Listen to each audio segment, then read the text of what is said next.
I've covered the unreleased arcade games of Atari in the past and, well, it's kind of weird to do that and not also have a video that looks at the titles by them that actually did come out. It's not exactly the smallest of undertakings, but even if a look at Atari arcades does obviously entail a whole bunch of the most famous games ever made, there's plenty more than that to cover. This is a company that, at times, had a ludicrous hit rate on the floor. Seriously, even if Atari themselves could be quite a chaotic company, what with the switching over to Warner, the general party atmosphere in Sunnyvale and so on, the coin-op division, well, with which the Atari Inc. or Atari Games years, it's filled with legends pumping out a seemingly endless stream of incredible titles. Ed Logg, Dave Feuer, Owen Rubin, Mike Halley, Mark Cerny, Donna Bailey, Ed Rotberg, the list just goes on and on.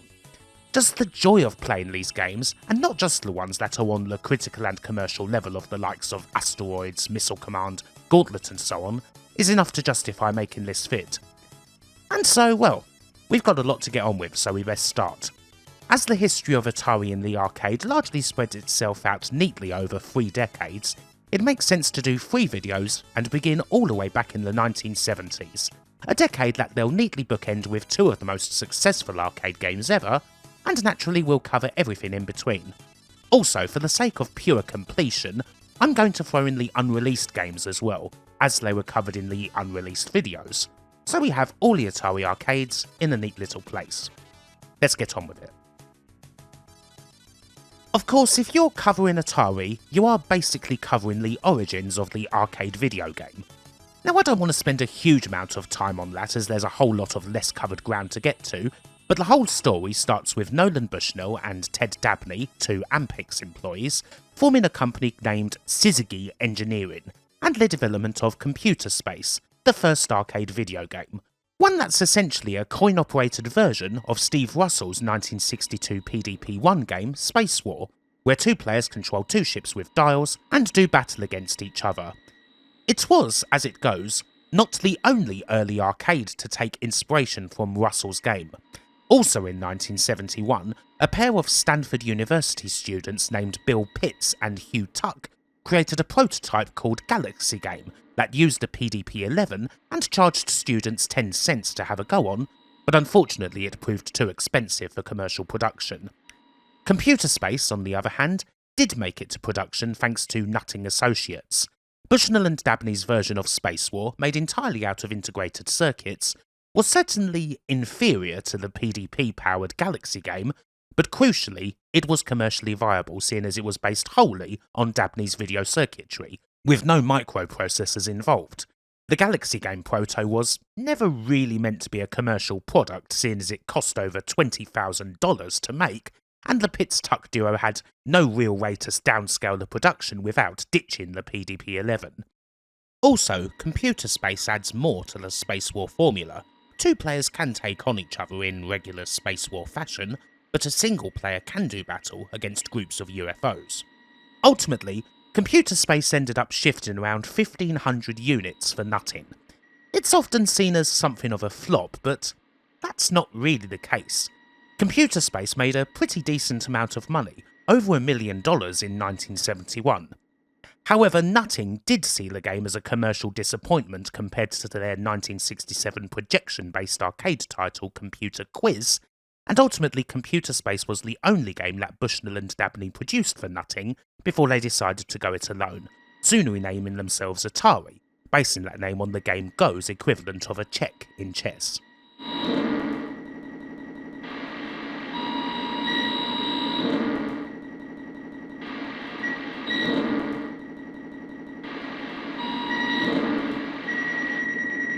And of course, from there we reach the big one, the almighty Pong from November 1972. Computer Space was a curiosity, but this was the game that lit the fuse, a phenomenon that lit up the arcade floor like nothing before, becoming all the rage and starting the video game craze. Geez, I'm a poet and I don't know it. Awful rhyming aside, Pong likely caught fire where Computer Space didn't thanks to its ease of use. While it was reported that folks in bars struggled to figure out how to play the earlier title with its combination of dials and buttons and whatnot, the relative straightforwardness of Pong could be grasped immediately, and it only needed one hand on a dial to be played, leaving the other hand free to, well, hold a drink, play a piano, hit a taxicab, give a peace sign, you name it. It was immediately a craze, something that Atari would naturally follow up on. September 1973 would see the release of Pong Doubles, a 4-player version of the game where 2 teams could take control of the paddles. The 1975 Christmas period would see their home version of Pong get released through Sears, and there'd be many other iterations on the game by Atari, either released or unreleased. World Cup Football, Pong in a Barrel, Quadrupon, Super Pong, the licensed but unreleased Snoopy Pong, Puppy Pong, Dr. Pong that was designed to be in children's hospitals and doctors' offices, the pinball-centric Pin Pong, and so on. Now of course the big question, one that is still hotly debated to this day, is just how it all came about. One day, Alan Alcorn, Atari's 3rd employee and someone who'd also previously worked at Ampex, was tasked by Nolan Bushnell to create a bat and ball based game with 1 spot and 2 paddles. Unbeknownst to Alcorn, this was initially just meant to be a way to train him up and get him into thinking about video games, but naturally it progressed from there. As to where Bushnell got the idea from, well, that would be a matter for the courts. Nolan Bushnell always said that he had originally seen electronic tennis games running on a PDP-1 when he was a student at the University of Utah back in the mid-60s, sketching designs in his lab book. On the other hand, Ralph Baer, the man who made the Magnavox Odyssey along with Bill Harrison and Bill Rush, the first home video game console, claimed that Bushnell had simply seen table tennis running on a prototype of the machine and copied it. It was indisputable that Bushnell had attended a demonstration of the Odyssey earlier in May of '72 and had played the table tennis game, but he thought that it was, in his words, a relatively crappy product, and he initially wanted to see if Al Alcorn could make a better version of table tennis. The initial lawsuit was filed in May 1974, and the case ultimately dragged on for a little over 2 years before Atari eventually decided to settle with Magnavox out of court, entering an agreement to license Magnavox patents that ultimately had a negligible effect on Atari's profits. This was one of those battles that could have perhaps gone either way, but Ralph Baer's extensive record keeping on everything from the initial creation of his brown box prototype in 1968 and beyond was always something that helped out in this department, especially seeing as Atari was far from the only company that Magnavox ended up suing over a game of table tennis. As for the general success of Pong, one thing that did eat into Atari's profits far more significantly was that it didn't take long for many other companies to produce their own versions of the game, which they would do so with impunity, even if in a lot of cases, it ultimately meant facing the wrath of Magnavox. Of course, one good thing about this is that it means that Atari couldn't necessarily rest on their laurels. They had to create other stuff.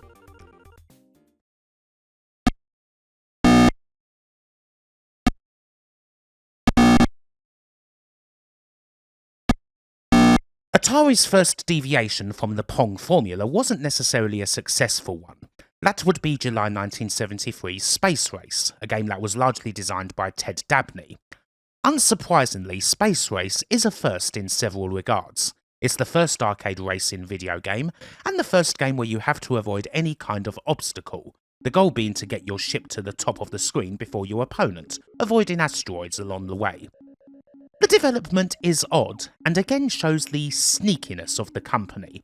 Initially, this was a game called Asteroid that Atari were making for Midway as part of an earlier contract that they'd signed. So they did that, Midway's Asteroid was released. However, Atari then immediately turned around and released Space Race, which was of course pretty much the same game. Midway understandably weren't too happy about that, and Atari ultimately had to enter a royalties agreement with their Chicago rivals over the issue. Although in the end Space Race wasn't a huge success, only shifting around 1,500 units. It couldn't hold a candle to Pong, or more accurately, it couldn't hold a candle to the army of Pong clones that were already filling arcades around the world. Space Race was also pretty much the last thing that Ted Dabney did at Atari. He left in March 1973, selling his stake in the company before the game was released. In the main, he was annoyed that the video circuit that he'd designed was patented by Bushnell, and that he wasn't included on that.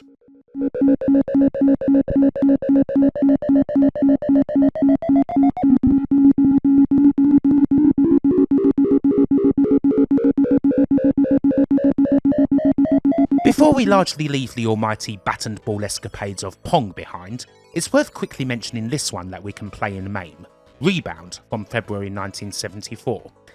This one's a bit more curious than the more typical hockey variations or whatever, as this one is based more in volleyball. You've got two paddles on the horizontal, and the goal is to hit the spot over the net into the opponent's side of the court. Now this certainly isn't the most famous variation of Pong, although it's a little more curious than the regular game, and it does allow us to introduce one of Atari's main competitors, although hopefully you got the quotation marks in between that word. Key Games was formed in 1973 by a man named Joe Keenan, who so happened to be a friend and neighbour of Nolan Bushnell, and on the surface they were competition, claiming that they'd hired people who'd defected from Atari. However, that was all a bit of a fib. Key Games was created by Keenan and Bushnell as a pretend competitor, with the aim being to get around the exclusivity deals that distributors demanded of companies. Key would offer clones of Atari arcade games, with Pong games such as Rebound and Quadra Pong being the first of these, renamed Spike and Eliminator respectively, as well as versions of the early racing games Grand Track 10 and 20, the precursors to the Sprint series, called Formula K and Twin Racer. The illusion of Key being a competitor continued for about a year or so, although it ended with the release by Key of Steve Bristow's exceptionally successful Tank, a more original title that initially came out under the Key name and was designed by Bristow to be something of an improvement on the older Space War, with controls that were easier to grasp. Now while it's tricky to play the original Tank through anything like MAME, we will be seeing some variations on it in a little while, and it was around the time of Tank's success that Key was merged into Atari. Still, with the Key name established by Tank, games would continue to be released under that name until 1978, so we will be seeing a few more of them as we go along.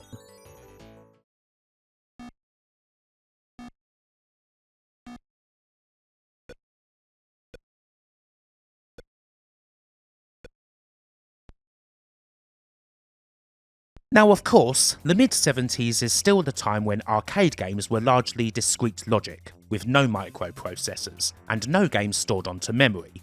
Usually these games are classed as transistor-transistor logic or TTL, integrated circuitry and all that. And unfortunately we can't play the majority of Atari's arcade games from 1974 and 1975. Still, it is worth quickly running through a few notable ones. I already mentioned Steve Bristow's original Tank from November 74, a pretty important title as it was Atari's first truly huge hit outside of Pong, and it helped to stabilise the company. They really did have a lot of trouble when it came to following up their bat and ball escapades. Similarly to Space Race, October 1973's Gotcha is kind of important seeing as it's the first arcade maze video game, and even technically the first colour arcade game in one of its later versions, but it wasn't a big hit despite having a rather odd little design. It was known as the boob game inside Atari due to its strange rubber joysticks with buttons on them that did kind of look like a woman's breasts. March 1974's Grand Track 10, while it appears fine in motion, as mentioned it's essentially the precursor to Sprint, tried a non-standard circuit design that aimed to stop competitors from merely cloning it, as well as being the first game to actually feature a ROM chip that was used to hold the track graphics. But the result was a very unreliable game that needed a lot of fixing up, and one that Atari actually ended up initially selling at a loss due to an error in the accounting. It performed well, but if Atari hadn't fixed this rather critical problem sharpish, it could have put them out of business very quickly. Touch Me, also from 1974, is another one that would have made Atari wince. First released as an unsuccessful arcade, it's basically the Simon Says children's game, getting a series of button presses and then having to match them. This arcade failed, but of all people, Ralph Baer, Bushnell's old enemy, thought the concept itself was a good one, created the Simon handheld, and had a whopping success with it. Well over 10 million units sold. One set all, I think.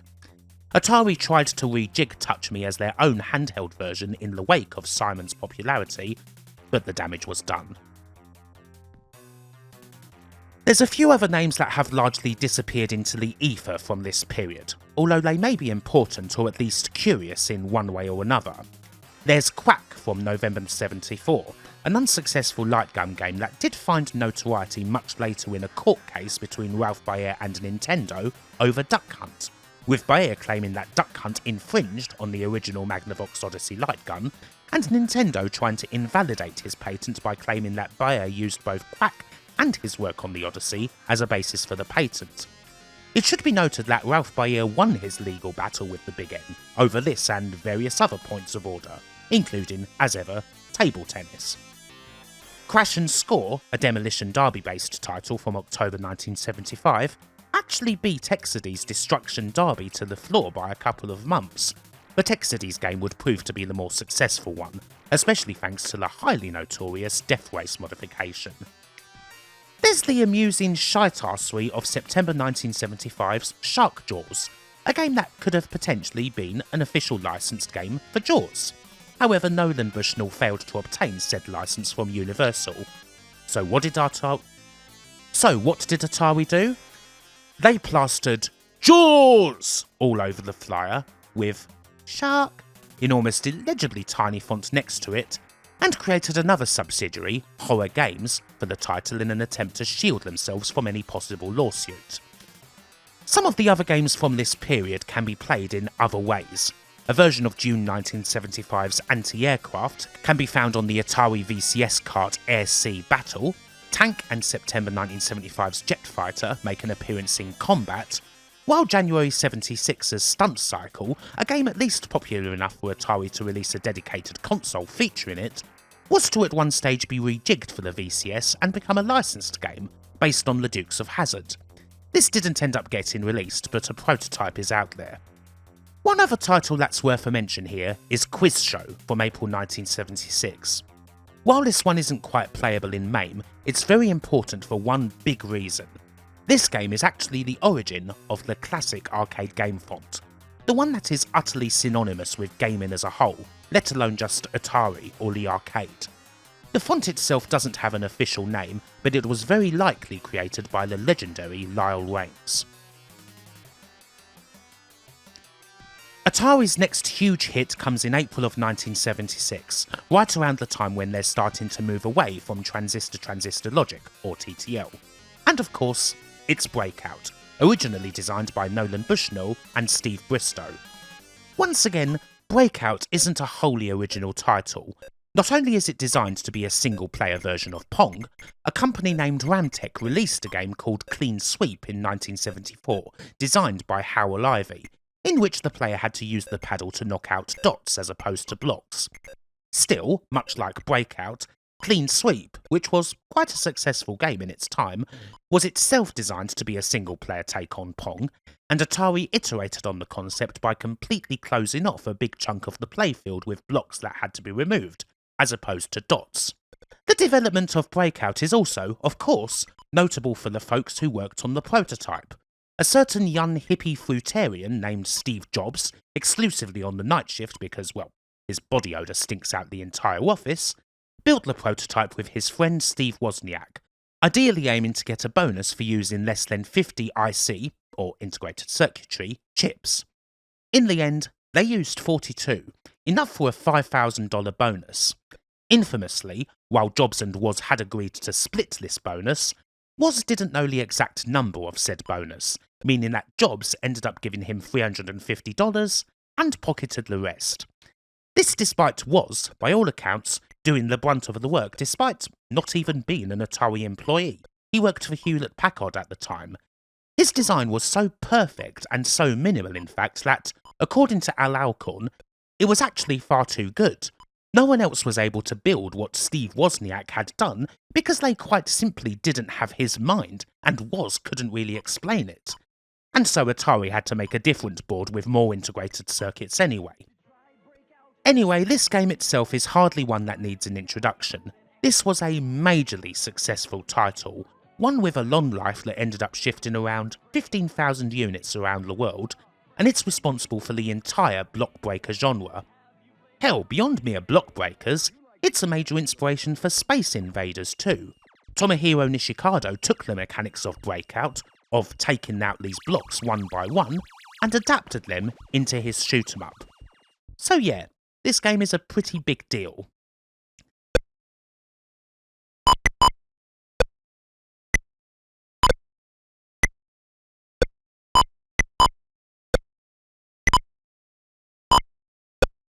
Cannonball is, as you might expect for a 1976 arcade game, very simple and also obscure. In fact, the jury's still out as to whether the game did come out in the arcades or not. The aim of the game is much like the old classic carnival act. You get into a cannon and you fire yourself out of it, ideally aiming for the hole in the wall. Hit it and you carry on, don't and, well, you splat into the wall. The cannon goes back a bit further each time, so you have to hold the button down a bit longer in order to make it, and as you can see the graphics here are a fair bit corrupted even if the game is still playable. This is mainly notable for being Owen Rubin's first game. It was inspired by the game Stunt Cycle and took the young Rubin a few months to make. And there was a home version of it called Human Cannonball in 1979. We'll have a couple more Rubin-led games to look at later in this video.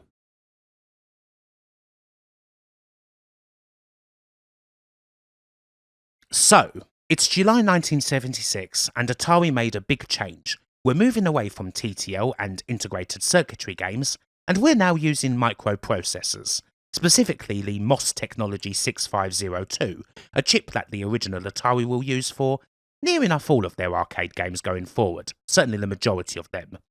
Atari weren't the originators here or anything like that. The first arcade game to be stored on a microprocessor that was commercially available was Midway's Gunfight from November 1975, which was an adaptation of the Taito game Western Gun. Dave Nutt and Associates were hired by Midway to take Taito's discrete logic and adapt it for an Intel 8080. This is, of course, a total game changer, and it obviously means we can actually play more games going forward, which is nice. While Atari have used ROMs previously as part of TTL games to store some data, usually tracks and maps in the likes of Grand Track and Tank, their first two microprocessor games came out in July of '76, and this one here is Cops and Robbers. It's a simple enough affair, although one that can be enjoyed by up to 4 players. You've got cops and robbers on either side, both shooting at each other, not usually thwarted by much aside from the occasional beer truck in the middle and each other's bullets, and whoever scores the most at the end of the allotted time has won. This can actually be played against the computer too, which isn't always the case for games of this vintage.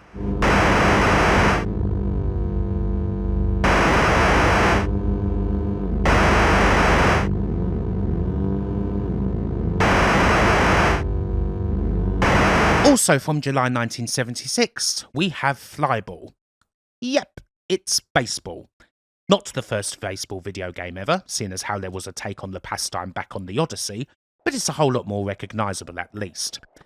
This is a game for 2 players, one as the batter and one as the pitcher, and you've both got a trackball which you use to either hit the ball or move your man about, depending on who you are. The pitcher doubles up as the one solitary fielder. The pitcher's task is more involved as a result, seeing as how he has to intercept the ball and then touch the batter before they reach a base.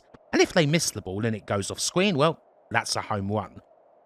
This couldn't really be simpler as a baseball game, although it is honestly more fun than some of the other arcade baseball games I've played, and I've played more than my fair share. Amusingly, the game's 2 designers, Dave Shepard and Rich Patak, knew absolutely nothing about baseball when they made this. They largely managed to get it right, although Dave has a story in an interview about how having all the runners advancing on a walk, even if there were empty spaces in between them, actually caused a massive fight in a bar one time, because, well, it weren't the rules.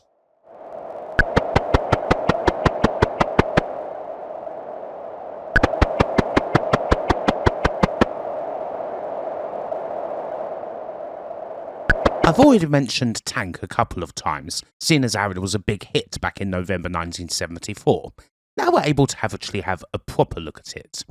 The first sequel to the game, back in May 1975, was Tank 2, much the same sort of deal as the first game, only with a different map and still using TTL, but September 1976's Tank 8 sees the game make its way to a ROM, and as the title suggests, well, it's kind of a beast. Up to 8 players can fight each other on this single-screen map, with the cabinets being appropriately beastly enough to accommodate that amount of people. Playing Tank itself is much like any other tank-based game you may have played. You've got two joysticks that you work in tandem, one to move the tank and one to turn it. If you've played Battlezone, which in many ways is a 3D version of Tank, then you'll grasp this pretty handily. Now of course Tank 8 needs at least one other player to actually blossom, so we're not really seeing it in the best light here. However, the last game in the series, February 1978's Ultra Tank, does allow humans to take on the computer, and while it's jumping a little forward in the timeline, we're best off looking at it now. Ultra Tank is only a two-player game, although actually having a computer to play against is very nice, and there's also a few different maps to choose from. Of course, by this time, a version of Tank could be played in the home. The game was the main focus of 1977's Combat, which largely served as the pack-in game for Atari's shiny brand new console, the VCS. This also features a version of Jet Fighter, but Tank was the headliner.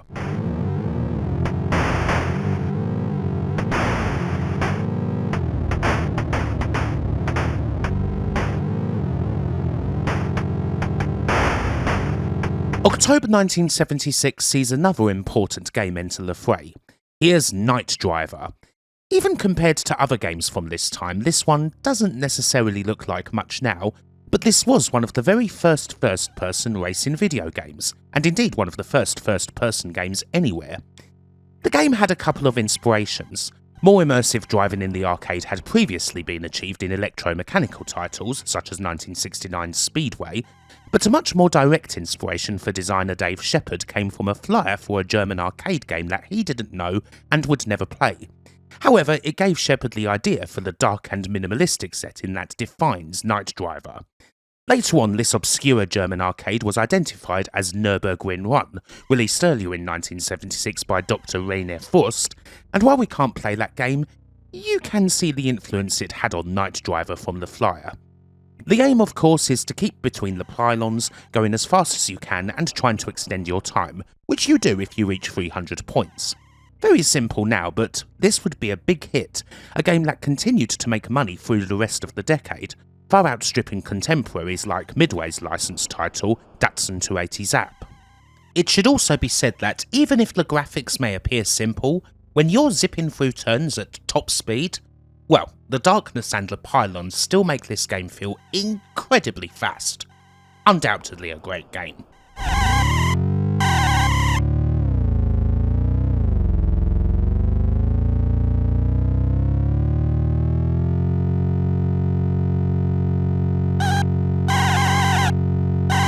Time for another quite important smash.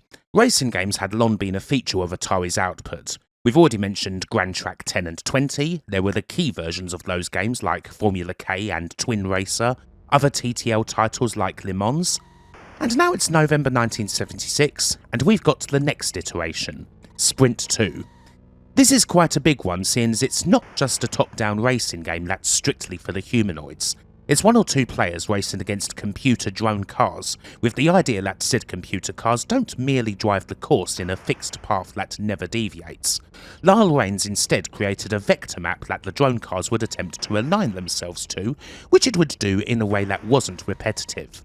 The result is quite a significant improvement on the earlier TTL titles, and the game's a big hit, shifting around 8,200 units. Again, like the later versions of Tank, we've got the ability to change tracks around, and the driving itself is nice and speedy, particularly as you make your way up through the gears.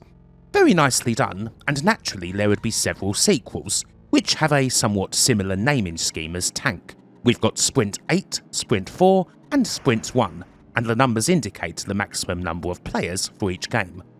You also get other improvements as we go through the versions. Sprint 2 is black and white, but the other games are colour raster, there's more tracks, the drones improve, and so on. Sprint 8 is the most entertaining of these games, what with the chaos of taking on 7 other drones and all that, but it's a fine and quite important series, and when we head over to the 1980s in part 2, well, it's going to be making a big comeback.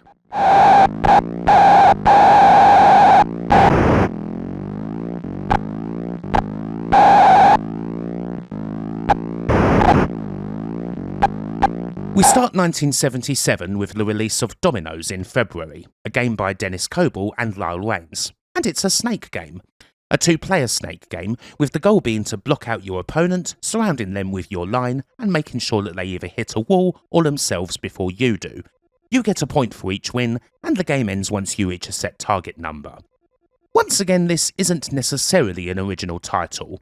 Gremlin Industries released Blockade in November 1976 and quickly won a lot of praise for it, but it took the small Gremlin a while to really get the game distributed to arcade floors, and by the time they did, games like Dominoes, as well as Midway's Checkmate, were already out there. Mind you, Coble, in a 2020 interview with Paul Drury for Retro Gamer, said that he was actually inspired by earlier Snake-style games that he'd previously seen running on ARPANET, as opposed to Gremlin's game. Dominoes is, in the end, as enjoyable as any other early competitive Snake or light cycle type game. It's satisfying to watch when you've successfully got an opponent trapped, and frantic when the shoe's on the other foot and you're trying to escape a situation that's ultimately unwinnable.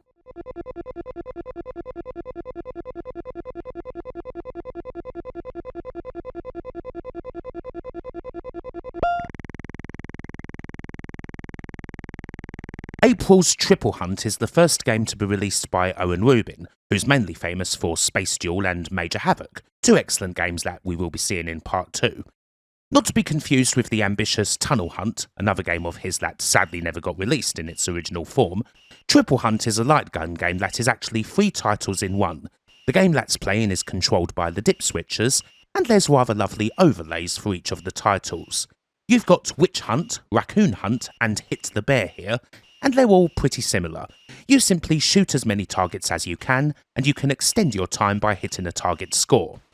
This would all look very plain indeed if you simply played the title bare bones, but the overlays most certainly make it. They're really nice, adding a whole lot to the package. This fits in nicely with most of the games we're seeing here. They aren't deep experiences or anything, but, well, they're not supposed to be. Just a bit of fun for a minute or two.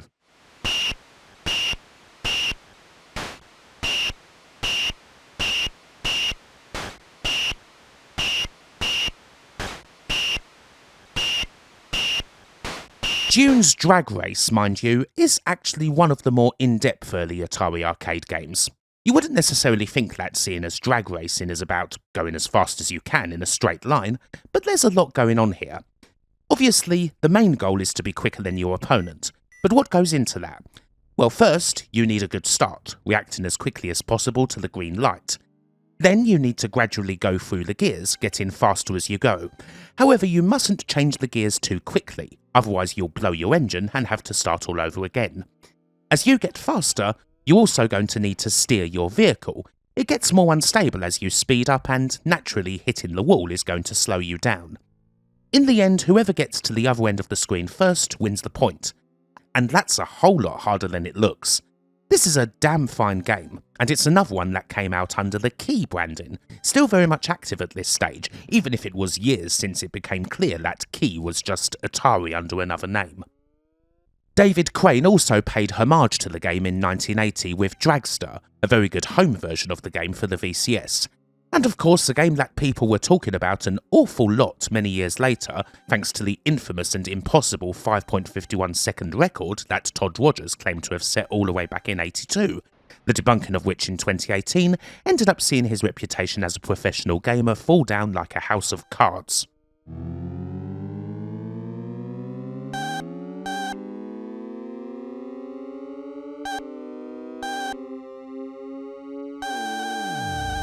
Another really rather entertaining game from this time is Pool Shark, also from Dune.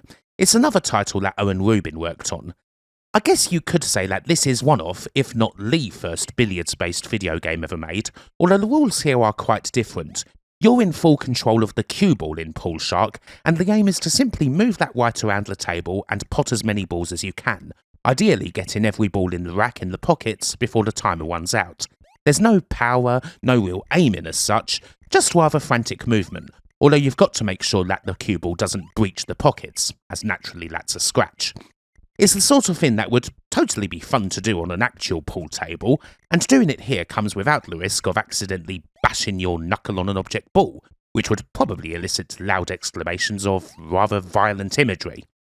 Each credit gives you 3 racks, and you get 30 seconds to try and pot the balls. As it turns out, potting all these balls in that short amount of time is actually rather challenging. A very fun little deviation, the sort of game that you're most definitely going to play way more than once when you fire it up.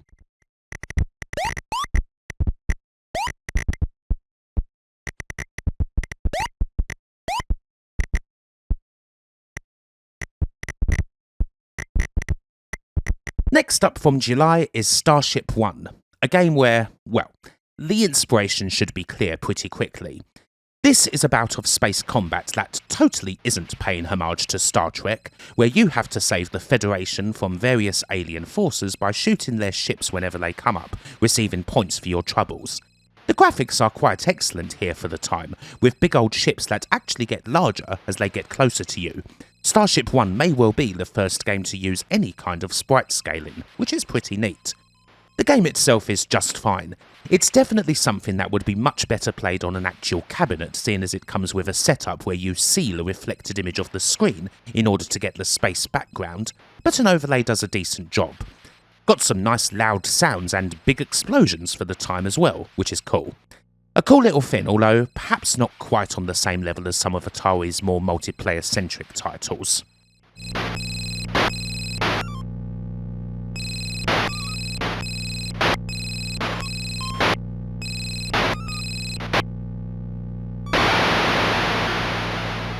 October's Destroyer is a simple action game, a sort of which that you have probably seen before in one form or another. You play as a big old battleship, and you fire depth charges down into the sea, aiming to hit various subs that are lurking in the deep. There's a dial to change both the direction of the ship and its speed, but you're mainly going to concern yourself with the dial that changes the depth your charge is going to aim for. This is a game that's much more about timing than it is about simply chucking charges around left and right, and you get a decent enough explosion whenever you successfully take one of the enemy subs out. Definitely not a famous Atari arcade by any stretch of the imagination, but totally acceptable.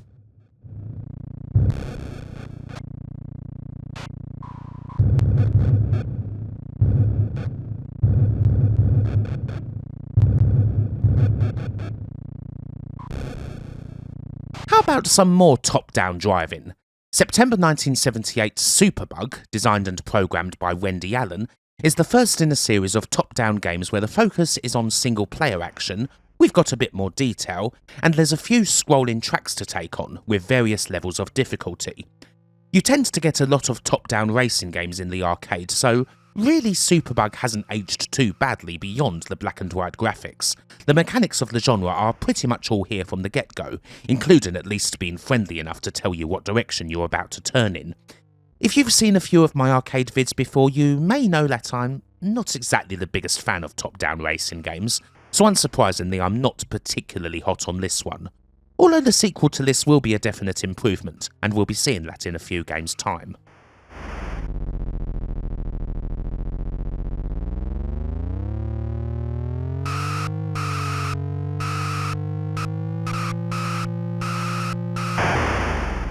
Next up, we have Canyon Bomber from November, also by Wendy Allen. This has similar controls to Destroyer, but the aim is different. Here you control a biplane and a blimp, and you have to drop bombs inside of a canyon. Wendy has described this quite succinctly as Breakout, only upside down. Crucially, you're competing against an opponent. The goal simply is to not miss any of the rocks that are inside of said canyon, or indeed the canyon itself. You lose a life if you miss, lose 3 lives and you're out, although I do enjoy being able to actually continue once you've beaten your opponent, seeing just how many of those rocks you can take out before you inevitably miss. After all, if you've only got a few rocks left in there, it's going to require absolutely ludicrous accuracy to drop one of these slow-moving bombs on them. Again, it's a very simple game that I get quite a big kick out of. It's actually quite surprising how well some of these nearly 50-year-old arcade games have held up, but then perhaps it shouldn't be, seeing as how such straightforward yet satisfying experiences are what the arcade is all about.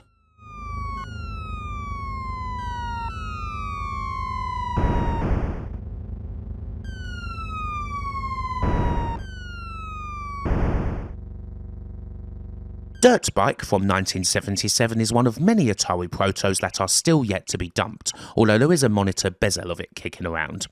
The idea for this game is pretty similar to the original Sprint games, only with bikes instead of cars and, accordingly, handlebars instead of a steering wheel for control. Dennis Coble, who worked on Sprint 4 and Sprint 8 with Lyle Waynes, started this project before it eventually got passed to Ed Logg. It seems like a good idea, but the inclusion of handlebars resulted in mechanical issues, and the game went on the back burner as Logg concentrated on Super Breakout.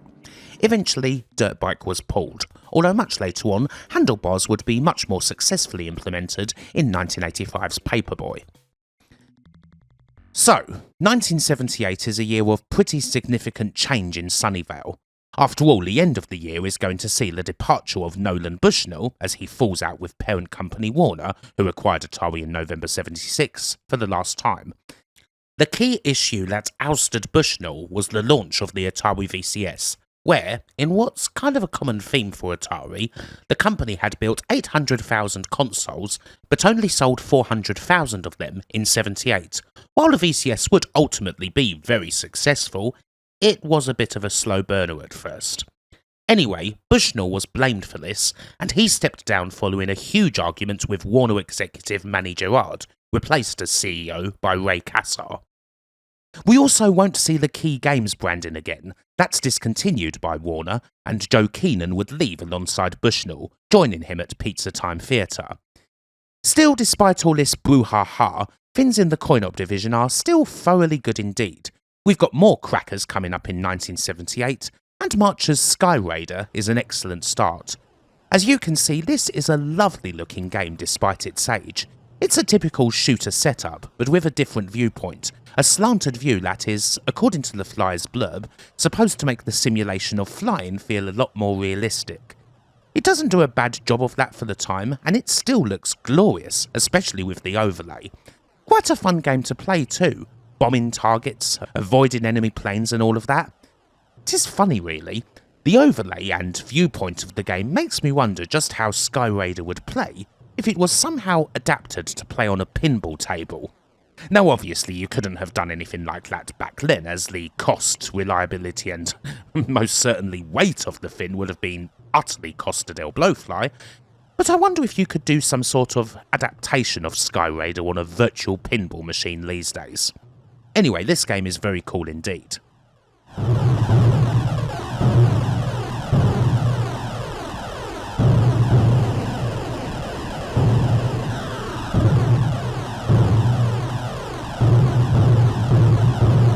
It's been 6 years since the arrival of Pong, and here in March 1978, Atari are bringing it back to the arcade floor. They're doing so in the shape of Tournament Table, and it's kind of amusing to think that people could potentially describe this as kicking it old school back in the late 70s. This is basically the arcade version of the 1977 Atari VCS Kart Video Olympics, and it's best summed up by a Winter 79 review from Video Magazine that says it features old standbys that are still lots of fun. Like that game, you've got a load of variations of Pong in one neat place. There's hockey, soccer, volleyball, basketball, handball, foosball, quadrupon, and a version of Breakout is also here as the only single-player experience. Anything groundbreaking to report here? Well, not really. It is, after all, an arcade Pong machine, and happily it's an easily accessible one featuring all the major forms.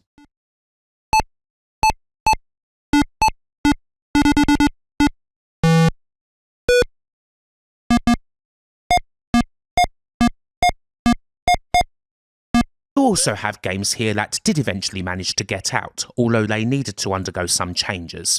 This is one such example, Dennis Cobell's Catch. This prototype is the simplest version of the form, but the finished game would have seen players try to catch flowers inside baskets using a paddle controller, not missing any as they fall down.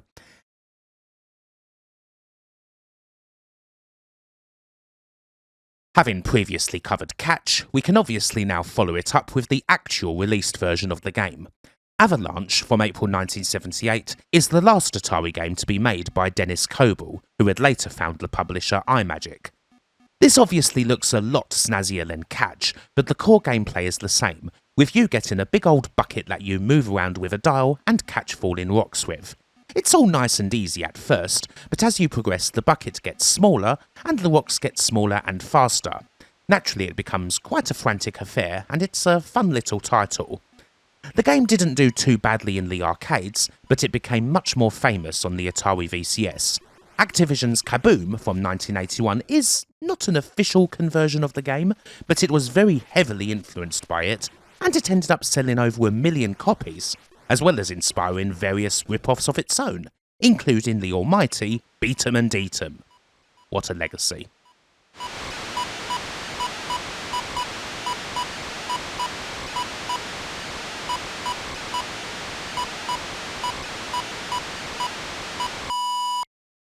Dune's Fire Truck by Wendy Allen is the follow-up to her previous game Superbug. It's the same sort of black and white top-down racing dealie where you've got several tracks to choose from and you try and get as far as you can in them in the time you've got, although here you're naturally controlling a fire truck as opposed to a plain old car. Depending on the version of the game, this title is also known as Smokey Joe. I actually think the truck improves the game significantly. It gives it a different sort of challenge, one where you've got to take turns a bit differently in order to stop the truck from crashing, and there's also a few more obstacles on the road itself, such as oil slicks and parked cars. Also, while this feels a bit more conventional in single-player mode, this can actually be played by 2 people cooperatively. The front player controls the engine, and the back controls the hook and ladder. The rather uniquely designed cab for the game reflects this setup. I also really like how the game provides you with a bell and a horn. These have no use whatsoever, but it's fun to set them off just for the hell of it. In short, I enjoyed this one a hell of a lot more than I thought I would.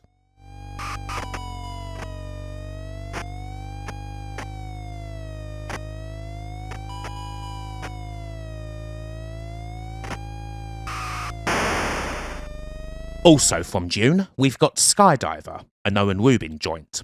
You're in a plane and you've got a target to hit. You jump out, release your parachute at ideally the last moment, and then aim for said target, trying not to get blown away from it by the wind. Much like Canyon Bomber, the main point of this game is to have 2 players going head to head, trying to outlast each other, but it can happily be played by a single person. It's not bad really, but you can kind of see a line between this title and a much more famous vector game that Atari would release next year, which of course is Lunar Lander. Obviously that game's coming up.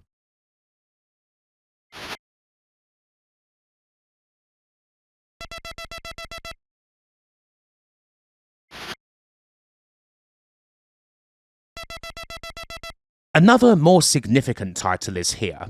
September 1978 sees the arrival of Super Breakout, the much anticipated sequel to the whopping hit 1976 original. Significantly, Super Breakout marks the official debut of one of Atari's greatest designers, and indeed one of the greatest arcade game designers ever. While Ed Logg did briefly work on Avalanche at the end of its dev cycle, as well as the unreleased Dirt Bike, Super Breakout is the first game that he worked on from beginning to end. I have also seen things saying that Ed Rotberg also worked on Super Breakout, but I can't confirm that. The core gameplay of Breakout hasn't been tampered with a whole lot, but Super Breakout features 3 different modes that the player can choose from: Double Breakout, Cavity Breakout, and Progressive Breakout. Double gives you 2 paddles and 2 balls to play with. Cavity introduces cavities that can trap and release balls, potentially allowing for as many as 3 balls to be on the playfield. And Progressive Breakout, while also sounding kind of like an obscure music genre, only gives you 1 bat and ball, but the bricks will slowly descend down the screen, narrowing the playfield. While Super Breakout wasn't as huge a hit as the original game was, it still performed very well, shifting nearly 5,000 units. A fine performance indeed for Logg's first release title, although he is going to utterly eclipse it next year.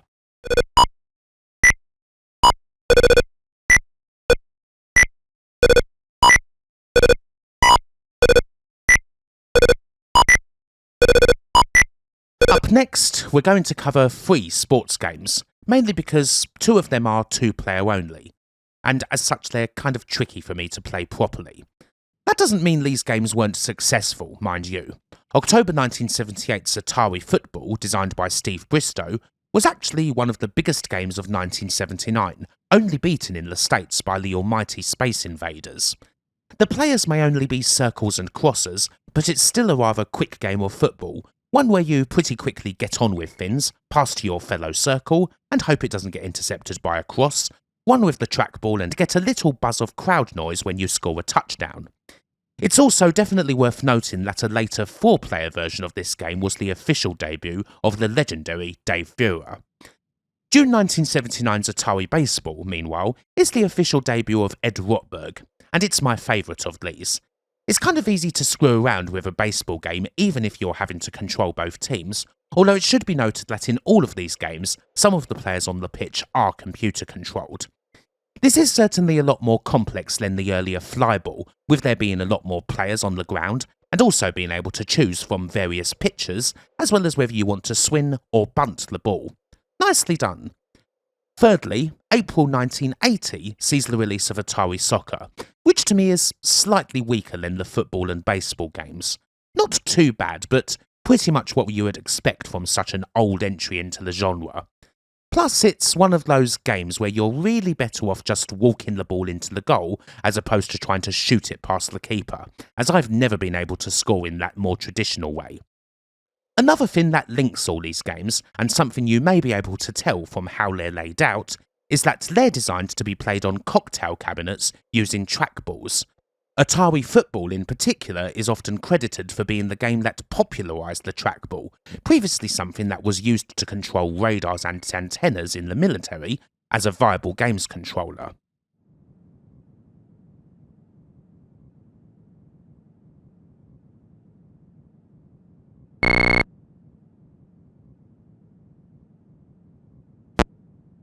Before we get to 1978's other unreleased works, we have a lesser-known title by the name of Orbit from November, an early game by Owen Rubin that is, well, basically it's Space War, only in raster format. It seems odd that Atari would choose to make a clone of Space War in 1978, considering that the original game was already over 15 years old by this time, but according to Rubin himself on his website, Orbit was aimed at the European market, and he was given just 6 to 8 weeks to make the game. The most curious thing about Orbit is the cabinet, really, mainly because you've got this huge array of buttons that you can play around with. In the main, all these buttons do is change the type of game you're playing, things like messing around with the gravity settings, or the speed of objects such as the black hole and the space station. It's kind of excessive really, but still quite cool, and you can also change any of these settings in the middle of a game. Other than that, yeah, it's Space War with a few other little extras, such as using the aforementioned space station to refill and load out. Other than that, it's all about getting the opponent before they get you, and again, it's a game for 2 players only. If you want Space War or computer space style action, then Orbit certainly has a load of variations on the game for you to get stuck into.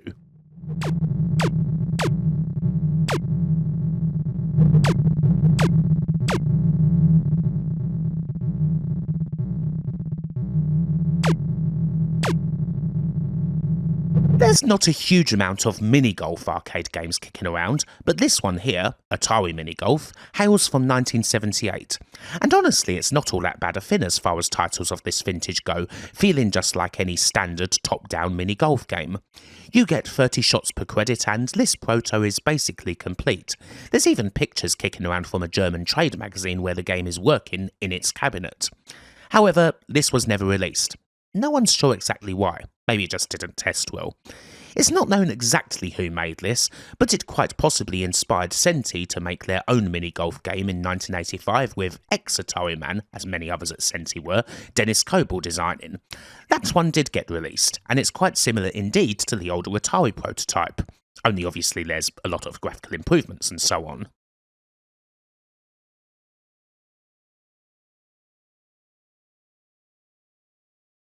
Staying in 1978, here we have Boxer.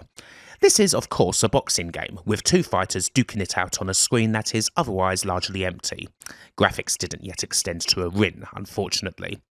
This game was made by Michael Albor, and a lot of the info here comes from his interview on Atari Compendium.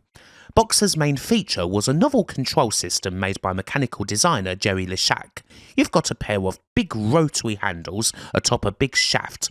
That's your joystick. You move the shaft to move the boxer, and punch by rotating the handles. It's meant to be quite a physical game.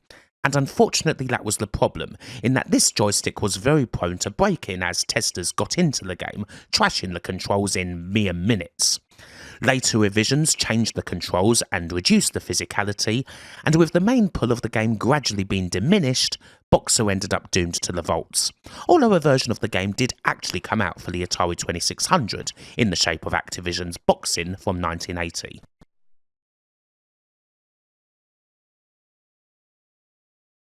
Now you may think this next one looks ridiculously simple for an arcade game. I mean, it looks exactly like an Atari 2600 title. And of course it is. This is Game 7 from 1977's Air-Sea Battle, in which you move your submarine's guns left and right and fire at targets above. This was one of the more popular games on the cart, and some corporate guy had the bright idea of making a version of this game for the arcade called Captain Seahawk, penciled in for 1978. According to Mike Albor, the arcade division didn't think the idea had any legs on the arcade floor, but they couldn't make the guy appreciate the differences between home games and arcade games. And so, Mike apparently just ported the game straight up, with no differences at all. Unsurprisingly, it tested terribly, the whole thing was scrapped, and no ROM of this arcade version is known to exist, although there is a big article all about Captain Seahawk on Games That Weren't, and it's fully covered in the Games That Weren't book.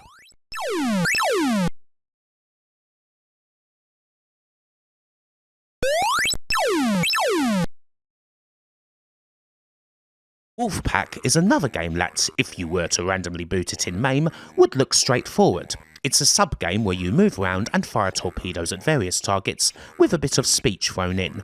Perfectly okay for 78. Again though, the pull is the cabinet. You view the action through a periscope that you then rotate around the monitor. Very cool stuff, and if it had released, it would have been the first game to feature digitised voices. Dennis Coble was the main man behind Wolfpack, and in his Atari Compendium interview he cites Seawolf, a very popular 1976 game from Dave Nuttin, as the main inspiration. You also view the action through a periscope in that one, but the rotary feature does make Wolfpack stand out. But alas, those old mechanical problems set in, the game gradually went on the back burner, and then it ended up cancelled. One reason cited being that Gene Lipkin, then president of Atari's arcade division, hated boats. According to Mike Albor, Lipkin was very prone to snap cancellations, which may explain the demise of a bunch of the early games in this vid.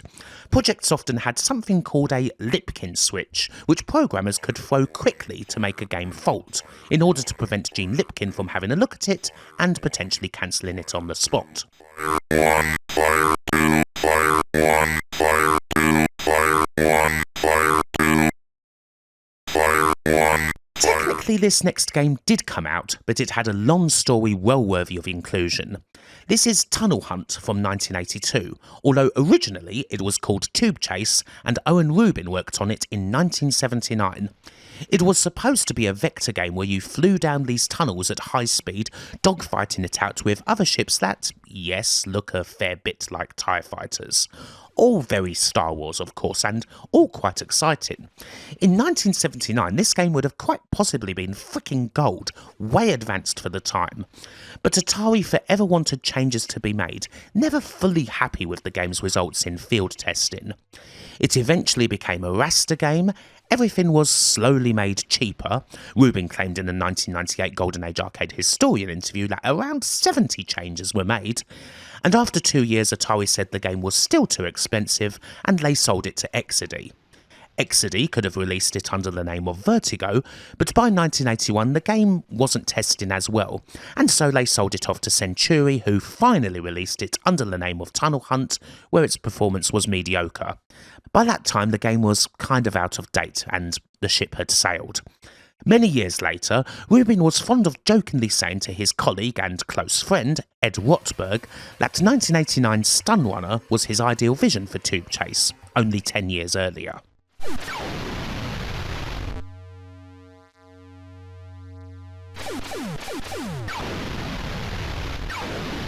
We start 1979 proper in February, with some pinball.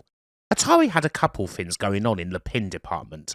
They made a few tables of their own, such as the Atarians, Middle-earth and Airborne Avenger, as well as a dedicated video pinball home console, which came out in 1977.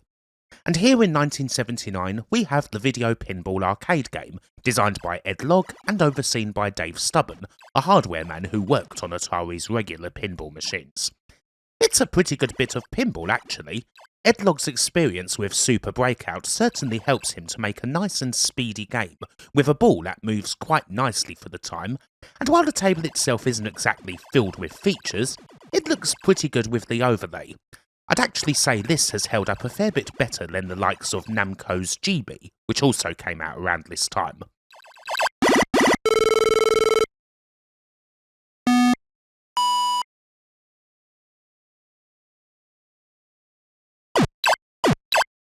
Also from 1979, we have a follow-up game to this which is even better, Solar War, which features a table designed by Dave Feuer. Naturally it's quite a similar deal, but the table's got even more going on, there's lots of nice sounds, and plenty of enjoyable play. For a pinball game from 1979, it's utterly excellent. Unfortunately, Solar War didn't get a big release. Only a few dedicated machines and a couple of hundred kits were made, and it appears as though all of them were bought up by a Greek operator.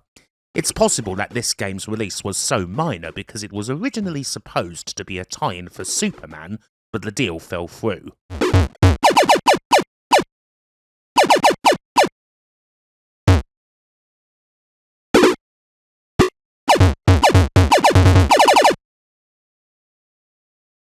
Maze Subs isn't a particularly well-known game today, but it is actually another first of sorts, the first arcade game to come with 2 monitors. The play here is somewhat similar to the older likes of Space War and Gunfight, but the monitors certainly add something. The players have to find their opponent's hidden sub, using the sonar to track it, before blowing it away to score points. Not a bad design, and you can definitely see how the 2 monitors would make for quite a cool experience for 2 people, although you can also play this game against the computer. This was made by John Ray and Phil Hash. While this is Phil Hash's only credit, John Ray would be an engineer and producer who worked on a whole lot of Atari games, all the way up to 2002.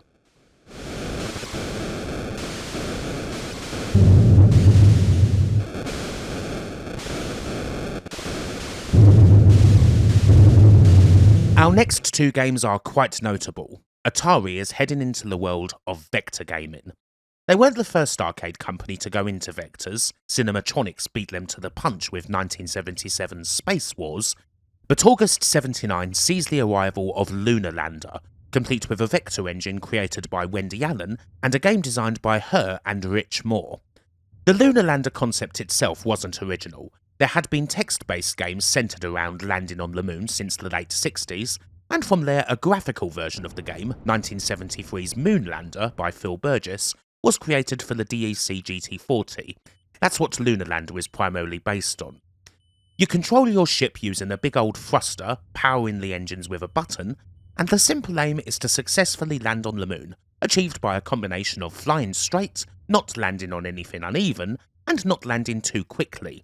It seems easy, but it requires a lot of accuracy, especially if you're going for any of the bonus multipliers. It's a cracking game, really. An excellent arcade version of a computer game that was already pretty acclaimed, although it doesn't quite have some of the fun little extras that Moonlander has. Famously, that game features one of the first notable Easter eggs, in which you can find a McDonald's on the moon, and if you land next to it, the astronaut will get out and order a couple of cheeseburgers. Wendy Allen did want to include this in Lunar Lander as well, but alas, it got cut. However, the game still features some amusing bits of scolding whenever you screw up the landing, which you undoubtedly will.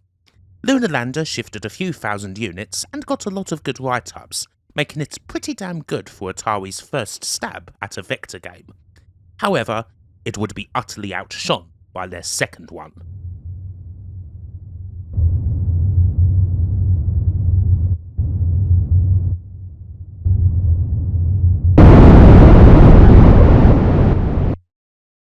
Here Here then is the biggest game we've done so far, and undoubtedly the best one. In fact, it's the best-selling arcade game in Atari's entire history. It's November 1979, and Atari unleash asteroids onto an unsuspecting marketplace. A game that evolved from what was originally supposed to be something derivative of cinematronic Space Wars into something truly special, one of the greatest arcade games ever made. Ed Logg was the main man behind the game's design, although the winning concept actually belongs to Lyle Raines. The initial game, known in development as Planet Grab and then Cosmos, featured an indestructible asteroid that the ships would have to avoid, and it was Raines who had the idea that the ship should be able to blow the asteroid up after he'd played the prototype and tried to shoot the aforementioned hunk of space rock. And so, you take the old template from Space War, with the thrust controls and buttons for turning, along with the useful addition of a teleport that's often used as a desperate last resort if you can't get out of the way, but now you're in a battle for survival against many asteroids that get faster as you shoot them and they break up, complete with the odd UFO that, while they can also be taken out by the big boulders, are also potentially shooting at you. The result is legendary, and still incredible to play now. Even the graphics here, with those beautifully clean vector lines, have held up completely. Also, there's the competition aspect. Asteroids was not the first game to feature a high score table where you could input your initials, as it was beaten to the punch there by XD's Starfire, but Asteroids popularised it, and that was just one of the many things that helped the game become a phenomenon. It unseated Space Invaders as the biggest arcade game around in the States, and it ultimately shifted over 100,000 units worldwide, making it the most successful arcade game in Atari's history. Quite simply, it's just as great now as it was 47 years ago, and it's still influencing plenty of other titles. Just about anything that involves flying around has asteroids in its DNA. Simply put, one of the best games ever made.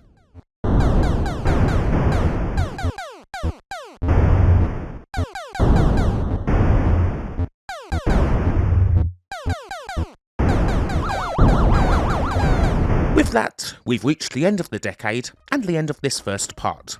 Obviously there's plenty more to come in the second part as we head into the 1980s, where we'll hit the ground running with 2 all-time greats and just go all out from there, through the switch from Atari Inc. to Atari Games and beyond, with many classic titles and a few that deserve more love.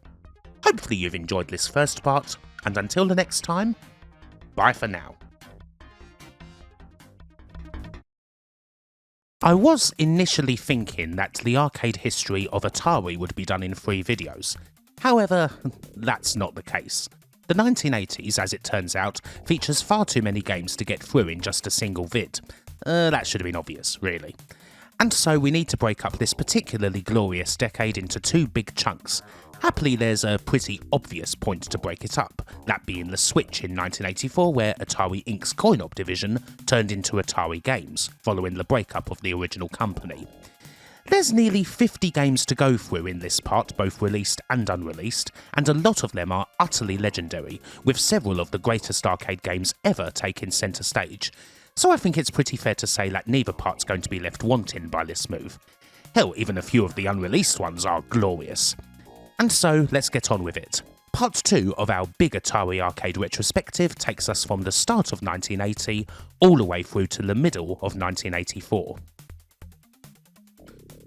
We begin with a somewhat lesser known title in the shape of Monte Carlo from April of 1980. This is a top-down racer that plays in a somewhat similar fashion to the earlier likes of Superbug and Fire Truck that we saw in the previous video, only this time we're in colour. You've got several tracks that you can race on, and this time there's also opposing racers on the track. It's not a game that stands out by any stretch, but it is a totally acceptable one, and I believe that it's the first Atari arcade game that Norm Avalar worked on as designer and programmer. We're going to be seeing quite a lot more of his work as we go through Atari's years, and he had a big hand in making some absolutely cracking games. Definitely another one of the company's best coin-op designers, even if he isn't necessarily as lauded as the likes of Ed Logg and Dave Feuer.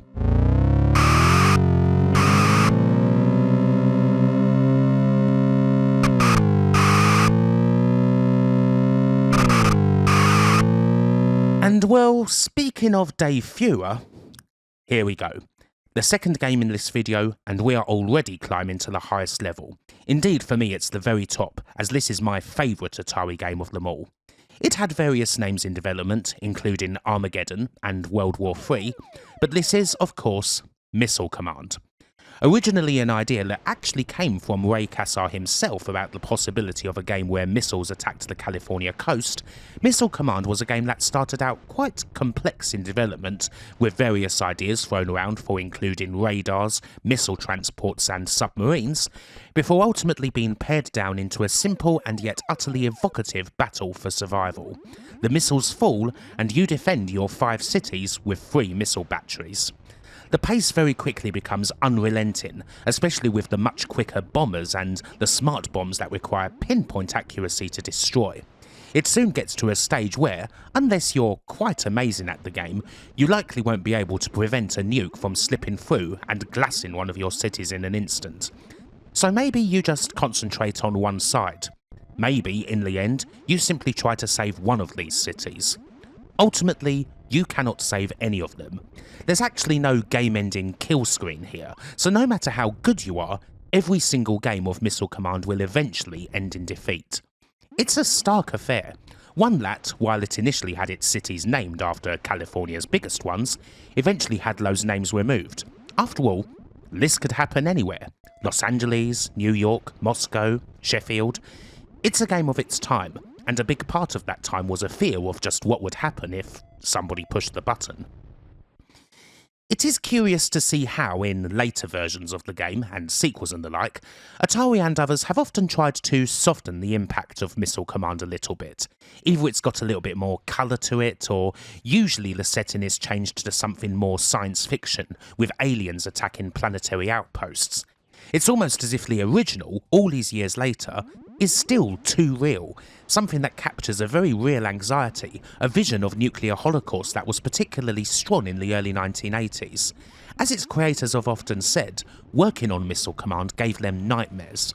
For months after creating the game, Dave Feuer would often wake up in a cold sweat, troubled by visions of seeing the missiles coming down from the sky and watching the impact. You still feel this very human fear when you play the game, this struggle, this fading hope of surviving each wave, of living just a little bit longer before the lights inevitably go out, and one big final blast signals the conclusion of the game, not with the standard game over, but with 2 even blunter words: the end. Missile Command's message may have been frightening, but it still ended up being, quite rightly, a huge hit. Around 20,000 cabinets were made, and it'll always go down as one of Atari's greatest titles. For me, even more than that, it's one of the very greatest games ever. Definitely in my arcade top 10, and the best coin-op of the decade. There is nothing quite like Missile Command, neither then nor now.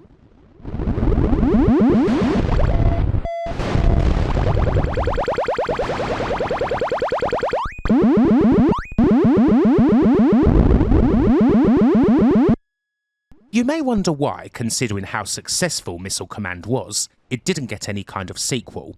There is a game that's thematically similar that we'll be covering later on, that being 1982's Liberator, but that was never thought of as a direct sequel, and indeed there would be no direct sequel to Missile Command.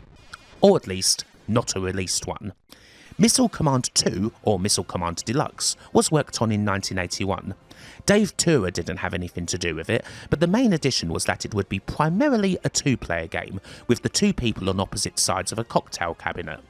Both players had their own threats to deal with, but the idea was that once one player had dealt with their threats, they could then help the other guy out. Neat, eh? But it didn't test well. Those who played it said that the addition made the game far too easy, and it ended up on the scrap heap. The game is out there and has been featured at the California Extreme Classic Gaming Show, but it remains unavailable on MAME.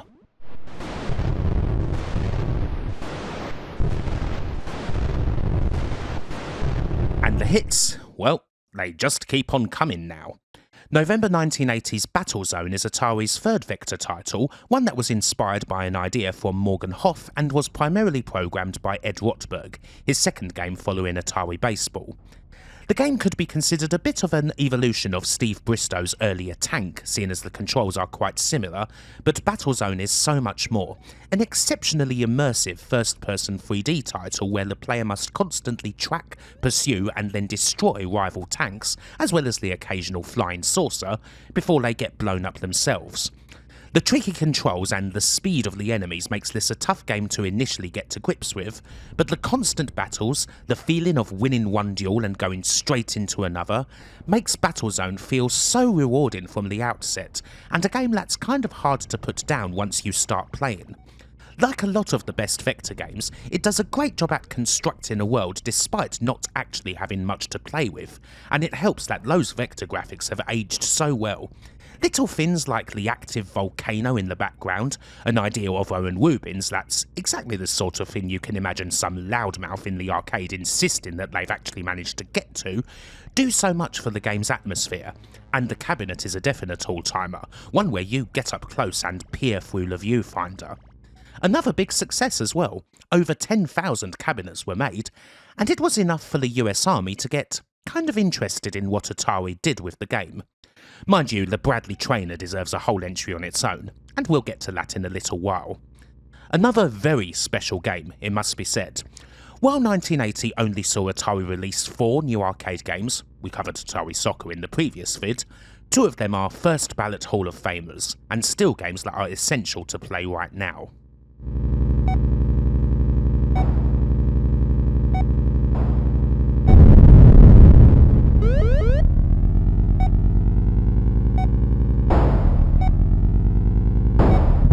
In 1981, Breakout may well have been considered a bit of an old-timer, and hell, by this time Pong was getting close to a decade old.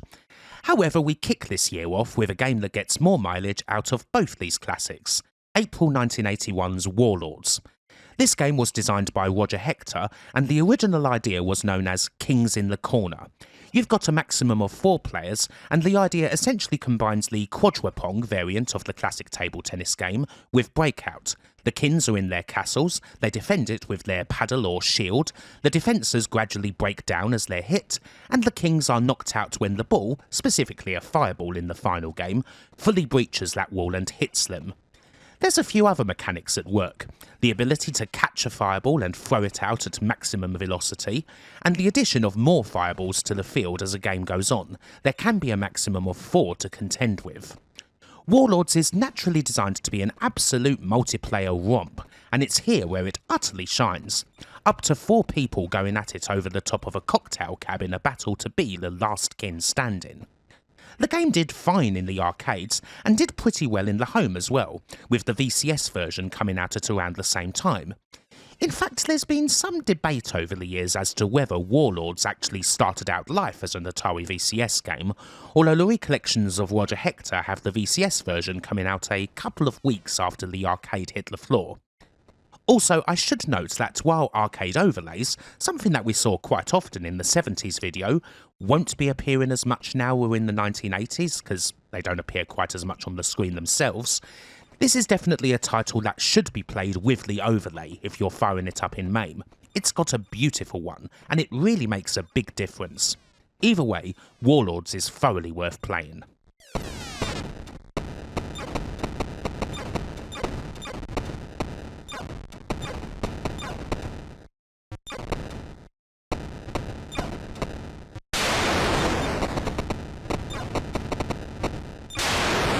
In 1980, Asteroids was the king of the arcade. It unseated Space Invaders as the new top-performing coin-op out there. However, nothing is forever, and 1981 would soon see Asteroids replaced at the top of the tree by Pac-Man. Still, Atari were keen to offer a new challenge to those who'd mastered the original, and so March 1981 sees the release of Asteroids Deluxe, a Dave Shepard-helmed sequel that's essentially a lot like the original, only considerably trickier. The core gameplay remains the same, but there's a bunch of additions. Primarily there's the hexagon, which when shot breaks up into diamonds and triangles that'll actually zone in on the player's ship. The UFOs that fire bullets vary in size, are generally much more aggressive, and also capable of shooting over the boundary of the field. This was done to combat the strategy of lurking, which allowed players to score by keeping a couple of rocks in play and shooting from the edge of the screen where saucers, coming in from the other side, were unable to strike at them. Also, the hyperspace is removed, instead replaced by a shield that can be used for approximately 10 seconds per life. Generally, Asteroids Deluxe is a strong update that adds some neat features to an already great game without changing any of the things that really didn't need screwing around with, although it never achieved the original status. Indeed, it kinda struggled to replace it on the floor, and even though it is good, it is seen nowadays as a bit of a flop for Atari.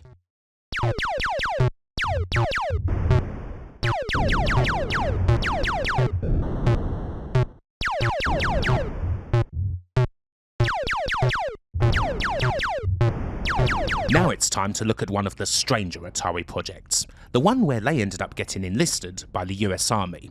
We covered Battlezone a couple of entries ago and mentioned how its success and tech got the Army quite intrigued by what Atari were doing, and this is the result of that: the Bradley Trainer. One day, a group of consultants from the Army approached Atari to see if Battlezone could be adapted and be made into a simulator for their new infantry fighting vehicle, with the idea being that they could use it to help train new recruits as opposed to expending money on vehicles for them to drive and rounds for them to use. Atari agreed to that, and the whole thing proceeded with not a lot of detail being known about it. From what I can gather, the odd whisper spread to magazines and the like about Atari working with the Army, although the project was featured on an ABC TV news report in August of 1981, and naturally a bunch of actual detail has come about it over the years. The game itself, such as it is, sees you take on the gunner's position in the infantry vehicle. You can rotate this position even if you cannot move the vehicle itself, you can choose from a whole range of weaponry and rounds to fire, and you can increase the magnification in order to zoom in on targets, which now also include helicopters alongside the regular tanks, some of which are also friendly, therefore don't shoot them. Also, the regular tank controls, the cabinet's dual sticks, have been taken out and replaced by a yoke. This is actually the most important part of the cab's design, seeing as the design of this yoke would later feature in games such as Star Wars. It is odd. The controls are certainly trickier to get to grips with, as you might expect from something that's supposed to be more simulation than arcade game, and if I'm honest, I couldn't figure out how to do much with most of the weapons beyond firing them up into the sky. Still, it is a very interesting part of Atari's history. It was certainly quite a controversial topic at Atari's HQ. There was a fair bit of disquiet about Atari working with the military, particularly from Battlezone's creator Ed Wartburg, who utterly hated working on the project. The last thing he wanted was to become any kind of government contractor, and while the whole Bradley Trainer business was done through a third party to prevent such a situation, he saw it as the start of a slippery slope, with his bone of contention, as detailed in an interview for the book Halcyon Days, being that a lot of the jobs out there for engineers like himself involved companies with military contracts, and part of his decision to go to a place like Atari was to avoid that kind of world, because he didn't agree with it and didn't want to be in it. In the end, he did it, and quite possibly with this fresh in mind, as well as general changes in the company that we'll cover in a bit, ended up leaving Atari later on in 1981 to help form Videa. And on Atari's side, there would be no other military projects in the same vein as the Bradley Trainer. There was the AGC Mobile Operations Simulator made for police forces a decade later, but that's kind of a different deal. The AGC was entirely Atari's own project that they made to sell to the cops, as opposed to something they were contracted to do. Indeed, the Bradley Trainer didn't really get off the ground. While there was an idea at one stage, nay, a conspiracy theory, as the brilliant arcade blogger puts it in his article about the Bradley Trainer, that hundreds of them were secretly made via a third party before being passed on to the Army, in reality it appears that the Army eventually passed on the project, and only a couple of prototypes were made. It is frankly a miracle that we have any kind of access to it. The only reason why we do is because, back in 2003 when Atari Games, by then known as Midway Games West, closed up, an arcade collector named Scott Evans decided to go there for some prospecting. And well, He struck gold. He literally found the Bradley Trainer prototype next to a dumpster. I mean, Christ, what a frickin' find! Anyway, the Bradley Trainer that can be played was dumped from the machine that Scott Evans found, so he's the one to thank for it being playable nowadays.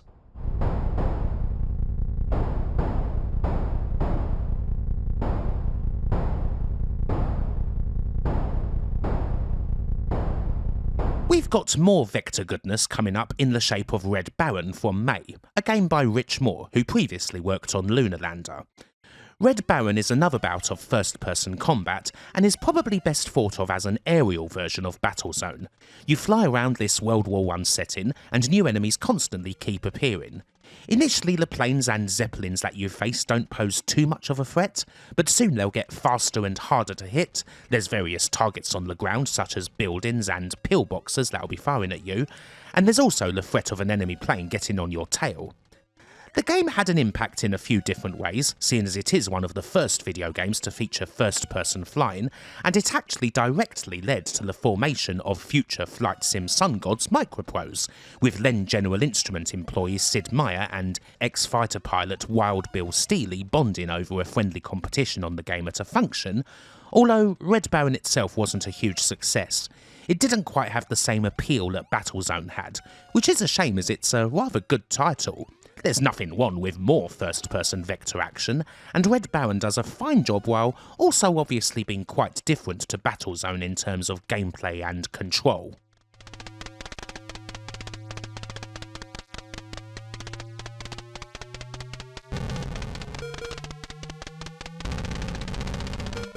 Still, even if the odd game missed the mark commercially, these are still pretty successful times for Atari's coin-op division, and here to cement that point further is their second biggest selling coin-op. June 1981's Centipede was a monster, and its mark of around 46,000 cabinets is only beaten in the Atari canon by Asteroids. It's largely the work of two people. Ed Logg, the man who's already done Asteroids and Super Breakout, is already pretty well known by us at this point. But the other half of the equation is Donna Bailey, who joined Atari from General Motors in 1980 and was, at the time, the only woman working in Atari's coin-op division. Donna Bailey picked out the general idea for Centipede from Atari's big book that various people scribbled anonymous ideas in, enticed in particular by the description of a bug winding down the screen. From there, Bailey handled the game's programming, Logg designed and built up the initial idea into a proper game, and it all came together for another arcade classic, a particularly savage bout of gardening where you use a trackball to control your bug buster and zap a centipede that breaks up as you hit it as it winds its way through a field of mushrooms, while also avoiding other creepy crawlies such as spiders that dance around the bottom of the screen, fleas that leave extra mushrooms in their wake, or scorpions that create poison mushrooms that will send the centipedes to the bottom of the screen if they hit them. There's quite a lot of shooty action going on, but crucially Centipede felt somewhat different to the norm, in that it wasn't simply a game that was all about a ship using its lasers to blast a bunch of other ships. This helped Centipede attract a strong player base, one that had as many women as there were men. It was one of three particularly huge games at the time that had such a universal appeal, the other two being Pac-Man and Frogger, and that was a big part of its success. Indeed, Donna Bailey was primarily attracted to the initial idea of a bug winding down the screen that she saw in the book, because it was the only idea in there that didn't involve regular old space shooting action. It's not as if she didn't play and love such games, whether they were Space Invaders or Galaxian or Galago or whatever, but back in 1981 space shooters were prevalent to a point where a big chunk of arcade goers were becoming kind of weary of them, and a game like Centipede really stuck out by offering a totally different premise. You see this go even further later in 1981 when Donkey Kong arrives, and platforming really starts to wrench away the space shooter's long-held arcade crown. It's just such a cracking game too. Another thing that really helps it, and something that almost every newer version of the game tends to miss out on by overstressing the gardening theme and including some sort of grass field or whatever, is how much the game pops. Centipede is a quintessential Golden Age title in this regard, a game designed to glow in the darkness of the arcade even more than the norm, with the ever more colourful mushrooms and creatures on a black background immediately capturing your attention. One of Atari's best titles, and rightly one of their most successful ones.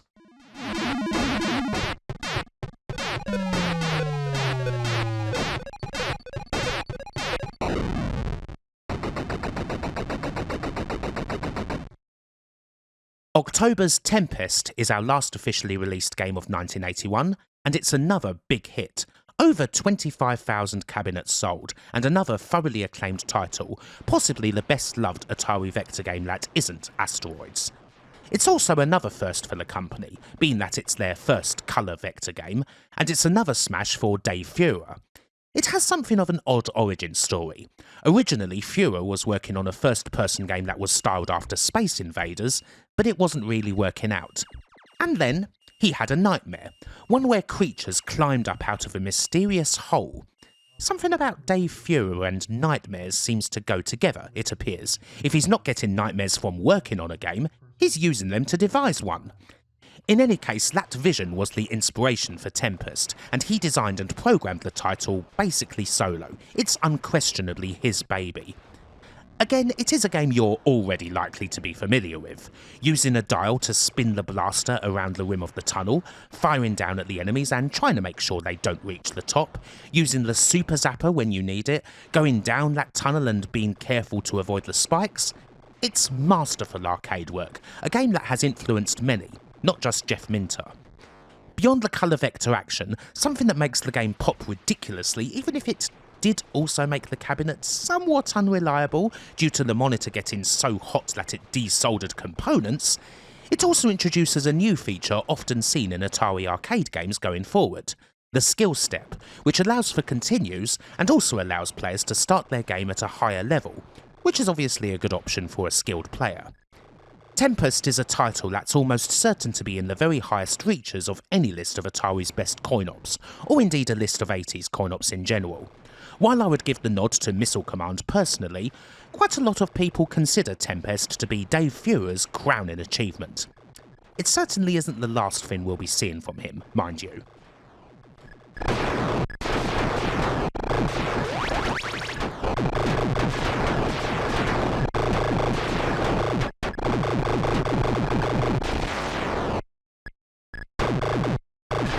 Maze Invaders is one of the more famous unreleased Atari games. It's very good for one, and it was also designed by Ed Logg, the golden boy of Atari who was responsible for the likes of Asteroids, Centipede, Super Breakout and later Gauntlet.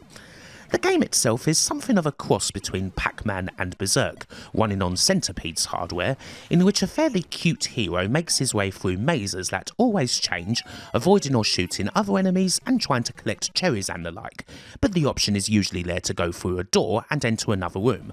Unlike Berserk, Maze Invaders won't call you a chicken for doing so. The game, as seen here, is damn near finished, but it didn't get through the location testing. Ed Logg, interviewed for Game Design Theory and Practice, thought that the amount of waiting you often had to do was a key weakness in the title, something that frustrated him but he couldn't overcome. Maze Invaders was eventually pulled, and only 2 machines are known to exist. One belongs to Logg himself, while another was bought by a Texan operator. Nowadays, Maze Invaders isn't just playable on MAME, it's also on the recent Atari 50th Anniversary collection.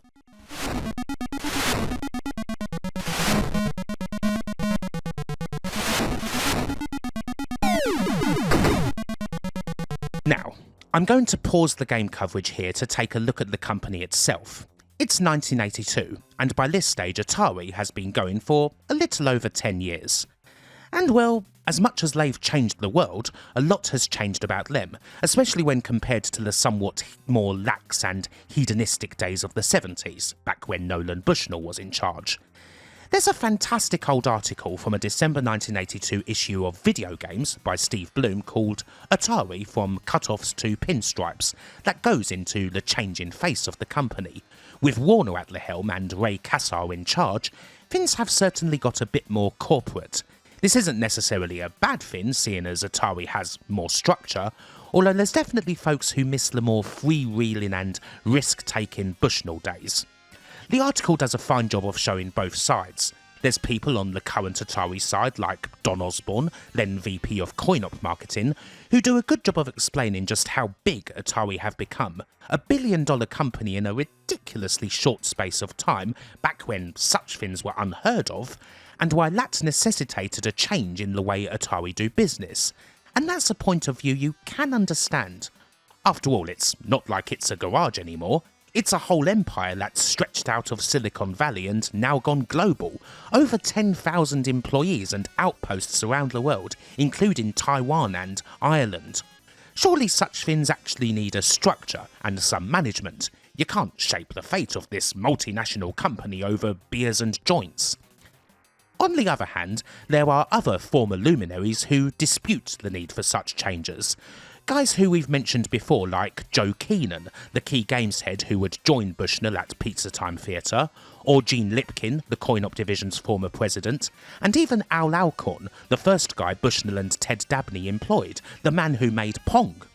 In the case of Lipkin and Alcorn, they were technically still on Atari's books, but they were essentially getting paid to stay at home because they weren't part of the new corporate image and didn't want to be. Just as in the case of other folks who'd worked at Atari and, for various reasons, gone on elsewhere. Dennis Coble at iMagic, Ed Rotberg, Wendy Allen and Roger Hector at Videa, former pinball designer Eugene Jarvis at Williams, the Crane Miller Whitehead Levy quartet that formed Activision. Hell, you can add Steve Jobs in there too. Noah Anglin, the former VP of Manufacturing and Engineering who was supervising the Vectrex at this time, bemoans that in the old days, key decisions were simply bashed out in 15 minutes, the sort of thing that shapes a game or even a company. And nowadays, the corporate Atari simply can't do that. In such a, well, refined environment, that sort of thing is impossible. The company's bigger, but the dynamism is gone. And you can understand those guys too. The charge, the buzz, the risks, the actually feeling like you're doing something. That goes beyond simply missing the days when you could wear shorts in the office as opposed to having to put on a pinstripe suit. It's an excellent bit of old games writing that is worth reading in full, and I'll link to it in the description. Anyway, while people give their views on the current state of Atari and whether the old or the new ways are better, the engineers at the coin-op division, generally more lax about wearing suits than other parts of the empire, continue to toil, and despite the toiling, they produce quality. They certainly work hard, they play hard as well, but the production of a big game can easily take over someone's life. That sort of crunch isn't anything new, with guys like Dave Feuer virtually never leaving the office when he was working on Missile Command and Tempest. No wonder he got so many nightmares. For now, we continue to look at the fruits of their labours. While Asteroids Deluxe was a perfectly fine update on the 1979 Originals formula, it is fair to say that its performance on the arcade floor was below Atari's expectations. Just because the original was such a runaway success didn't mean that the follow-up was a guaranteed slam dunk. And so it's not all that long before Atari came up with a full-on sequel. We start off 1982 with February's Space Duel. It's Asteroids in colour. Although actually it's a fair bit more than that.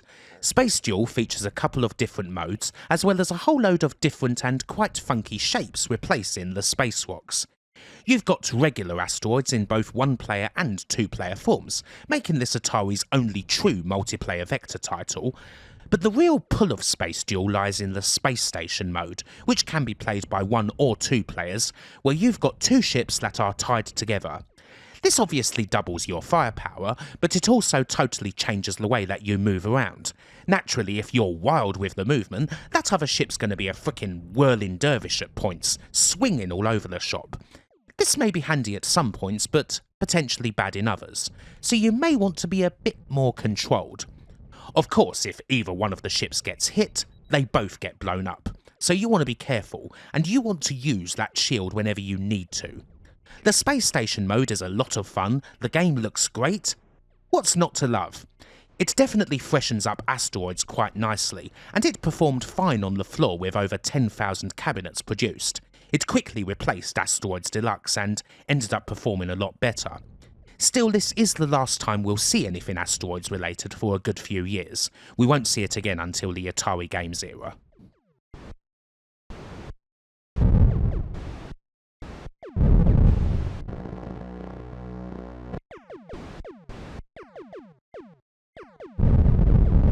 Lunar Battle is another prototype that saw release under a different name. One look at it and you can probably see that this is an earlier version of Mike Halley and Rich Adams' Gravitar from 1982. The name Lunar Battle is closer to the game's origins. In a 2006 interview with Dan Coogan, the holder of Gravitar's world record no less, Halley and Adams said that the original Lunar Battle idea was from a guy called Mike Jan, and it was found in the big old idea submissions binder that the Coin-Op division used. It's essentially a cross between Lunar Lander and Asteroids that got expanded, with the idea of exploring different solar systems and completing missions. A great if tough game, although Gravitar is even harder in these earlier incarnations. The game was known as Lunar Battle throughout most of its near 18-month development, but it didn't test well under the name, so eventually, after a few more tweaks, the name was changed to Gravitar, and it finally got the green light. So, now that we're looking at August 1982's Gravitar, what are the big differences between this and the earlier Lunar Battle?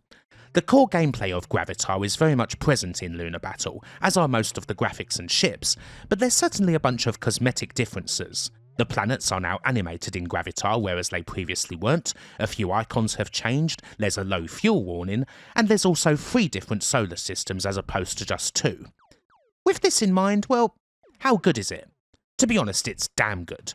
Gravitar does a fine job of adding a big chunk of exploration to the more typical thrust and destroy asteroids formula, and even though it's immensely challenging to take a ship through the tunnels in the harder stages, traversing the narrow paths while also trying to take out the bases, avoid rammers and so forth, it's damn rewarding when you manage it and you're able to escape the aliens in one piece, zooming back out and moving seamlessly on to the next planet with those aliens still giving chase. It's also a sign of how that Lunar Lander and Asteroids gameplay is going to evolve into bigger games with even more features and exploration and so on. There's a big line here that runs through to the likes of Thrust, to Exile, to Star Control and plenty more. It is perhaps a more important game than it often gets given credit for. Gravitar was a pretty modest performer with a little over 5,000 units produced, but it's one of the most complex arcade games that Atari have produced to date, and it still utterly warrants a look.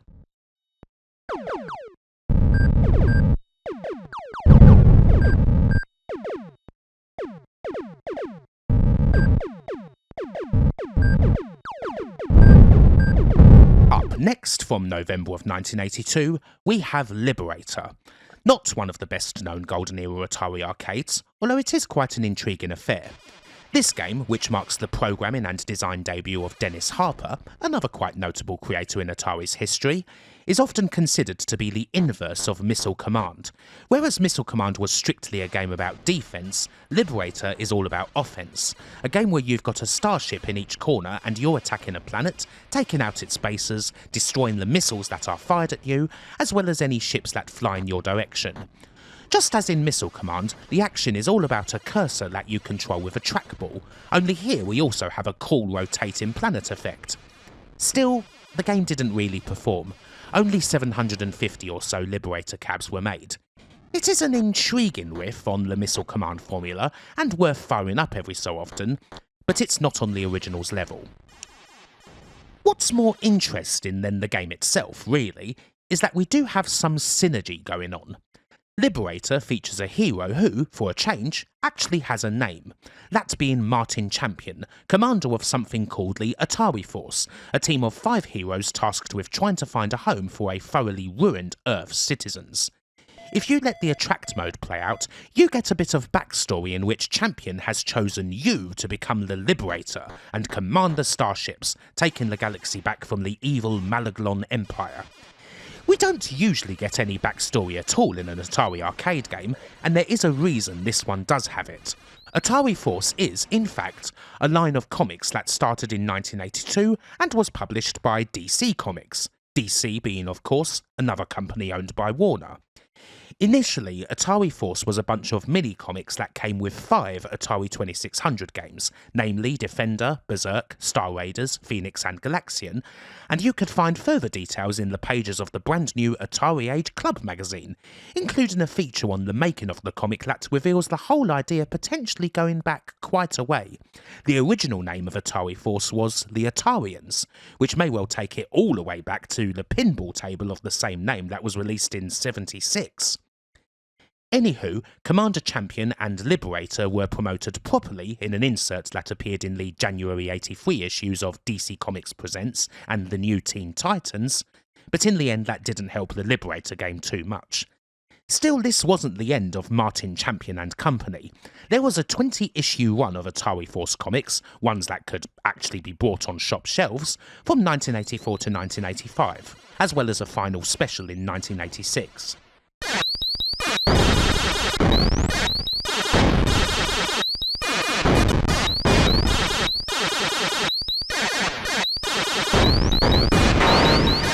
We come next to another sequel to a highly successful game. This time it's Millipede from November '82. Ed Logg's helming this sequel, and while in many ways it is another deluxe sort of affair, indeed it was initially named Centipede Deluxe during development, we have a lot of cool additions here, whilst the gameplay that made the original so great remains undisturbed. You now play as an archer who fires arrows up the field. You've still got the multi-segmented insect winding its way down, as well as the spider, scorpion and flea, but now there's also new bugs kicking around, such as the bee and dragonfly that drop mushrooms, or the beetle that turns mushrooms into flowers, which can only be destroyed by another new addition, DDT bombs that are dotted around the field. The gameplay remains maniacal, and the game still pops very nicely. And it also adds Tempest's skill step feature, letting people start at a higher level if they fancy more of a challenge from the get-go. Happily, Millipede was much more of a success than Asteroids Deluxe was, shifting around 8,500 units. A decent effort. There's another cool addition to the game that may not necessarily be noticed immediately, that came from a young Mark Cerny, who also worked on the game. According to Ed Logg in an interview for Game Design Theory and Practice, Cerny bothered Logg about making a new algorithm to spawn the mushrooms that was based on John Conway's Game of Life automaton, which you may possibly recall also provided a lot of inspiration for Will Wright's seminal SimCity. Cerny bothered Logg repeatedly about adding this algorithm to the title. Logg eventually relented and let Cerny do it. It is quite a cool touch, even if it is perhaps not something you would pick up on straight away.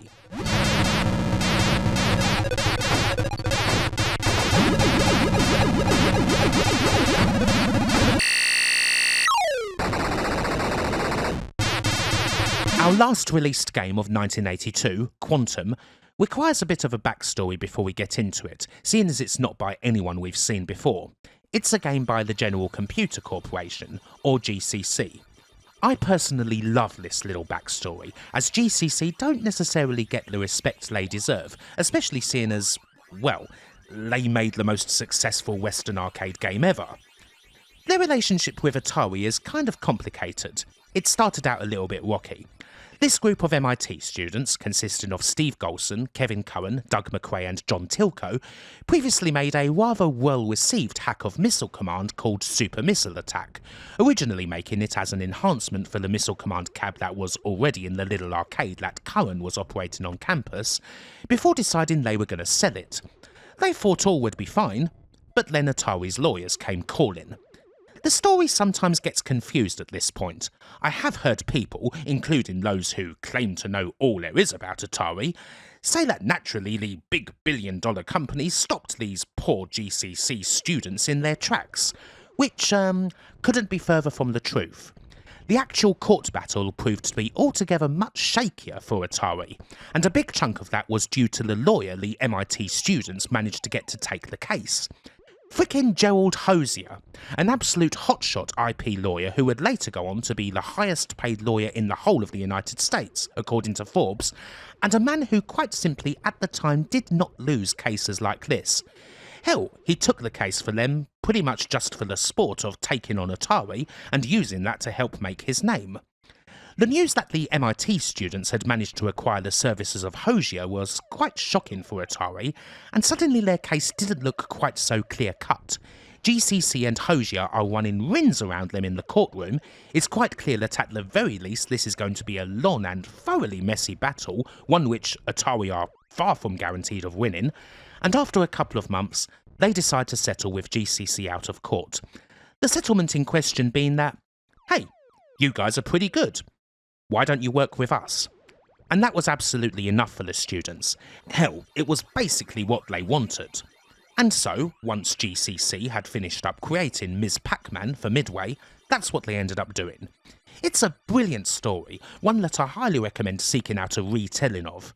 Steve Golson does a good job of it, and I have had the pleasure of talking to him about GCC's history and how they ended up squashing this beef with Atari. GCC did a bunch of cool things with Atari, including the 7800, which would have had significantly more impact if it had been released in 1984 when it was initially supposed to, rather than 1986. They also did a couple of neat arcade games. Quantum is the first of them, and indeed it's another first in general.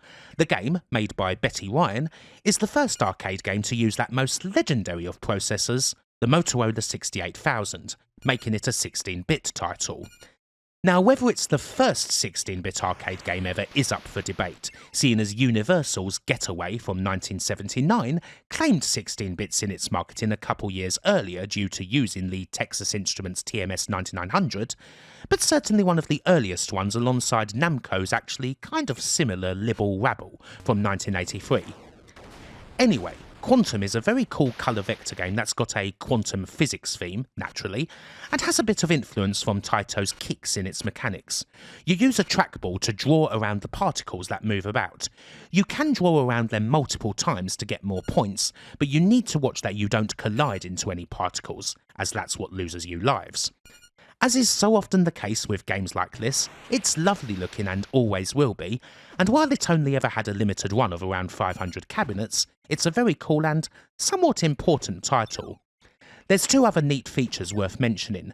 You are actually able to briefly play the game and capture a particle during the attract mode, which functions as a tutorial, and if you set the high score, you're able to use the trackball to actually sign your name, as opposed to simply entering initials. That's really lovely, and it is a shame more games didn't allow for that, even if, obviously, that would be kind of a pain on most control setups.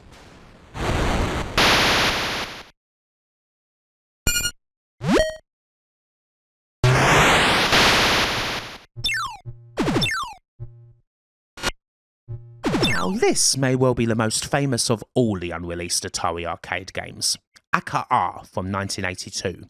For years, the title enticed people, what with its weird name and all, not to mention the pedigree. It's the work of Dave Ralston and Mike Halley, two Atari legends who'd go on to the likes of Star Wars, Gravitar, Paperboy, 720 and much more besides.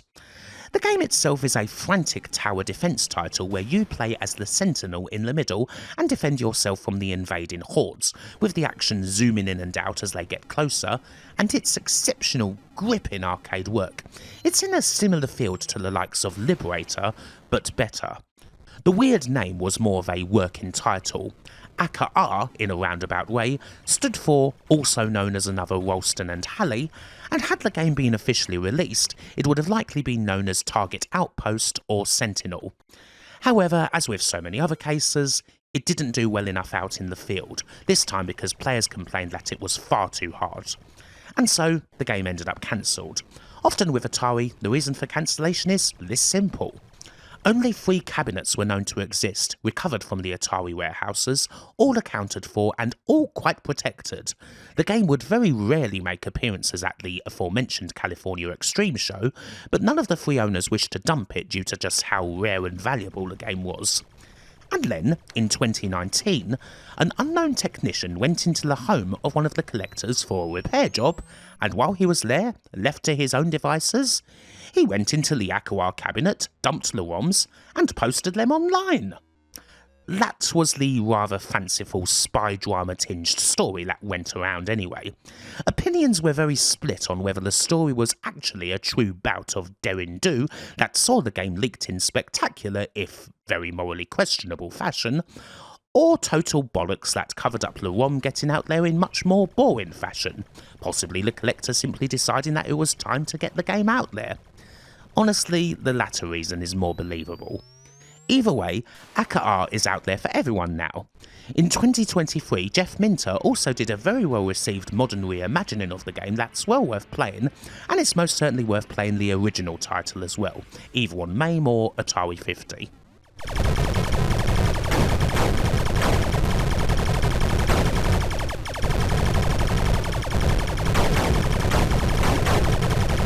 What on earth is Hair Scare? No, it's not a shortened name for a disastrous BBC Saturday evening game show hosted by the erstwhile Jason Bradbury. In this instance, it's another Atari prototype. This one is very mysterious. We do have gameplay footage of it thanks to AtariGames.com, and it seems that the idea is to create a path for rabbits using mines so that they safely land in the moving truck at the bottom. No one's laid claim to developing this, and no one's even sure when it was developed, although it seems likeliest that it was worked on in around 1982 and obviously it failed. Heart of Ice. A cool title, but a game that very little is known about. We do know that this is Mark Cerny's baby, a game that he worked on before Marble Madness. It would have been a 3D game where you hopped on platforms with the aim of rescuing a princess, the proposal directly comparing it to Donkey Kong. At the same time as this was going on, Dave Sherman took the lead on another 3D game with an Arctic theme called Ice World. This featured elements of flying and driving through tunnels and canyons made of ice. Neither of these games got close to being finished, but it has been proposed that eventually they came together as one, with the end result being 1984's iRobot, a 3D game that contains platforming and flying, that we'll be looking at later on. Way back in 1974, Atari released an electromechanical light gun game called Quack that's probably most famous for, very allegedly, inspiring Nintendo's Duck Hunt, the original toy anyways. And here we have another game called Quack from 1982 that never came out, although name and ducks aside, they don't have a lot in common. This game is by Mark Cerny, and the idea is that you guide the mother duck and her 3 ducklings to their home safely by sliding the tiles and creating a path for them. Looks pretty boring, doesn't it? Again, the creativity lay in how you played it. This game was supposed to use touchscreen technology, so you'd move the tiles with your finger on the screen, or a stylus or whatever. Nice, huh? But this method apparently confused people in the location tests. They didn't want a touchscreen, they wanted a joystick and buttons. With the main feature of Quack getting thoroughly poo-pooed, it didn't stand a chance. But even if it's not much of a game, it is a concept that's curiously ahead of its time.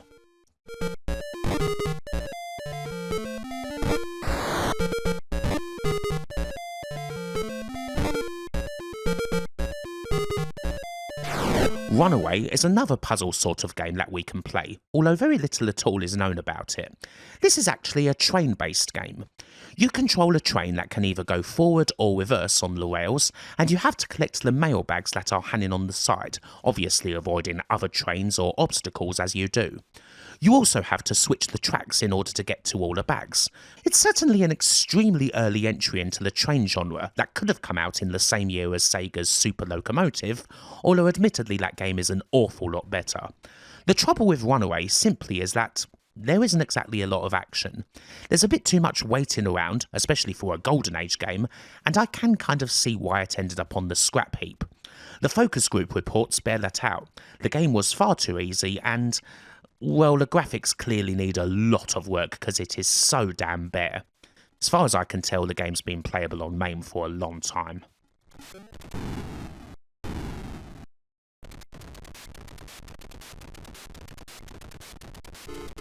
Before we finish 1982, we should quickly look at another thing Atari started doing this year. They started importing arcade video games from Japan. In particular, they had a strong relationship with Namco. That relationship went all the way back to 1974, in fact, when Namco, then known as Nakamura Seikakusho, purchased Atari Japan. something of a folly that was set up by Nolan Bushnell in 1973 and it didn't work out at all. The purchase of Atari Japan would see Namco begin to import Atari's games over to Japan, with Breakout being a particular success, and ultimately it would result in Namco starting to make video games of their own later in the decade, which obviously turned out quite well for them. While the first Namco games to make it outside of Japan, including Pac-Man of course, were published by the likes of Midway, Gremlin and Gameplan, Atari started to publish their games from late 1981 onwards, with Dig Dug being the first of them in '82. Pole Position would soon follow, and both of these would be huge successes. Atari produced around 20,000 units of both Dig Dug and Pole Position, and they also made 5,000 Exevious cabs, and nearly 2,000 Pole Position 2 cabs. Looking closer at Dig Dug, Atari decided to promote it with something a little odd. A Dig Dug song from the ageless master of the twist himself, Chubby Checker. No, really, listen.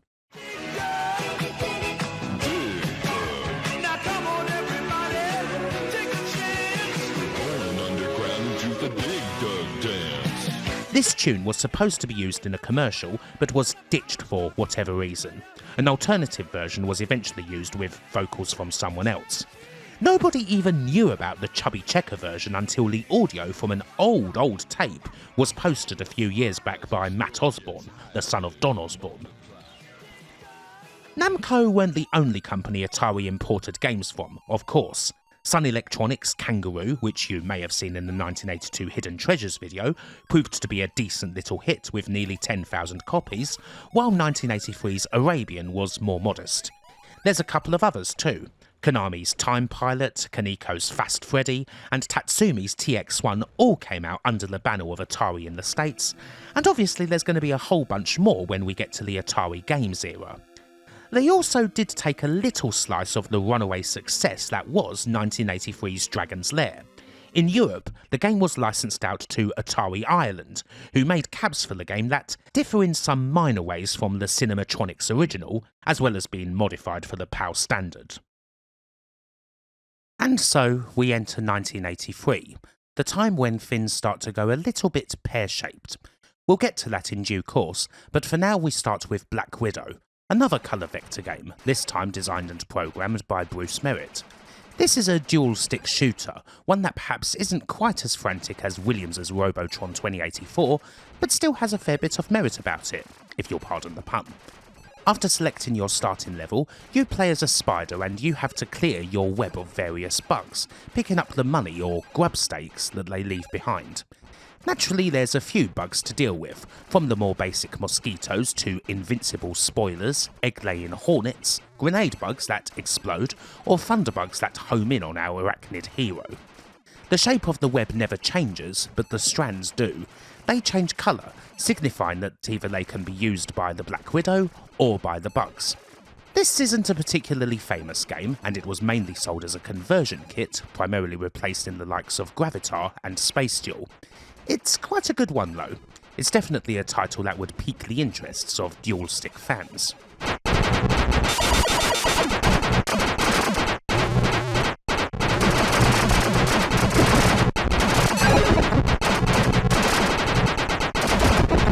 Food Fight is the second Atari arcade game made by GCC, and it's another decent one. Much like Quantum, it uses a 16-bit M68000 processor, which makes for some pretty nifty and smooth animations, the sort of which we've not really seen up until now. The aim of the game is pretty much in the title.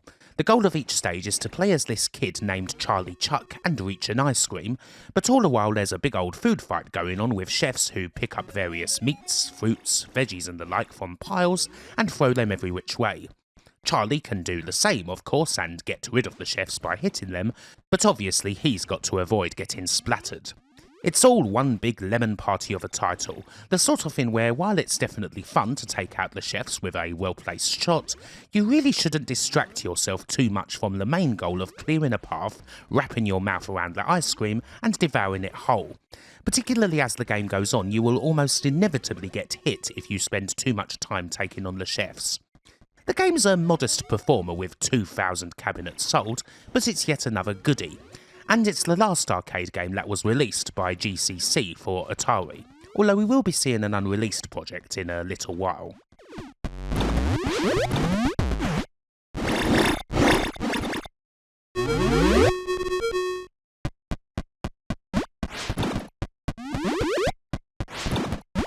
So, we are now in May 1983, and we've reached a somewhat familiar time, the prelude to the North American video game crash. For Atari and their parent company Warner, the rot had already started. It was December 8th, 1982 when Warner made it public that Atari's sales earnings for the current quarter would be a lot lower than what Wall Street expected. Wall Street expected Atari's sales to increase by 50% that quarter, but when it was revealed that the increase would only be by 10 to 15%, well, even if it's not a loss, it causes panic. The growth has stalled, stock prices fall, and this announcement has a knock-on effect for the entire industry. There's a great article by Scott Stilfen on Atari Compendium all about the onset of the crash, which I will link to. One amusing thing I note from an old Vidiot magazine is that the day before Atari's bombshell announcement, the New York Times ran an article about the strength of the games industry titled "The Video Games Explosion." I mean, they were right in a sense. By the time we get to May, there's really quite serious problems. Another quite damning thing was that a few of the biggest wigs at Atari, including CEO Ray Kassar, had rather curiously sold tons of their personal shares in Atari literally minutes before that December 8th announcement. The Security and Exchange Commission would ultimately charge Kassar and Chief of Staff Dennis Groff with insider trading over this, and while Kassar and Groff ultimately settled, this led to the resignation of Kassar as CEO. He'd be replaced by former Philip Morris executive James J. Morgan. What with all this turmoil, a waning VCS that hasn't been replaced as Atari's home centrepiece and is now getting smothered by lousy cartridges, a whole load of distributor issues that were virtually entirely Atari's fault, and the general mistreatment of many engineers that had resulted in them leaving and building up a very sizable chunk of Atari's most serious competition, well, things are not good at all. It takes a little bit more time for the effects of the crash to reach the arcade floor, but still, by the end of 1983, it's revealed that the North American arcade industry's revenue as a whole, not just video games, had decreased from $8.9 billion in 1982 to $6.4 billion in 1983, a quite thunderous drop. In the midst of the mire, Atari try their best to put a brave face on things, particularly when it comes to those arcade titles. There's a good interview from the time with Don Osborne, then Vice President of Marketing, where he's grilled a little on the waning state of the arcade industry, but defends the time and money that Atari have spent on the next game we're going to cover, and how it's an experience that you simply can't get in the home. As you may have guessed from the cabinet he's sitting in, that's Star Wars. Another all-time classic, of course, one that actually had its origins in a space combat vector project started in 1979 by Jed Margolin called Warp Speed, but then was revived in 1983 with a team starring Margolin, Mike Halley, Norm Avalar and Greg Rivera once Atari managed to grab the Star Wars license, which they did in January of 1982 for a cool $1 million. Although only for arcade games, seeing as Parker Brothers beat them to the license for games in the home. We've got a glorious adaptation of the space opera filled with dogfights against TIE fighters, sorties along the surface of the Death Star, daring tunnel runs, a glorious explosion if you nail that shot into the exhaust, as well as lots of lovely speech synthesis. We've got the iconic cockpit cabinet as well, along with the yoke that, as mentioned, originally appeared in the Bradley Traynor version of Battlezone and was designed by a man named Jerry Leshak, who was often in charge of designing the controllers for Atari's cabinets. After 18 months of development, with Lucasfilm being present most of the way through, and George Lucas himself testing and approving of the finished game, Star Wars comes out to a deservedly rapturous reception. Even though times were starting to get tougher, Atari still made over 12,000 Star Wars cabs, a little over 10,000 of them being uprights, and nearly 2,500 of them being the environmental cockpit, probably one of the most recognised cabs of them all. It's a wonderful game too. For me, this is still one of my absolute favourite Star Wars games, honestly only beaten by the PC's almighty TIE Fighter. The gameplay loop, one that's designed to both satisfy the majority by giving everyone a fair crack at blowing up the Death Star regardless of skill, before quickly getting fearsome in the following loops, is worthy of a chef's sloppy wet kiss. And the sheer amount of crafting here, built by people who thoroughly gave a crap over a year and a half, is obvious. It's another one of the very best Atari arcade games, and another one that will never stop being special. Yahoo! You're all clear, kid!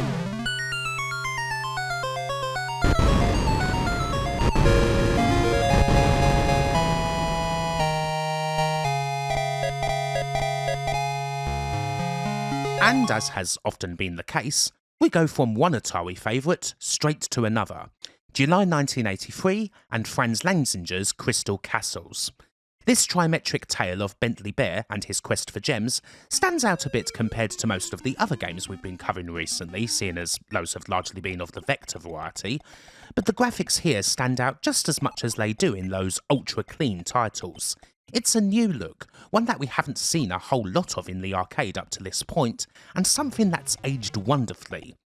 The look of Crystal Castles was largely present throughout its creation, although the game itself did change. It was initially going to be something called Toporoids, a riff on asteroids that would use this graphical style.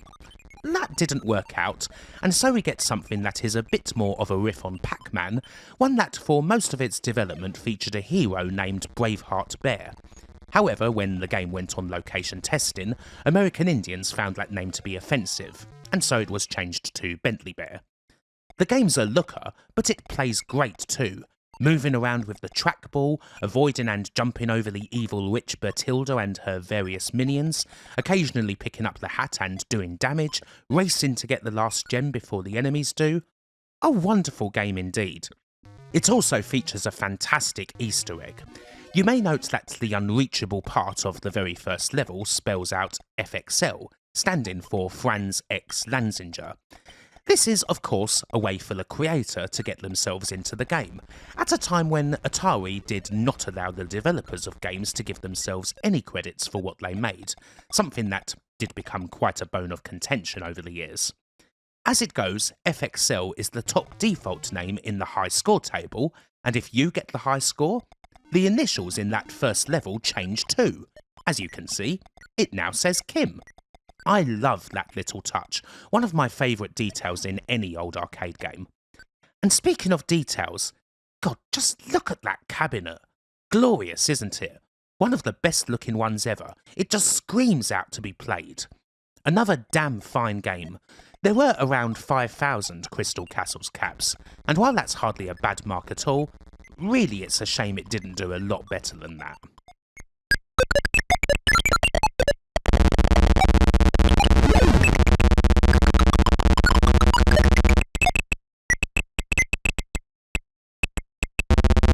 For one here is another simple story for a title that you may know.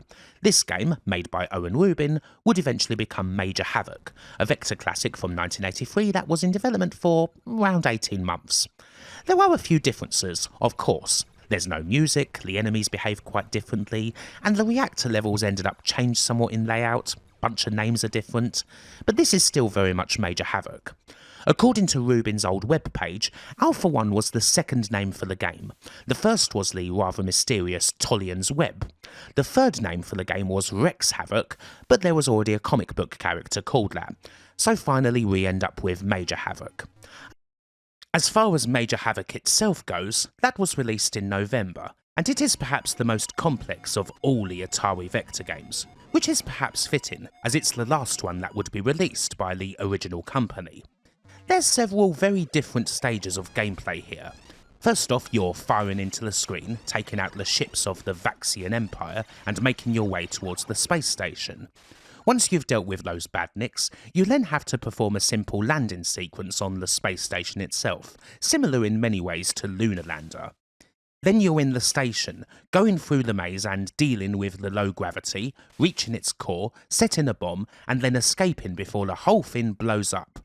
There's tons going on, with there even being a little breakout game that you can play on the ship's computer between stages.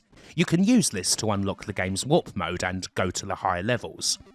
This is all brilliant, such a deep game, a real work of art and a special entry into the Vector world. But alas, by the time this came out in late 1983, Vectors were virtually on their last legs, not particularly liked by operators due to how often they failed due to monitor burn and issues like that. Between that and the time Major Havoc was released, only 300 cabinets were made. An unfortunate fate for such an excellent game, although Major Havoc tends to be appreciated a lot more now than it was back in the day.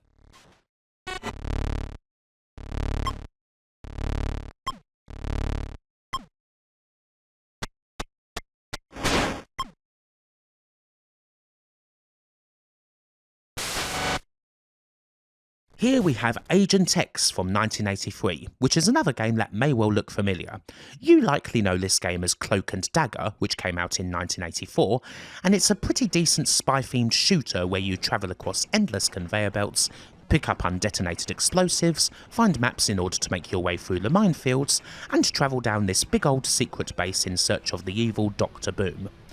This was a licensed game for a 1984 film of the same name, but in the case of this game the title was already well into development.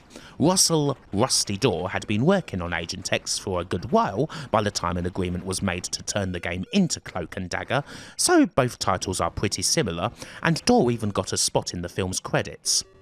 One other thing worth mentioning is the potential Atari 5200 version of Cloak and Dagger, mainly because a box of the game is actually shown in the movie, and it's even played.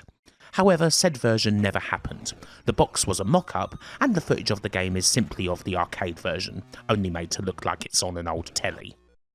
As for the real Cloak and Dagger, as it was released, there's not a whole lot of differences between the final game and Agent X.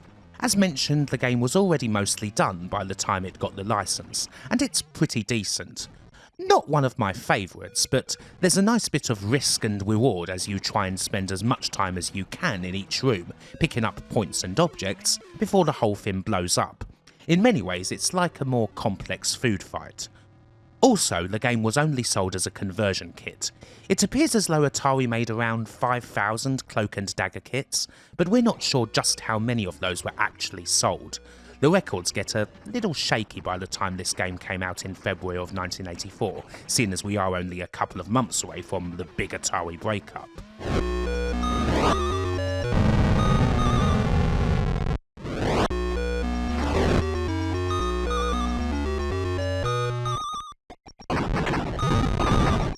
It seems that whenever I do arcade-themed vids, I'm never too far away from a baseball game. This particular example is Barroom Baseball from 1984, and you may well think it looks pretty damn ugly for an arcade game of that vintage. Now there is a reason for that.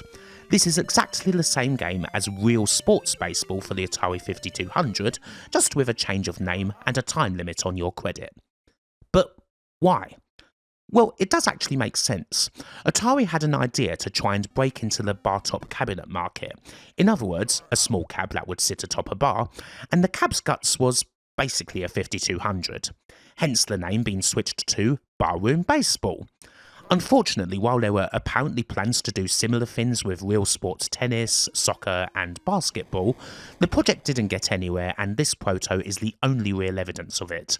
But when you consider the later success of Nintendo's Versus system and the PlayChoice 10, this project doesn't seem like a terrible idea on paper. Strike. Strike two. Cloud 9 is an odd little game.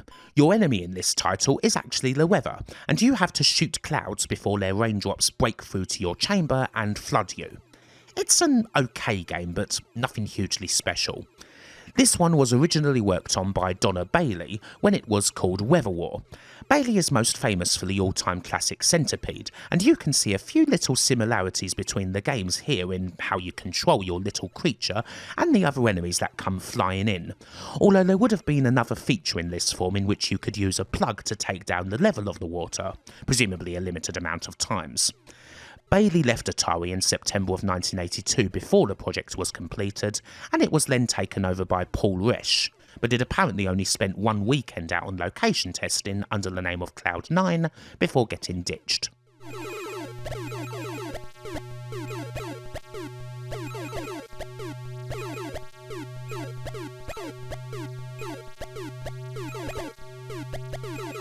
Up next, we have a pretty nice fantasy-tinged title from the almighty Ed Rotberg. This is 1983's Fire Beast. There's two different stages to each level. The main core of the game sees you man an almighty dragon and protect your workers from bolts of lightning that move down to the floor in a rather snake-like style and will naturally turn anything they touch into dust, including you. In the second stage, your workers reach a treasure cave and you must protect them once again from said energy while they collect as much treasure as possible, this stage being a bit more like a bonus. It's all pretty good actually. So initially this was supposed to be a licensed effort. The idea was to make a game based on Anne McCaffrey's fantasy book series, Dragon Riders of Pern, wholly unrelated to a computer effort that Epix were working on at around the same time.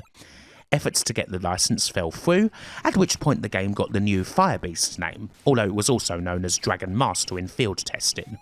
It didn't succeed on the field, and that was that. But a cab of the game was out there. It made its debut at California Extreme in 2011, and nowadays Fire Beast is playable on MAME.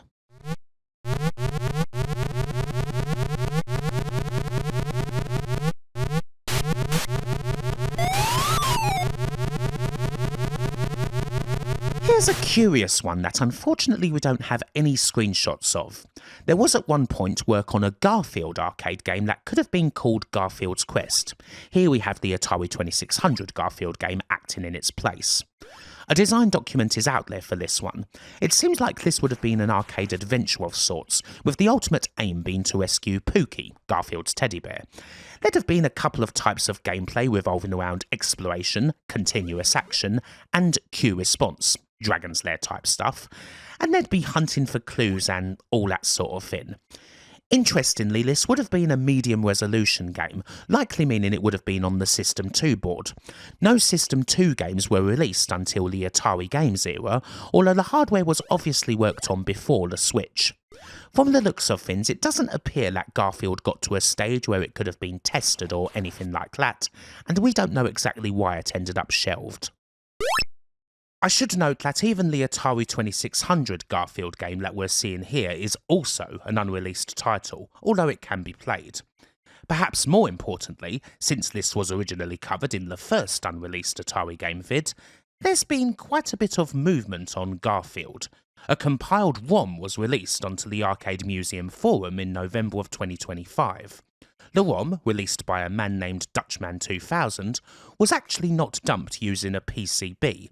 Instead, it's from source code that still existed on a backup tape that would have been used in Atari's VAX-11 computer systems. As far as we know, a PCB for the game never actually existed. This is fabulous preservation, and while there's nothing here that's playable as of yet, and that may be a while away, if it's even possible at all, a few bits of art from the game have been ripped and shown.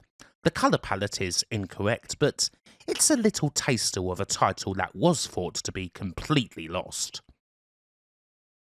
Tomcat, our final game of 1983, is more like a tech demo, but it is kind of notable for being the last vector game that Atari ever worked on. What we have here is a vector flight sim where you either control a Cessna aeroplane or an F-14 helicopter, and you can either do training or undertake a combat mission, although there's not that much combat to speak of in this proto, which is presumably from pretty early on in the project's development. Jed Margolin, previously of the team behind the almighty Star Wars, was the head on this. On his website, he speaks of Tomcat as a research project that could have ideally led into a flight sim game, but initially he didn't get too far into it before he was pulled into working on the Laserdisc game Firefox. The project initially survived the switch to Atari games, and cabinets for the game were known to exist, but Tomcat was ultimately wrapped up in 1985 after it was decreed that Vector Games had gone the way of the dodo, at which point Margolin went off to join Rick Moncrief's hard driving team.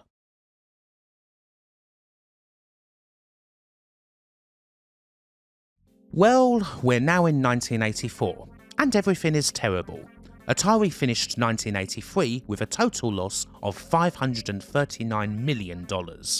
Warner's stock price has tumbled. Layoffs happen all over the shop, various factories and projects around the world are being shut down, a whole bunch of unsold inventory gets buried in a landfill, and so on. This second part is going to end once we get to the split, which we'll be covering at the start of part 3, seeing as this video's pretty damn long already. And so we only have 2 actually released titles from the original Atari to look at before we get to a bunch of unreleased ones. The first one is Atari's attempt to cash in on the short-lived Laserdisc boom, and indeed the only one of several Laserdisc projects to make it out onto the floor. However, it arrived too late to be any kind of success. This is Firefox, released in January with a team that, at the end, largely consisted of the Star Wars folks, people like Mike Halley and Jed Margolin. They were mostly brought on in the middle of development to try and save a project that was in freefall. The game itself has a license from the 1982 Clint Eastwood movie, and there's even a press event from March of '84 where the man himself promoted the game, but in the end the game itself is a rather average Laserdisc rail shooter, one where you can choose to either go right up in the skies and save your fuel, or fly closer to the ground where you've got better radar protection. It's quite middling, not a patch on say Gottlieb's Mach 3, which beat Firefox to the punch by several months and performed a great deal better as a result. A little over 1,500 very expensive cabs were produced of the game, which wasn't exactly enough to cover the expense of making it. As we will see in a bit, Atari went absolutely all in on the Laserdisc, but they couldn't get this out in enough time to get anything out of the boom. There is one rather poignant message in Firefox that should be mentioned, a dedication in the Attract mode that reads, "For Don Osborne, you helped pilot the course of an industry. Forever your success will soar as part of its spirit." Don Osborne, Atari's vice president of marketing, and someone who was thoroughly resolute and passionate about Atari right to the end, passed away suddenly on December 31st, 1983 due to a heart attack. He was only 41 years old. That message stands as a fine tribute to him. See what this thing can do. Polar packs in sight now. They've got me locked on. Homing device just activated. And so, this is the last arcade game that the original Atari released, and they finish with another landmark. June 1984's iRobot is the first video game that's made entirely out of polygons, taking a step ahead of Simutrek's Cube Quest from the previous year, a game that used polygons with a Laserdisc for backgrounds. As was mentioned earlier, we know that there was a polygon-based project in the works for a couple of years. There was Mark Cerny's Heart of Ice, which was then taken over by Dave Feuer. It was called Ice World and then Ice Castles, before the aesthetic changed, and from there we get iRobot. The unhappy interface robot rebels, moving around and eliminating the red zones in each stage while his evil-eyed boss isn't watching, travelling from one stage to another, occasionally having a battle with Big Brother himself.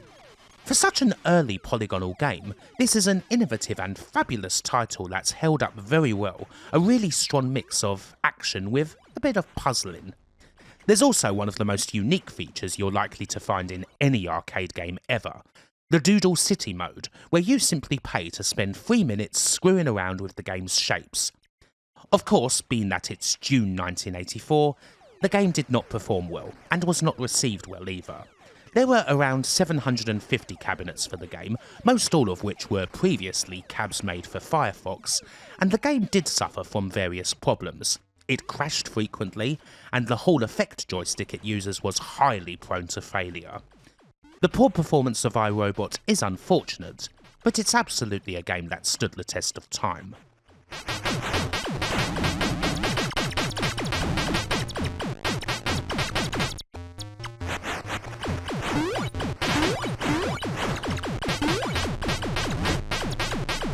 We've still got a bunch more doomed projects to look at before we wrap up this part.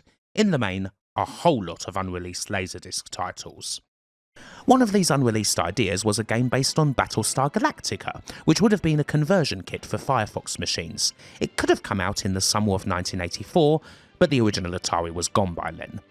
Some footage exists at least. AtariGames.com has a trailer kicking around, and there is a demo laserdisc somewhere featuring some simple and jerky footage, but who knows how far this project actually got. Probably not to the point where there's anything playable. According to Owen Rubin, there was also a preliminary test for a game based on Knight Rider, but that didn't get far at all. Not to the point where any laserdisc was made, at any rate.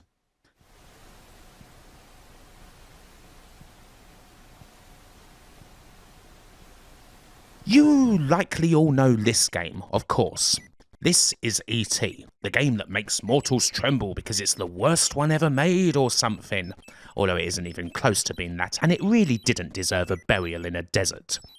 Anyway, infamous Atari 2600 game aside, work was done on an E.T. arcade game back in 1984. We don't have any screenshots of it unfortunately, but apparently it would have been an isometric platformer of sorts, designed by Robin Ziegler, and it used the same Lyle Raines designed Pixie anti-aliasing hardware that was found in Return of the Jedi.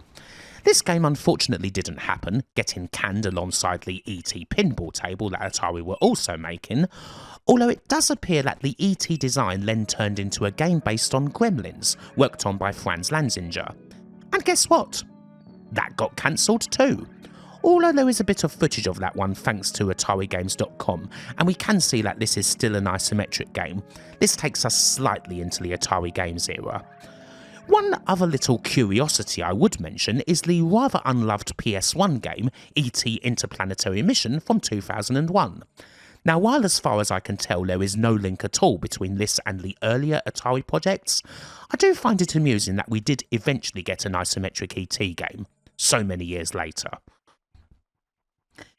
Here we have another Laserdisc game, one that actually seems a little more complex than the usual. Golf Trainer. The idea here, as described by Owen Rubin, is a bit ahead of its time. You would hit actual golf balls into the screen, and sensors would calculate various things like where you hit the ball, your swing and all of that, and you would see just where the shot went on a top-down menu. Also, a whole load of footage of golfing instructors giving the player tips was shot at Los Gatos Golf Course for the title, which we're seeing here thanks to Scott Stilfon's YouTube channel. While it doesn't appear as though the actual game got too far, it is quite ambitious, and there's certainly a lot of things kicking around these days that do exactly what Golf Trainer was trying to achieve back in 1984. It seems as though in an ideal world, playing Golf Trainer would have potentially helped you get better at the real thing. Although, of course, it wasn't to be. Conjunction with each other. If the path is straight, but the face is open, it puts a glancing glow. Malibu Grand Prix is a game where there were two separate attempts at making something. The idea here, according to Jed Margolin, was to make something based on the Malibu Grand Prix go-karting centres that were owned by Warner Communications, and initially it was a first-person vector game. It went fine at first, but the project went pear-shaped when sprint-esque driving controls were added to it. The controls didn't work at all in first person, and the game was cancelled. Later on, an attempt was made to make a Laserdisc game based around Malibu Grand Prix. A cabinet was actually designed for this, available on the Arcade Bloggers website, and there are about 20 minutes of footage out there made for the game, shot at a centre in Redwood City. There's even some little behind-the-scenes tidbits included. As was often the case, the short-lived nature of the Laserdisc boom, and the unreliability of the format, spelt the end for this project.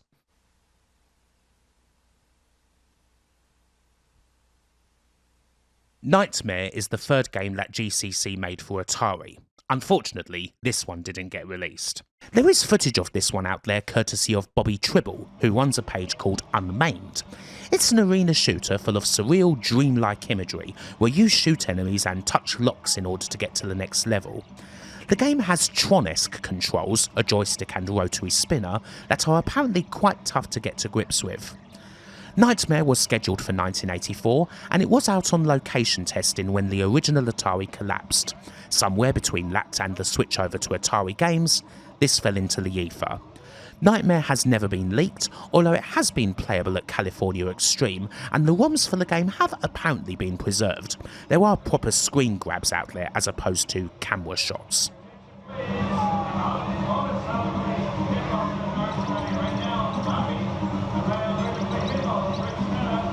Next up is another Laserdisc game, and one that I actually missed back when I did the first unreleased Atari Games vid. Playland, or Jester's Playland.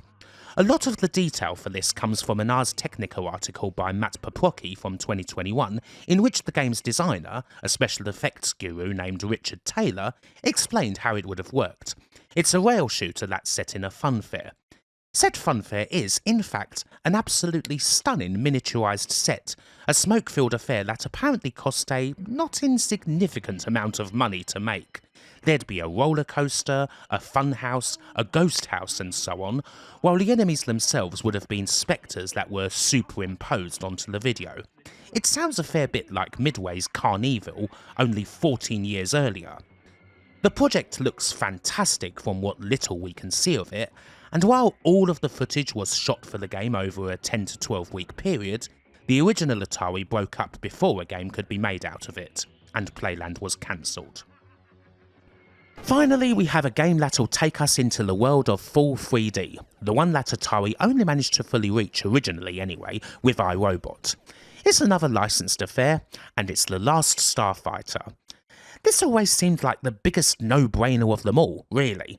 The whole premise of the film's based around a flight combat game in an arcade cabinet, and there's even the promise of an arcade game in the movie's end credits. But the game didn't happen.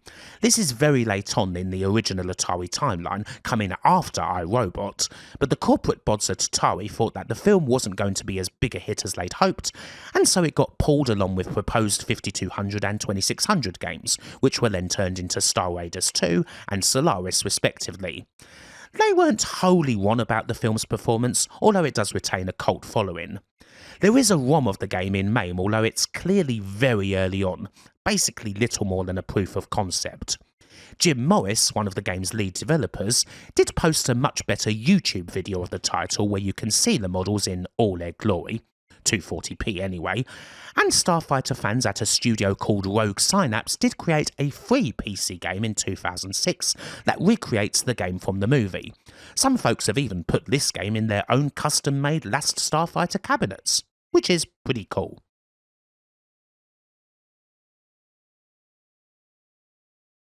Well, that about takes us to the breakup of the original Atari. It's at about this point when we should go a little bit into that and see how Atari Inc.'s coin-op division became Atari Games. But, well, this video's already over 90 minutes long, so this point feels like a good time to down tools and go on smoko. When we get to part 3, we'll cover Atari Games and the rest of the 1980s. While there's been a hell of a lot of classic titles in this part, we've got plenty more to cover in the years to come. But hopefully you've got a lot out of this big old Atari story so far, hopefully you've enjoyed this video, and until the next time, bye for now.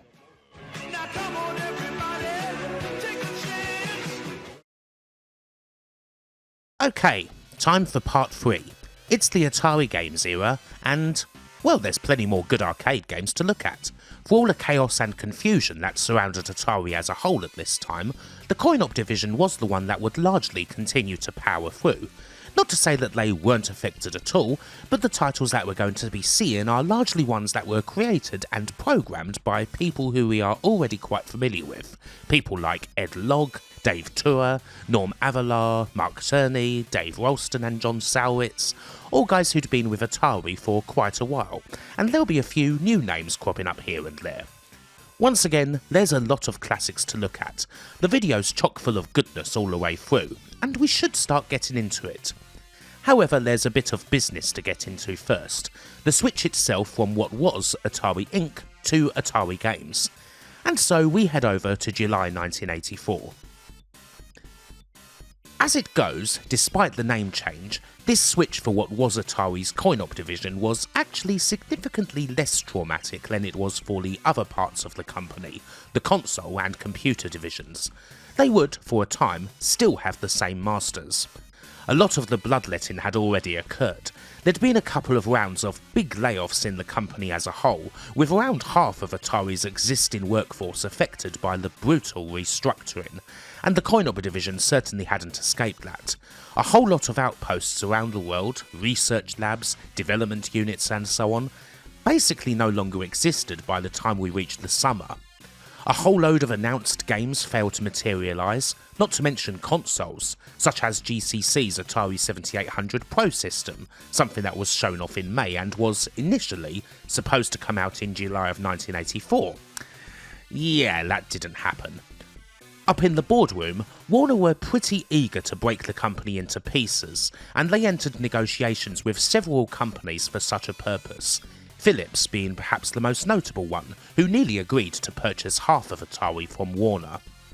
Still, it didn't take long to find an eager buyer, someone who'd recently been forced out of the company he'd created and, after around 5 minutes spent twiddling his thumbs in faux retirement, was eager to get back to the table. That man is, of course, the legendary Jack Tramiel, the old warhorse who built Commodore, made computers for the masses and not the classes, had the sort of miserable relationship with distributors that old Atari could only stand back and admire, mastered the Jack Attack, and treated business as if it was war, with competition against the likes of Texas Instruments fueled by grudges that never faded. On July 2nd, it's announced that Tramiel's new company, Tramiel Technology, named after the frequent misspelling of Jack's surname, have acquired the home computer and video game businesses of Atari. CEO James J. Morgan gets quickly booted back to Philip Morris, where he later tells the press that cigarettes are no more addictive than gummy bears, and if those Atari businesses thought the bloodletting was bad in the final months of Warner, they ain't seen nothing yet. For more on the Tramiel years, the Atari ST and all of that, I refer you back to the Last Stand of Jack Tramiel video that I posted years ago now. It's a goodie. As for the Atari coin-op division, well, for now they're still a part of Warner. They're the part of Atari that Warner wanted to keep, at least for the time being, as it performed better than the home divisions. John Farrand, a Warner executive, becomes Atari's latest CEO, and on July 11th the Atari Inc. name is officially retired. The Warner-led Atari becomes Atari Games, while the Tramiel-led Atari becomes the Atari Corporation. And through all this we still get a bunch more downsizing. Atari Tel, the company's telephone products division, is sold off to an American wing of Mitsubishi, and further layoffs hit the coin-op division, alongside some familiar names leaving at this stage, such as Crystal Castle's designer Franz Lanzinger, and the great Owen Rubin of Major Havoc, Paul Shark and many more. The coin-op division shrinks, with around 150 employees left come August. It is a significantly smaller operation, but it still exists, it's making games, and it's September when the first title arrives under the new setup. Obviously it's a title that was already being worked on at the time the split happened, and it's a pretty big name. Return of the Jedi. Originally, Return of the Jedi was supposed to be another Vector game, but designer Dennis Harper wanted people to be able to see the vehicles they were controlling, and for there to be a notable difference in the environments, the game taking place on land as well as in space. And so it became an isometric action title, using Lyle Rains's Pixie board, the anti-aliasing hardware that was originally going to feature in the cancelled ET arcade game. The game isn't quite as memorable as the original Star Wars, but it's still solid and features a similar gameplay loop. Most people have a fairly reasonable chance of being able to blow up the Death Star on their first go-around, using a speeder to fly through the forests of Endor and triggering traps for the stormtroopers, before Lando takes the Falcon down the tunnels to get to the Death Star's core, and it's on the second loop where you then get the other stages. Chewbacca in an AT-ST taking out the shield generator, and the rebels up in space battling the Star Destroyer. And yes, this was the second Star Wars arcade, despite being based on the third movie. We'll get to The Empire Strikes Back in a little while. Another amusing detail about the game's development comes from an interview Harper did with Craig Granell for Retro Gamer. Lucasfilm were naturally very protective of their movie, and the script that they gave Harper to work with included a fake ending that was completely nonsensical. Happily, Harper figured that this ending was purposefully stupid, and he didn't include it in the game. Perhaps unsurprisingly, considering the time, Jedi didn't come close to the original Star Wars arcade, shifting around 800 units. Personally though, I still enjoy this one a fair bit. Go for the power regulator on the North Tower.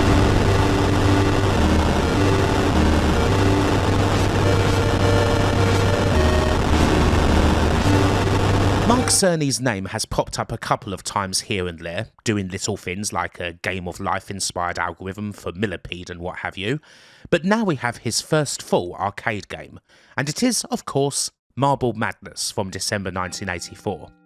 The first released game to use Atari's new 16-bit Motorola 68010 based System 1 hardware, this is another fantastic trackball based title where you guide the marble carefully yet quickly through several stages, avoiding various familiar hazards such as rival black marbles, acid pools, or slinkies that look to envelop you, not to mention the various movement based challenges, jumps, narrow passages and the like that you'll have to get through without falling off.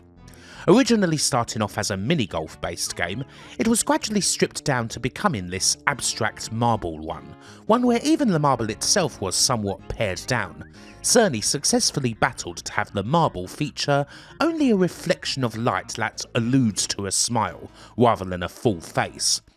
There weren't a whole lot of arcade games like Marble Madness either before or after it. Those 6 levels, complete with music that's a bit more orchestral in feel and the MC Escher inspired aesthetic running through the whole thing, utterly stick out in the mind, and it's definitely one of the best trackball games of them all.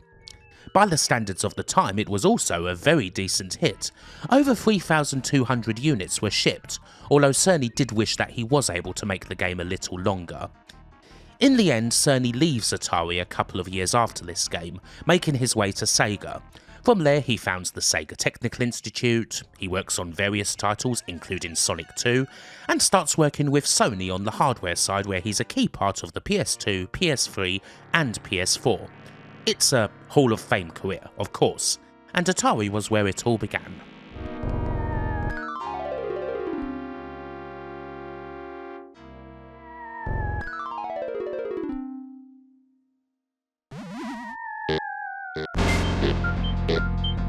"1985 will see things change at Atari Games yet again, but we'll get to that in a bit. For now, let's keep the games going. The year starts in March with The Empire Strikes Back. It's the second Star Wars film, but it's the third Star Wars arcade game. This one was actually exclusively released as a conversion kit for the original Star Wars arcade, which means we're going back to the Vectors. This is the last Atari Vector game, and the only one released under the Atari Games banner. We have all new stages based off of the movie, although by far the best ones are the first 2, where you're in the snowspeeder on Hoth and you're initially taking on Probots before having to best the almighty AT-ATs, using the harpoons to tie up their legs and all of that. The second part of the game has you in the Millennium Falcon, where you take on TIE fighters and go through an asteroid belt, before you get a drawing of Darth Vader. Alas, you don't really get a climactic final battle with your dad here. The other main addition is the Jedi letters that you gain through hitting targets, which you can use to get a bit of invincibility. Which is fine, I guess. Empire is just okay, really. The gameplay loop just isn't at all as satisfying as the original game, or even the one from Jedi, but I guess that's the nature of this film, especially if there's no way to include a big lightsaber fight. This flick doesn't end with a massive explosion, after all. Take-up from operators for Empire was pretty low, and only a few hundred kits were sold. As it happens, the original Star Wars arcade was still performing pretty well, so most operators didn't really see the need to convert it.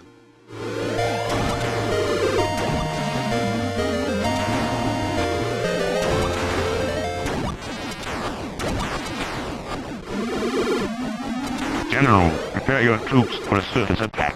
Our first big game of 1985 then is Paperboy, one of the best arcade games you'll find that's based off of a thoroughly mundane profession. Our heroic bike rider delivers the daily sun in what should be a quiet, Leave It to Beaver-esque suburb, but it's one that turns out to be utterly fraught with hazards. Drunken men stumbling down the street, people fighting each other, cars backing out, little brats playing with their RC cars, the occasional tornado, perhaps even the Grim Reaper. It's all somewhat twisted and a little bit surreal, which is something a lot of people appreciated, although a few even more out there obstacles were removed near the end of development. The game was by Dave Ralston and John Sarwitz, who previously worked together on the cancelled AKR, and it takes advantage of more new hardware. John Snyder's System 2 board, which runs games in 520 by 384, or medium resolution. That certainly makes it look quite nice. Even with the amusing take on plain old paper delivery and the crisp graphics and all of that, the main pull is actually playing it. It's a beautiful title that combines the accuracy needed to quickly chuck a rag into the mailboxes of your subscribers, with the desire to then go all out smashing the windows and other assorted knickknacks of your non-subscribers' houses, which naturally results in points. Although obviously you don't want to throw too many papers willy-nilly, as you mustn't run out of them. The paperboy must deliver. Otherwise he's going to end up getting the sack and the residents will say that he's the worst to ever do it and what have you. It's as brilliantly designed a game as it is funny, there's multiple ways to play it well, it's even got a ridiculously catchy earworm for music, and an all-timer cabinet complete with a handlebar yoke. Paperboy is a classic in every way, and it did very well. Nearly 3,500 units were shipped, and the game had quite a long life. Wonderful stuff.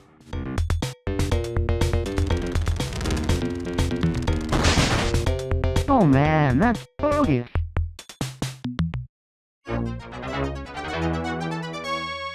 I find July 1985's Peter Packrat to be a rather odd game in many ways, although it is also a rather fun and kind of underrated one. A title that was mostly worked on in 1984 before being mysteriously held back until the summer of 85, Peter Packrat features a titular rodent who loves to go around collecting trash, doing so over a few different stages, sliding down slopes, occasionally using birds to get to places quickly, and avoiding various kooky named enemies like Claude the Cat or Diamond Jim the Snake. Seemingly, it's also a game that was a bit more adult-themed at one stage. There's certain objects, such as packs of cigarettes or lighters, that were part of the collectible trash at one stage but were removed, although their outlines can still be seen. There is some sort of alternate universe in which Peter was a huge success and went on to be a star for Atari, perhaps featuring in his own Saturday morning cartoon, which wouldn't have been too out of place, seeing as the artist Debbie Hayes, she who was most responsible for the game's very pleasing presentation, was previously employed by the likes of Ralph Bakshi and Hanna-Barbera, and that really shows in this game. It's got a whole load of personality, everyone looks great, and it's actually quite fun to play too. In the end, Peter Packrat wasn't a big success at all. There were around 150 cabinets and a few hundred conversion kits were sold, but I think it deserved a fair bit more than that. Maybe it would have got that if it came out a couple of years earlier, maybe not. Who knows?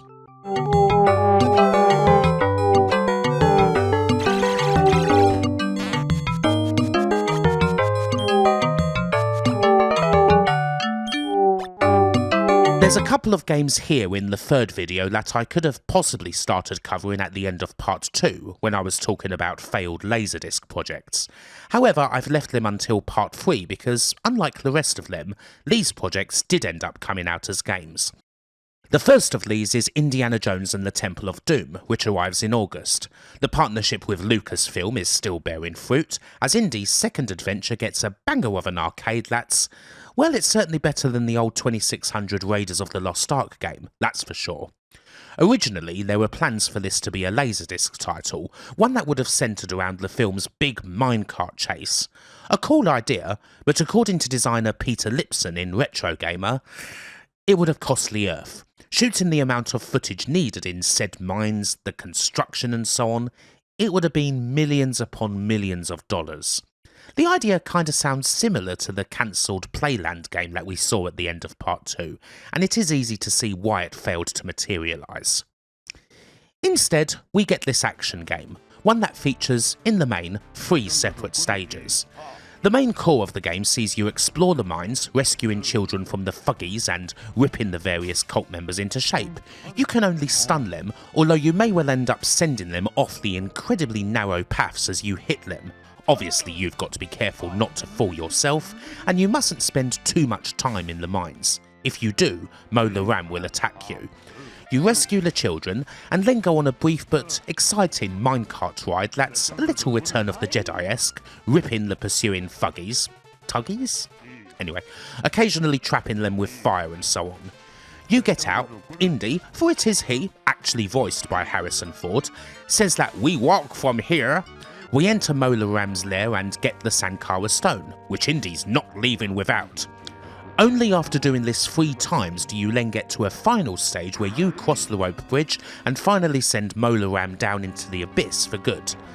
The gameplay loop is excellent. I mentioned Return of the Jedi, and Temple of Doom does in many ways feel like a better version of that title, one that's got a fair bit more going for it, with a lot more things added on as you go through the loops, much more in the way of new enemies, and a lot more variation in the levels. Temple of Doom did fine on the floor. Again, we've got a little under 3,000 in sales when you combine the number of cabinets made and conversion kits sold. It's another game I really enjoy.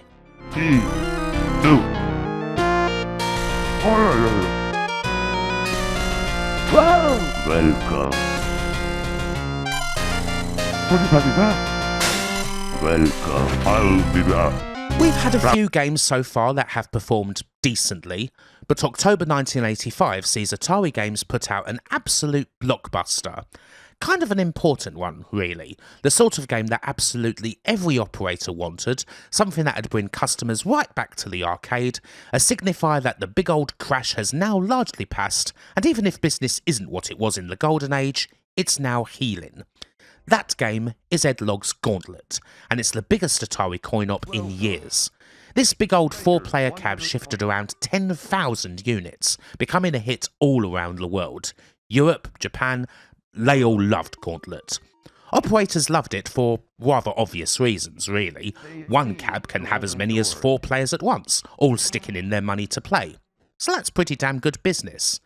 And of course players loved it because it's a big old dungeon, a relentless bashing of buttons as you take your warrior, wizard, Valkyrie or elf through hundreds of enemies, with a dungeon master tracking your process all the way, commenting on everything you do, and a thought that just maybe there's some sort of ending, some final level of the dungeon to be discovered.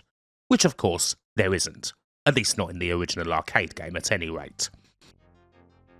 You can see why Gauntlet was such a money spinner back in 1985 and 86, but it's still an appealing title to play in so many ways. It has a lovely clean look about it, a difficulty that's challenging enough to make you want to explore further and stick more credits in, the satisfaction that comes with gradually making your character better through picking up hidden potions and making your way through the huge mobs of enemies. It is admittedly a bit of a coin muncher. Your health is forever dwindling, and fighting through those big mobs is a bit of a war of attrition at times. It's never really possible to get through ghosts or grunts or sorcerers and the like without taking a fair bit of damage, and the frenzied nature of the game means that it's easy to make mistakes, ones that you are naturally going to get scolded for. All of us have probably been told not to shoot the food at some point.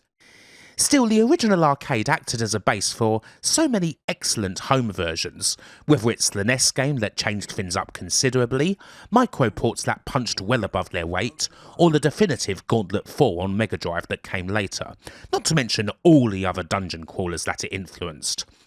Of course, Gauntlet itself was influenced a fair bit by other titles, indeed quite directly in some cases. While Dungeons & Dragons was a base influence for Gauntlet, it was called Dungeons for most of its development before someone thought that TSR might just sue over the name.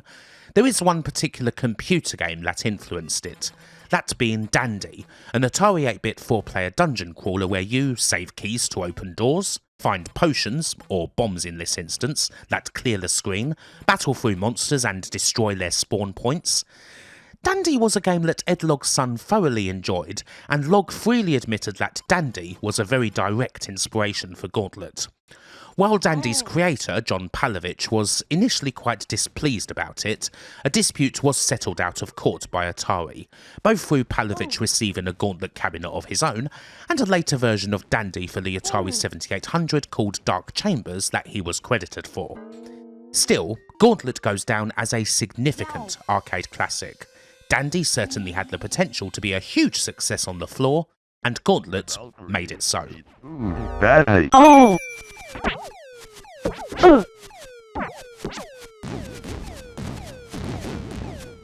Ow! Before we get into some unreleased titles, we have a bit more business to attend to. Warner's control of the coin-op division at Atari Games was ultimately short-lived. By the time we get to 1985, a whole lot more of Atari's various worldwide outposts were shut down, although some like the UK, Ireland and Taiwan still remain, and a deal is set up between Atari and Namco for the Japanese guys to take a controlling share in the company. Ultimately, this happens on February the 4th, with the incorporation of a new company called At Games. Basically, Atari Games is transferred to At Games, which then itself gets renamed to Atari Games, and Namco have a controlling share of 60%, with Warner retaining the other 40%. John Farrand naturally departs as CEO here, as Namco president Masaya Nakamura becomes chairman, and Hideyuki, or Hide Nakajima, becomes president. A little confusing, perhaps, but that's where we're at for the time being. Where Atari are at will also change. As 1985 reaches its end, their home base in the States moves from the original location in Sunnyvale to Milpitas. It's only 10 miles up the road, but it is the cutting of a big link back to the original company. Air Race is another attempt at an early 3D title. This one's on the same hardware as the cancelled Last Starfighter, and was worked on by several people who would later go on to build the hardware that powered Hard Driving and Stunrunner, including Rick Moncrief and Jim Morris. We have a pretty early prototype to look at.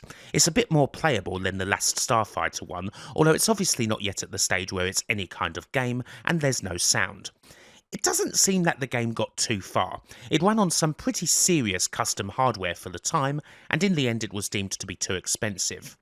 However, quite a bit of the work that went into this project would then become the basis for Hard Driving, including a polygon editor programmed by Jim Morris and a world editor by Max Bahansky. A lot of the detail here comes from a Retro Gamer Making of Hard Driving article by Rory Milne, and considering that Hard Driving didn't come out until 1989, something like this little project shows just how long that game took to make.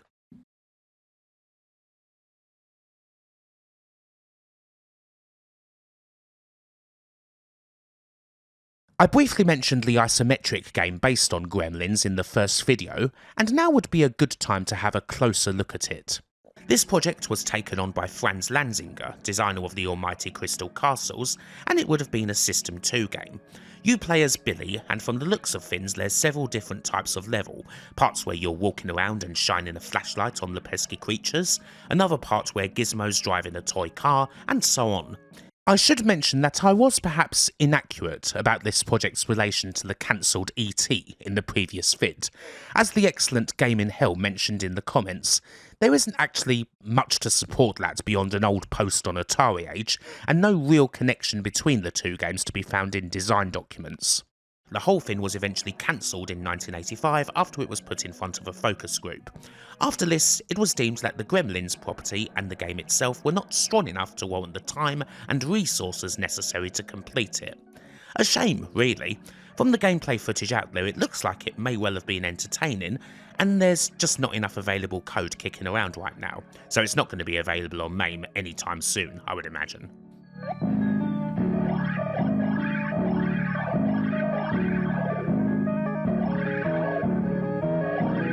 Since the video about unreleased Atari arcades, there's been big movement on a couple of games in particular, titles where we've gone from having almost nothing to something that's actually playable.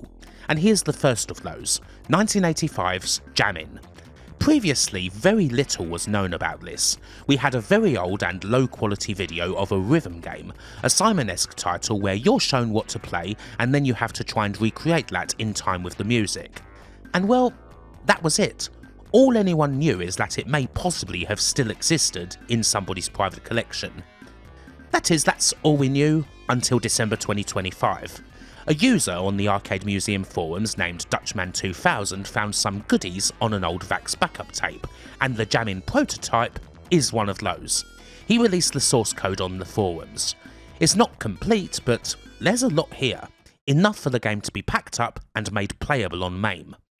It's a shame that it didn't get released, to be honest. Jammin' is actually quite good. The aim of the game is simple enough. You've got to get on that beat, and it's pretty fine and accurate in that department. You know, you play to time and whatever. Pairing this with the old video, you see how this would have worked. There's a control panel with 9 buttons in the formation of a drum kit, with the snare and toms all having 2 buttons assigned to them, 1 for each hand, and then the central kick drum button. I suppose the big thing that's really missing here are some cymbals, although perhaps those would have been added in. You have to match 4 beats per level, and you have to reach a target score in order to keep going. Unfortunately, I'm not very good at this, as it's kind of tricky to find space for so many buttons on a standard Xbox gamepad, like what I've got, and for it to make sense. But, I don't know, while jamming didn't make the grade, I can certainly see it having legs on the floor, even if it is still a long while before rhythm games would make their huge mark in the arcade. A game that is way ahead of its time in a sense, perhaps even too far ahead. You can play this on the latest versions of MAME, and you absolutely should.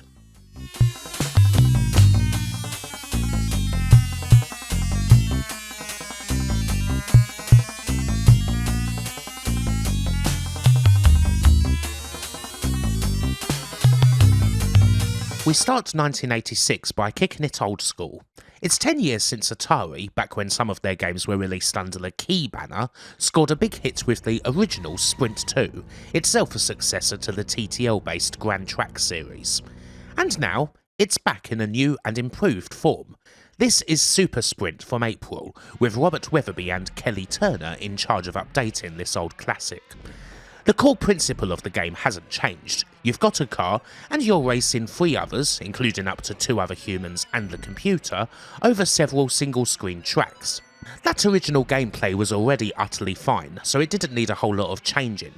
The main new thing, aside from the obvious graphics, is the ability to upgrade your car between tracks. You pick up wrenches during the race, and you can then use those to beef up your engine, your tyres, and so on. There's also a few more obstacles on the track, although some of them may provide an opportunity. While you obviously want to avoid things like oil slicks, and there's other little things like the odd jump, ramp and bridge that weren't there back in the 70s, the gates on most of the tracks could become a neat shortcut if you have the cojones to zip through them, and you're willing to risk that gate shutting on you. If you do blow yourself up, a chopper will quickly come to replace your vehicle, and you can upgrade this too. This revival of Sprint did pretty well. Class is thoroughly permanent, and Super Sprint was a fine hit on the floor, with around a couple of thousand units. Not bad considering that these are 3-player machines. Atari quickly followed this up with Championship Sprint in September, which we may as well cover now. The main difference between this and Super Sprint is that we've got different tracks to play around with, and this was also pitched as something of a cheaper option. Championship Sprint comes in a more standard cabinet with 2 players as opposed to 3. As such, this actually sold a few more units than Super Sprint, a little over 2,500 dedicated cabinets and just under 1,000 conversion kits.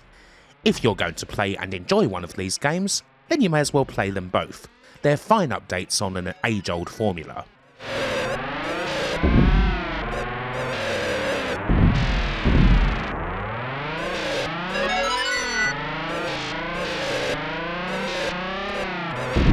Up next, we have the second game that was, at one stage, set to be a Laserdisc release, although this one, unlike Temple of Doom, ended up being released in a form that was closer to the original design. This is Roadrunner, which finally came out in July of '86 after a couple of years in development. The core gameplay for the original Laserdisc version, which was started in 1984, and what eventually came out, is pretty much identical. It's side-scrolling action where Fastius Tastius, our heroic Roadrunner, picks up all the seeds, and Carnivorous Vulgarius, Wile E. Coyote, chases him and tries to deploy all his tricks in order to finally get his long sought-after avian lunch. Roadrunner does have to pick up these seeds, even if they may put him in trouble. If you miss too many seeds, then he'll slow down and be easy prey for the fiendish coyote. While the graphics in the released version are very well done and authentic to the classic cartoon, the original would have background graphics that were played from the Laserdisc with the gameplay overlaid on top, thus being even more authentic. And there would have been cutscenes from the cartoon whenever you or Wile's efforts were foiled by, say, Wile being lured into some sort of trap, falling off a cliff and so on. The end of the Laserdisc boom put paid to the whole idea, as Atari no longer considered it viable due to the costs, the reliability and so on. Although the prototype of the Laserdisc version does exist, and as with a bunch of other unreleased Atari stuff, it's been shown off at the California Extreme Expo. As for the released game, it did okay. Once again, it fared better as a conversion kit as opposed to a dedicated cabinet, seeing as that was a cheaper option and it was easy enough to convert one Atari System 1 game to another. Quality-wise, it's fine. Definitely not my favourite Atari coin-op by any stretch, but it's a very good-looking title.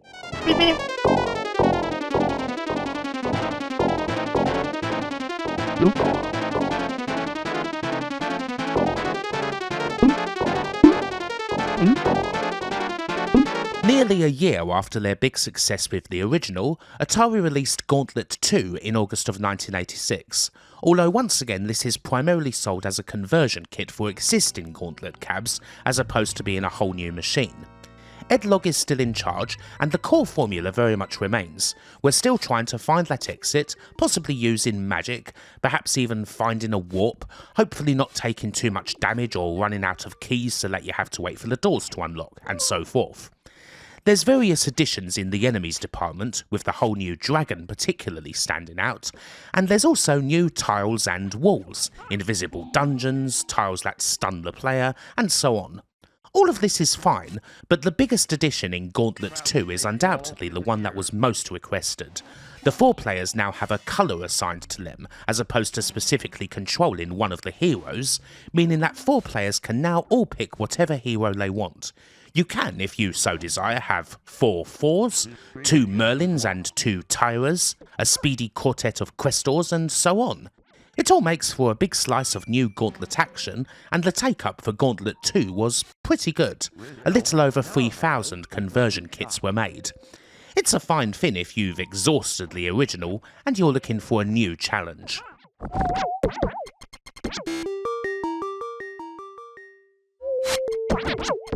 Red Elf, your life force is running out. Our last released game from 1986 is something that's very different. It's the first ever skateboarding game. 720 Degrees from December is another game from the almighty Ralston and Sarwitz duo, although the original idea actually came from a technician named Rob Rowe, who was a skater. Apparently, while people initially laughed, they soon started to take the idea quite seriously, eventually to a point where Atari went all out to create a skateboarding game that wasn't just good, but also had an authentic feel about it. They even built a half-pipe in a warehouse and invited top skaters to use it so that they could record their moves. The finished game features branding from California's own Sessions shop, and the thoroughly bodacious cabinet is very much designed with skater aesthetics in mind, as well as a joystick with a rotary dial that's key to performing tricks. In the end, they did a pretty good job, making around 2,200 cabinets. Not bad for something so unique at the time. 720 is also a bit of an open world as far as the game goes. You ride around Skate City, with the goal being to place or win 4 events located in each corner: the downhill, ramp, slalom and jump.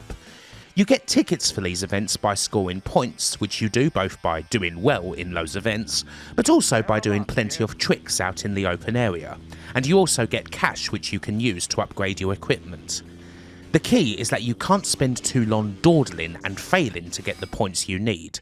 There is a timer, and once it hits 0 you will be commanded to skate or die, at which point a swarm of bees will come at you, and if they hit you before you get to a park, then the game's over.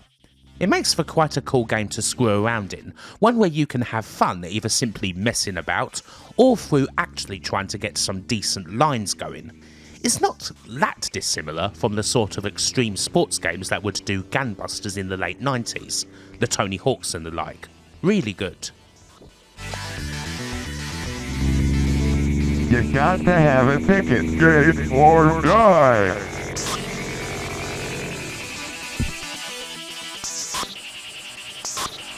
We only have one unreleased game from 1986, but it's another brand new discovery. And here there was even less to show previously than there was for jamming. You may already know of an Atari arcade game called Relief Pitcher from 1992. We'll be covering this one in the last part, and it's largely a standard baseball game. But it wasn't the first title with this name. Relief Pitcher dates all the way back to 1986, and it would originally have been a System 1 title. Now, I unfortunately missed this one in the original Unreleased Games vid, although really there was only ever a couple of photos to go on here, available on the Atari Compendium. Again, there was very little to say. And then, once again, Dutchman 2000 slides in hot, hits the home run, scores the triple play, and so many other metaphors.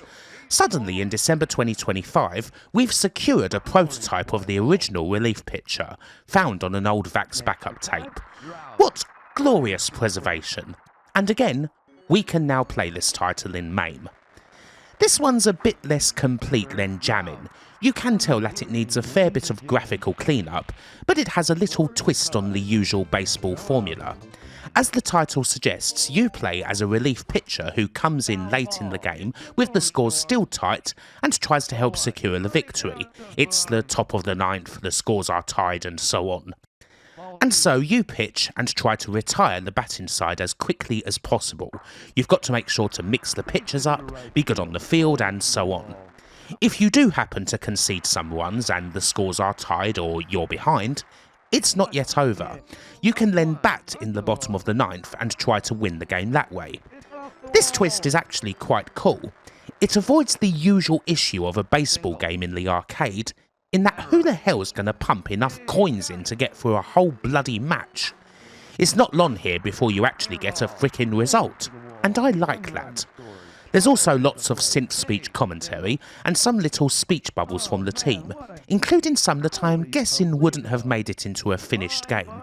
I'm not sure that "I'm pissed" would have gone down well with some more straight-laced folks. Anyway, I think this is totally fine, especially as far as baseball games go. It's more my cup of tea than they usually are, and it's worth a little look in the latest versions of MAME. Oh, what a hit! It's off the wall! Fires to the plate. Single, 1 out. How's about kicking 1987 off with a death-fueled rally chock full of guns and explosions? March sees the release of Road Blasters, a really superb game that I feel is actually a little underrated. Originally named Future Vet in its write-up by Lyle Rains, Road Blasters isn't quite as graphically impressive as other racing games that were kicking around at this time, seeing as it's still using the System 1 board. Indeed, this is the last game to use it. But it makes up for it with action, being able to shoot down the other cars, bikes and the like on the track, while also getting fuel pickups, as well as the odd power-up that's delivered to you via airdrop. The key to Road Blasters that makes it a little bit more than a kind of mindless point A to point B shooter is engaging with the score multiplier and not simply bashing the shoot button. You increase the multiplier through being accurate, picking out your shots and not missing them. If you miss or crash, the multiplier decreases, so you score through both sharpshooting and good driving, and it's incredibly satisfying if you get it right. One other cool feature at the time is the presence of a competition, which gets detailed in the Attract mode. If you manage to complete all of the game's 50 levels, you would get a code that you could send off for a t-shirt. Very cool stuff, really. It is an Outrun, but it's not trying to be that sort of thing. It's a bit cruder, a bit more violent, and lots of fun.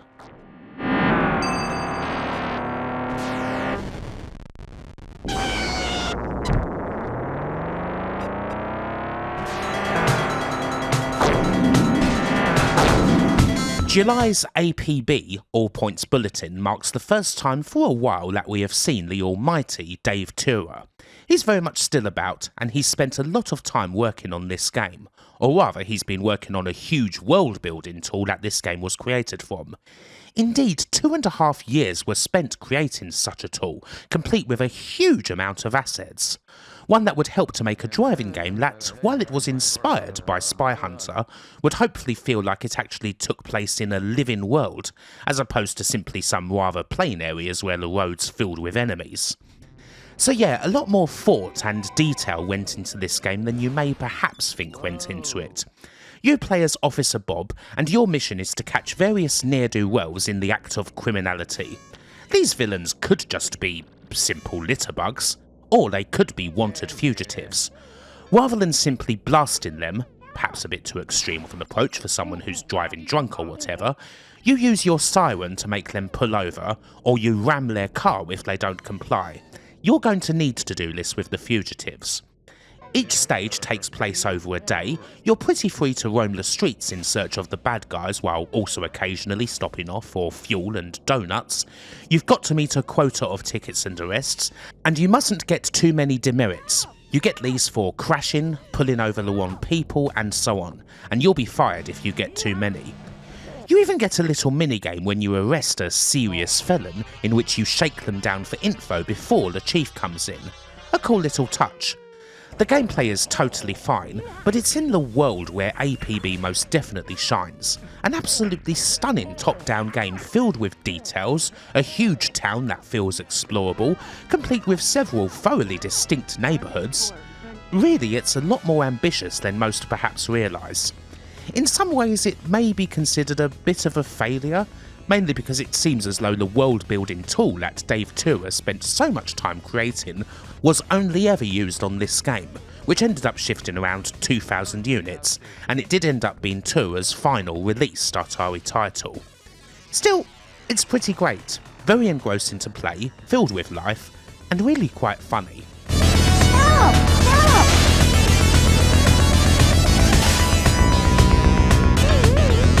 Sure thing, officer.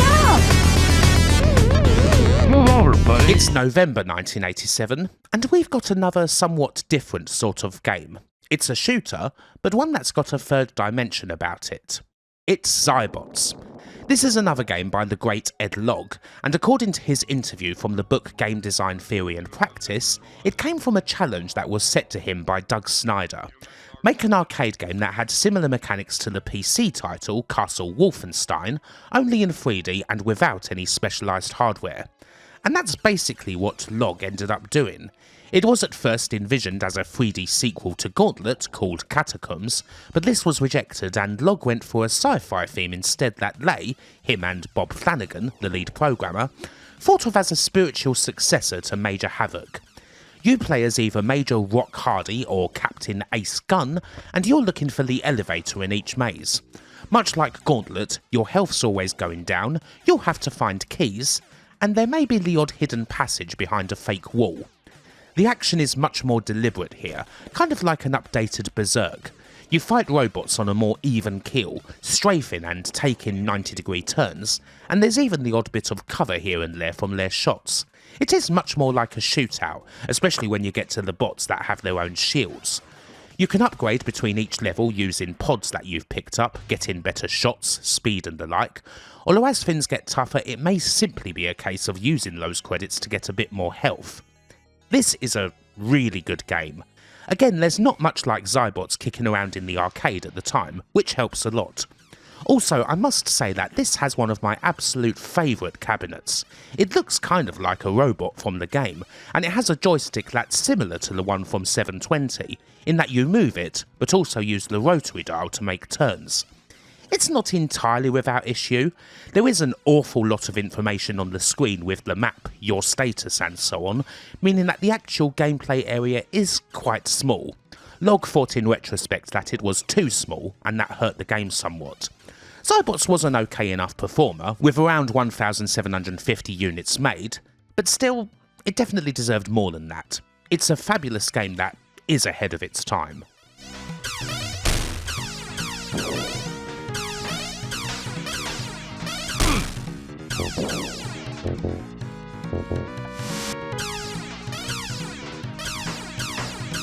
With the status of Atari games about to change again, now's a good time to quickly look at the games that they published in this period.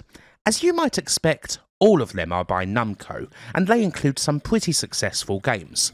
Rollin' Thunder was certainly a strong performer, with around 2,400 units sold in the States, making it by far the most successful published Atari effort from this period, more so even than Pac-Mania, for which Atari produced a little over 1,400 cabs. Final Lap, also did very well, considering that's a bit more of an expensive cab. We've got a little over 1100 cabs there if you combine stats for both the standard machine and the cheaper upright, and we've also got a little over 1000 for Assault. Finally, Dragon Spirit and Gallagher 88 are a little more modest, with cab stats of 600 and 986 respectively, most of Gallagher's being conversion kits. Still, these are all very high quality games, all hugely worth playing. If you wish to know more about these games, they're all in my series of videos about Namco. On the other side of things, a couple of Atari NES games did appear on Nintendo's Arcade Versus system, games that were originally released through Tengen, the company's new label for console titles that was set up in 1987. One is Atari RBI Baseball, which is basically a localised version of Namco's Pro Yakyu Family Stadium. The other, more interestingly, is Tetris. Interesting considering that this NES version was eventually pulled from the console following the conclusion of the legal battle between Nintendo and Atari over the game. Still, that largely had to do with the rights to make a Tetris game for consoles. The rights to release an arcade game based on Tetris in the States were more definitively Atari's, and so it's the Tengen version of Tetris that appears on the Versus system, as opposed to Nintendo's one. So, we start off 1988 by going back to the business side of things, because once again, it's all changed over at Atari Towers. There's a new master, and, well actually, that master is basically Atari themselves. Namco made a decision that they no longer wished to be in control of Atari games, viewing them more as a direct competitor and rival, and wanting to get more of their own foothold in the West. And so they decided to sell a third of their shares to Atari Games themselves, meaning that while both Namco and Warner had 40% of the shares, Atari themselves had 20%. Seeing as no company had a controlling share, and Namco and Warner weren't exactly engaging with each other really, this means that Atari Games is pretty much independent now. Or at least they're the most independent they've been since before the deal Nolan Bushnell made with Warner all the way back in 1976. Masaya Nakamura remains the chairman of Atari Games until June of '88, but then resigns from the board, leaving Hideyuki Nakajima, who also resigns from Namco America around this time, indisputably in charge, while a fair few other executives are people who have been part of Atari for quite some time, folks like Lyle Waynes, Dan Van Elderen, and Mary Fujihara. Relations certainly aren't fully broken between Atari Games and Namco, with Atari Games still distributing a couple more of Namco's arcade releases. While Splatterhouse did have very little presence in Western arcades due to its rather bloody nature, Atari Games did distribute it, making around 100 PCBs, and they also distribute 4 tracks at the end of the 1980s. That would be the last of the Namco coin-ops distributed for Atari, as further changes in 1990 meant that Namco would start publishing their games internationally by themselves, as opposed to through other companies. With all that business cleared up, we're going back to games for the rest of the video. The first half of 1988 sees Atari once again feeling a little bit nostalgic, thinking that it's time to bring back an old arcade legend. And so, from February 1988, we've got Blasteroids, the first new Asteroids game since 1982's Space Duel. It's also the first time we've heard the name Ed Rotberg in a while. The man behind Battlezone left Atari in 1981 to co-found Videa alongside Wendy Allen and Roger Hector, which then became Senti when Nolan Bushnell acquired it and brought it into the Pizza Time Theatre empire. That lasted mere months. When Pizza Time Theatre filed for bankruptcy in 1984, Senti was acquired again, this time by Bally, but 1988 saw it finally get closed up for good. It's a complex history, one perhaps worthy of its own video, but Ed Rotberg came back to Atari in '87 for a couple more games that we're covering in this part. Blasteroids obviously dispenses of the long-gone vectors of the original, actually using digitised sprites for its ships and a rotary knob to twirl the ship around, and on the whole, it evolves Asteroids play quite nicely. You have to travel through several zones, clearing them all out of space rocks and dealing with enemy ships before you face the almighty Mukor. You can get a couple of power-ups such as twin blasters and rip stars, you've got to be mindful of fuel, and crucially you can automatically transform into one of 3 ships, a speeder, fighter and warrior. If you've got 2 players, you can also do the space duel thing of docking 2 ships together for double the firepower, and you're probably going to want some of the biggest weapons for the Mukor, who is pretty damn tough. Hopefully you've got enough rip stars. I would say it's Asteroids but with a little shake of Sinistar, plus some nice orchestral music. It's a very good update, and one that influenced a few little things itself. The much loved Stardust games, for example, while often called a take on Asteroids, are perhaps more accurately described as a take on Blastoids. They've both got the zones and that. Of course, this was never going to be as successful as the original. The arcade is, in 1988, a totally different place to where it was in 79, but there were 2,000 Blastoids cabs produced, which isn't bad at all.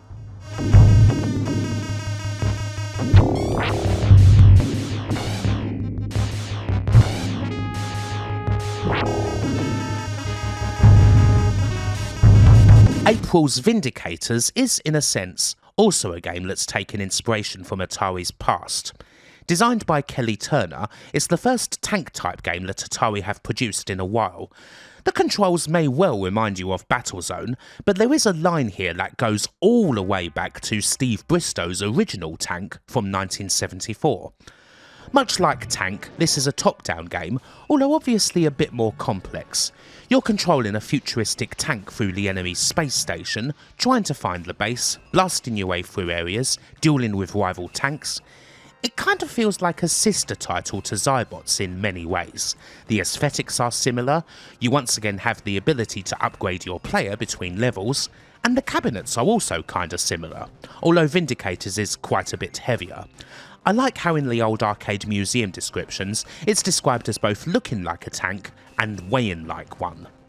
The controls are also really quite complex, definitely something you need a couple of goes to get used to, especially seeing as not all of the controls are available immediately. You have the 2 levers to move and turn the tank in the classic style, but there's also buttons that you use to turn the turret. You can strafe. However, you actually have to buy this ability in order to use it. There's a definite challenge here, one that may not be immediately satisfying, but it does feel great once you get to grips with it. Still, that lack of immediacy probably didn't help it set the arcade on fire.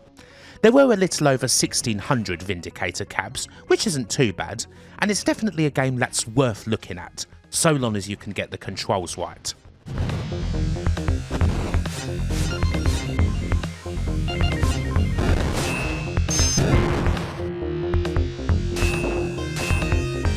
I should also quickly mention the update that Atari released for the game here.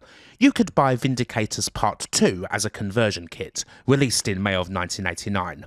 Now, having said that, it is hard to really call this an update. In fact, while some weapons are changed a bit, the game has actually been stripped down a little to turn it into a conversion kit, with a few of the levels removed, as well as the more obvious removal of a t-shirt competition that was included in the original, a la Road Blasters. Vindicators Part 2 was sold as a conversion kit for Gauntlet, which, I don't know, that seems like quite a lot of work, and perhaps not hugely advisable for an operator considering the popularity of Gauntlet, even several years after its original release. Only 400 of these kits were made, and it's a pretty obscure release. Honestly, it's not difficult to see why this kit's relatively unknown.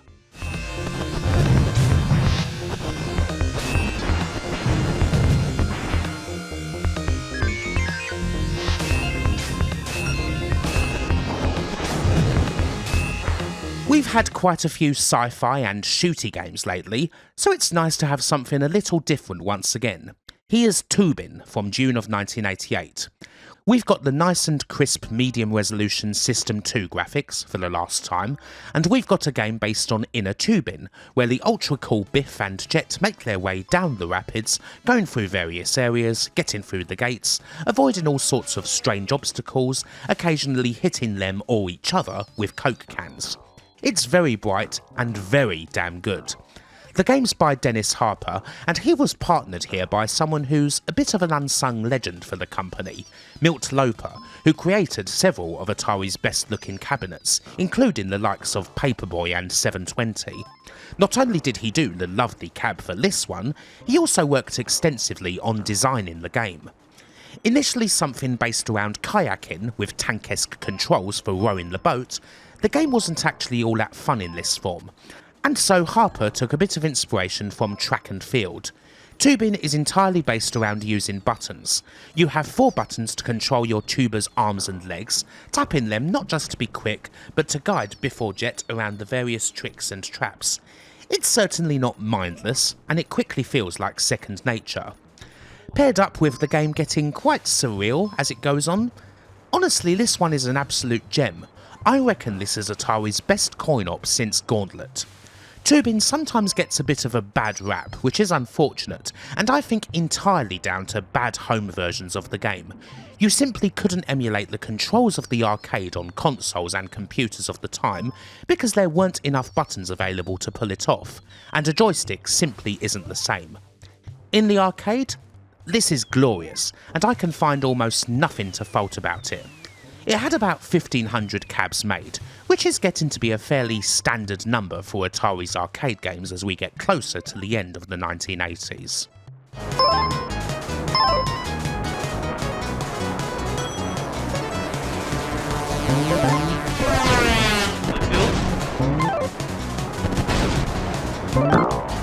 Finally, in 1988, we've got Cyberball. It's football in the 21st century. How quaint. While we still don't have robots on the field, or balls that explode in gridiron these days, Cyberball tries its best to give us a futuristic take on American football. This is another title from Dave Ralston and John Sarwitz, and the football itself is appropriately speedy and suitable for the arcade. You get 4 plays to choose from for every snap, whether you're on offence or defence. They're pretty clear and easy to follow, and crucially it's a nice big cabinet with 2 monitors. After all, you don't want your opponent to see the plays that you pick. There's no wild changes to the football formula, really. The ball warms up with each play and you have to reach the call-in line, which is basically the first down line. If you don't reach it in 5 plays, the ball explodes and it turns over to the opposition. If you score a touchdown, then you get 2 options: pass the ball into the end zone for 1 point, or run it in for 2. No field goals and no punts. The football itself is fine, and yet I do think Cyberball is a little bit of a missed opportunity. I do wish it leaned a bit further into being futuristic, had a bit more in the way of gimmicks about it, using blasters or jumping 200 feet in the air to receive a pass. Really, robots aside, this does play like a pretty standard game of football. You can use a turbo boost once in each play, but I kinda want more. There's another mechanic here where robots can be damaged and they can fumble the ball over time, meaning that you need money to repair and upgrade them, but I do think Cyberball, while perfectly good, does stick a bit too close to the original game.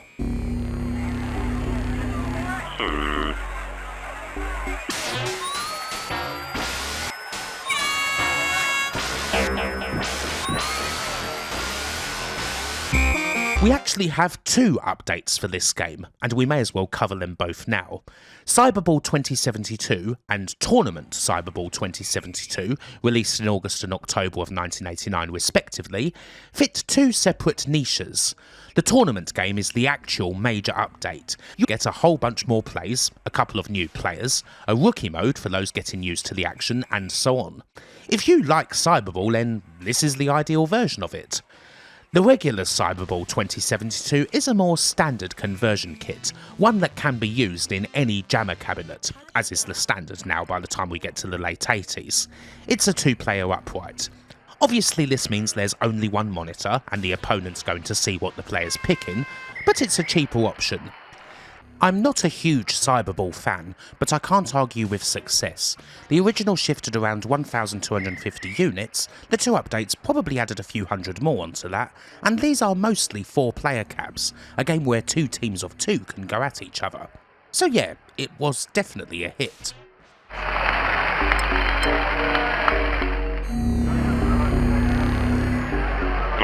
Good.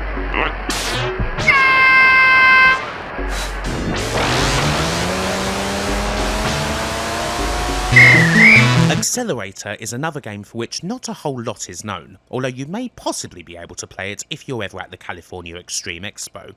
It has been there, along with a few titles that were mentioned in the first vid. Gameplay footage is available, and it's an odd-looking title. Made by Dennis Harper and Rusty Daw, this is a side-on futuristic racing game of sorts, controlled with a spinner that moves the vehicle on a big tube. There's various special pads on the tube that you'll either want to touch or avoid, along with enemies called sluggos that should also be avoided, shot or sliced, and the screen's divided in half. It's certainly a game meant for 2 players.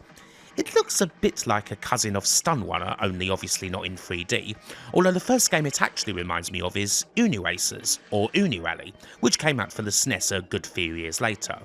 This game didn't make it because, altogether now, it didn't test very well out in the field.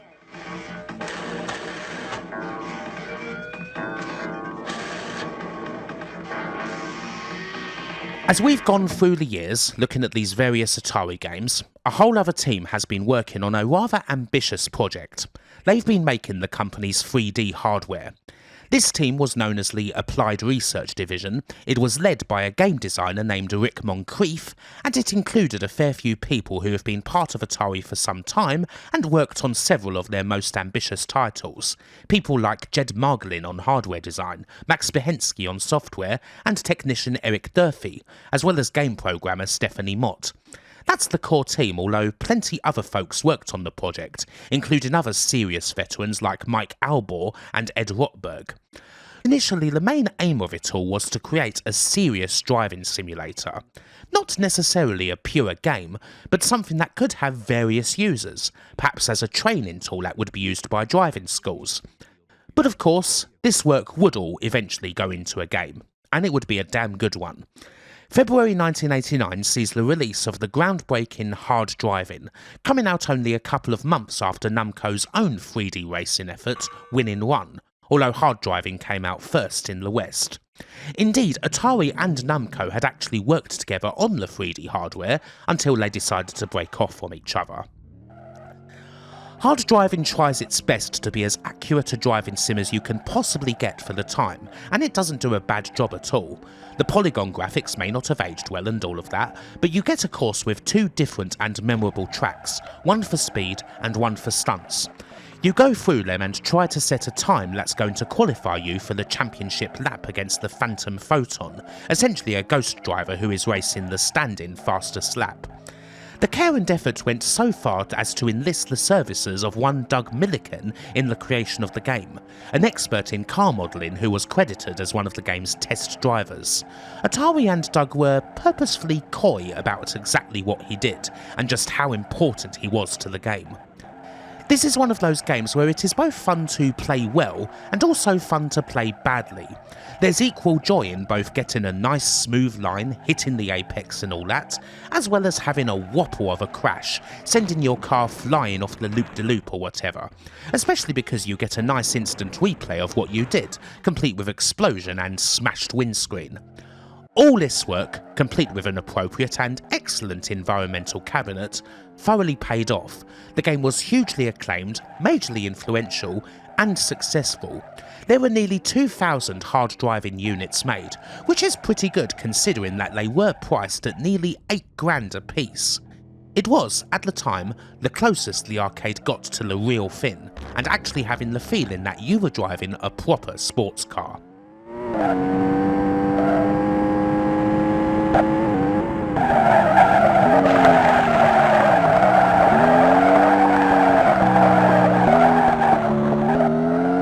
Tetris was, of course, a bit of a bone in Atari's side.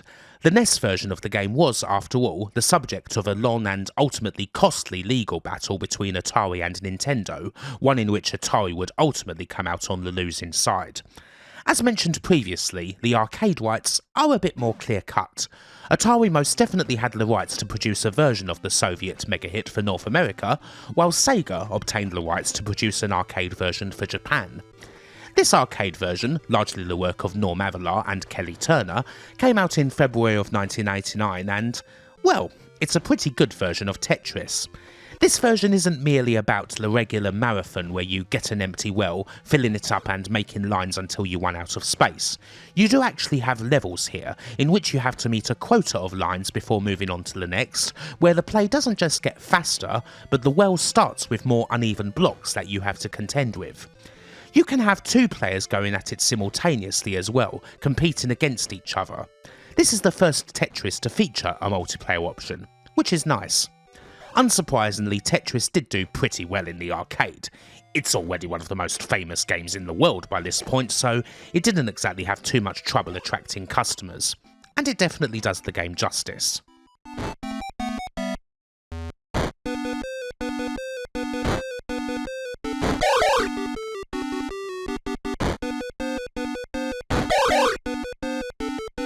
It's July, and we've got another pretty excellent game, Escape from the Planet of the Robot Monsters, a B-movie inspired isometric shooter from Mark Pierce and Bonnie Smithson.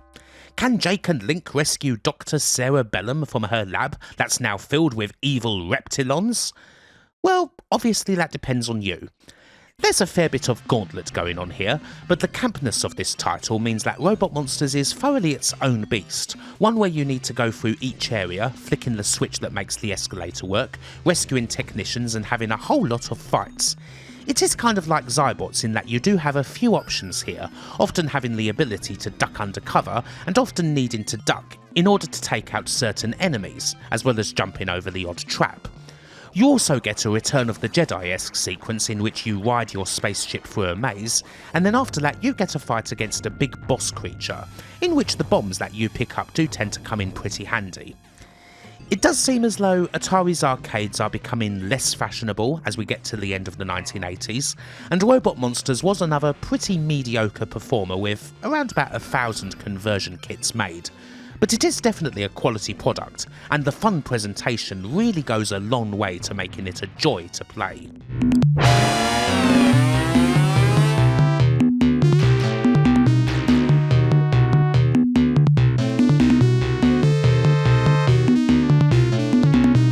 Having spent so long making that 3D hardware, it's not too long before Atari releases a second game that uses it. And it's even better than the first one. September's Stun Runner is a much quicker and much more arcadey affair. You absolutely tear through a bunch of tracks that largely consist of either flat surfaces or tunnels that you can roll in, staying to the fastest route as much as possible, picking up stars, hitting boosts, shooting other vehicles, and occasionally using shockwaves to take out ones that can't simply be blasted. This is a game that, technically, goes back a very long way. Ed Rotberg designed this game based on an idea by Carol Cameron, but it's pretty similar to the Tube Chase game that Owen Rubin worked on a decade previously, the one that eventually came out as Tunnel Hunt, although obviously the hardware here was way more powerful. Rubin and Rotberg were great friends, and Rubin would often say to Rotberg that he'd created the ideal vision that he had for his old game. While this uses the same flat-shaded polygons that you'd find in Hard Driving, the look of Stun Runner has definitely held up better. It's a much more forgiving game to get to grips with, the cabinet's another gem, and just like Hard Driving, it sold quite well despite being pretty damn expensive. When it comes to older 3D arcades that are still very much worth playing now, Stun Runner is one that's right up there. The fact that it's shockingly over 35 years old really doesn't matter a jot, frankly. One of the best games in this whole video, and a good way for Ed Rotberg to sign off. He leaves gaming not long after Stun Runner to join up with his old friend Owen Rubin at Apple.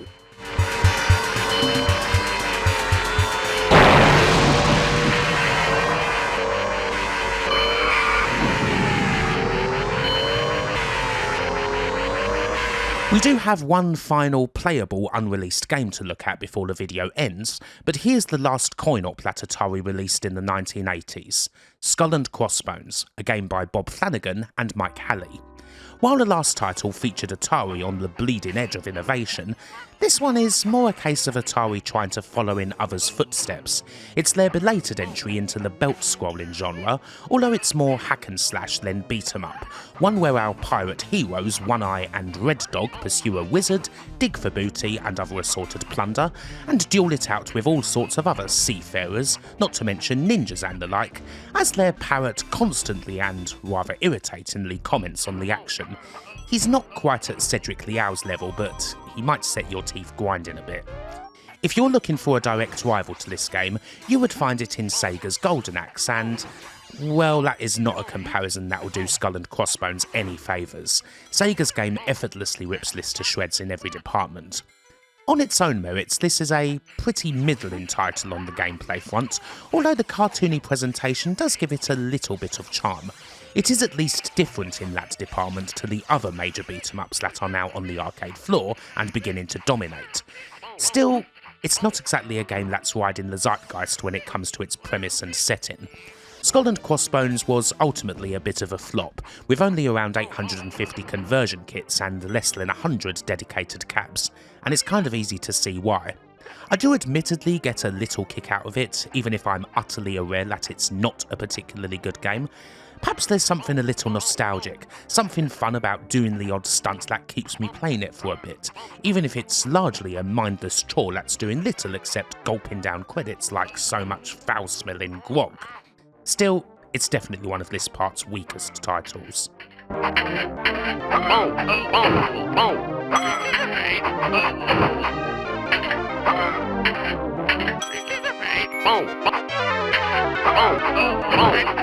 It's nice when we've got an unreleased game that we can actually play on MAME, and here's one of those.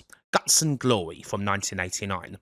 This is one of the best unreleased Atari games, and it's certainly one with a high pedigree considering that both Ed Logg and Dave Tua worked on programming it, so basically an Atari arcade dream team. More pedigree comes from the game essentially being an updated version of one of the company's best known titles, 1977's Combat, the game that was packed in with 2600s for years. It's made for two players to compete with each other, shooting down as many enemies as possible in various different modes.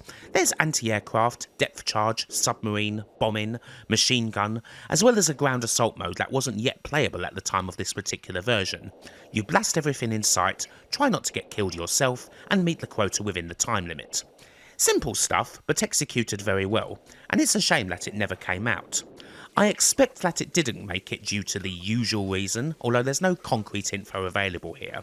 Maybe the arcade goers just weren't that keen on this new take on old concepts in 1989, considering other games that were available.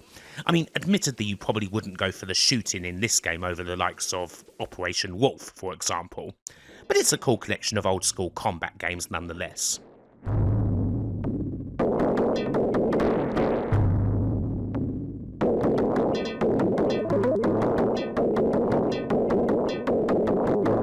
And that does it for this third part. The 80s are finally in the books, and we should just have one more part to go. As we head into the 90s, the arcades are going to become very popular indeed once again, and we'll see how Atari Games responds to that. There will be more good titles, some that are perhaps a bit lacking, a whole bunch more unreleased ones. It'll be fun. Do join me for that fourth part, but hopefully you've enjoyed this video, and until the next time, bye for now.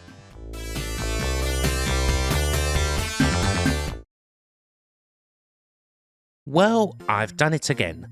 This is what happens when you don't do an awful lot of planning. First I wanted 3 parts, then that expanded to 4, and now we're going up to 5 delicious Atari arcade videos. I can't imagine there's any complaining about this, but well, what am I like? Anyway, we're now in the 90s. We're going from 1990 all the way to 1995, where there's a split point that ultimately was the reason I decided to split this decade into 2, the Midway acquisition. While the 90s isn't usually known as a good period for Atari's arcade titles, particularly when compared to the likes of Capcom, Konami or Namco, and we will be seeing the odd clanger here and there, you may be surprised at the level of games they put out over the decade, whether they're good or bad. The first half of the 90s unfortunately does feature quite a few of the bad ones, but it's not all doom and gloom. There are some very worthy games indeed. There's both the released and the unreleased games, of which there are plenty, and of course there's some business to be getting on with. The shape of Atari games will change a couple of times throughout the decade, starting in 1994. For now though, we go to 1990, and we're going to get on with covering these various coin-ops. Please play the appropriate bong sound in your head as I ask you to insert an imaginary credit, and we get on with our first batch of titles. We start things off in January of 1990, and perhaps not with the game you would have expected us to kick things off with. Atari's first 90s game is actually Badlands. This was released purely as a conversion kit, and it's the third and final game in this newer Sprint series. The gameplay is much the same, but the aesthetic is now more post-apocalyptic, all abandoned factories and assorted wastes. One shame is that, unlike the previous Sprint titles, this isn't a medium resolution System 2 game, so the graphics aren't quite as crisp as they were before. As far as gameplay goes, you can also now shoot enemies in front of you, and there's even more hazards to be dealing with. On the whole, it's okay. More like a little twist on the regular Sprint gameplay than a major upheaval of it. The shooting only usually takes other cars a little off course as opposed to blowing them up, and the main aim is still very much dealing with the twists, turns and gates you will find in these single screen tracks. An okay twist, but I'd largely prefer to play the regular Super Sprint or Championship Sprint over Badlands, if I'm being honest.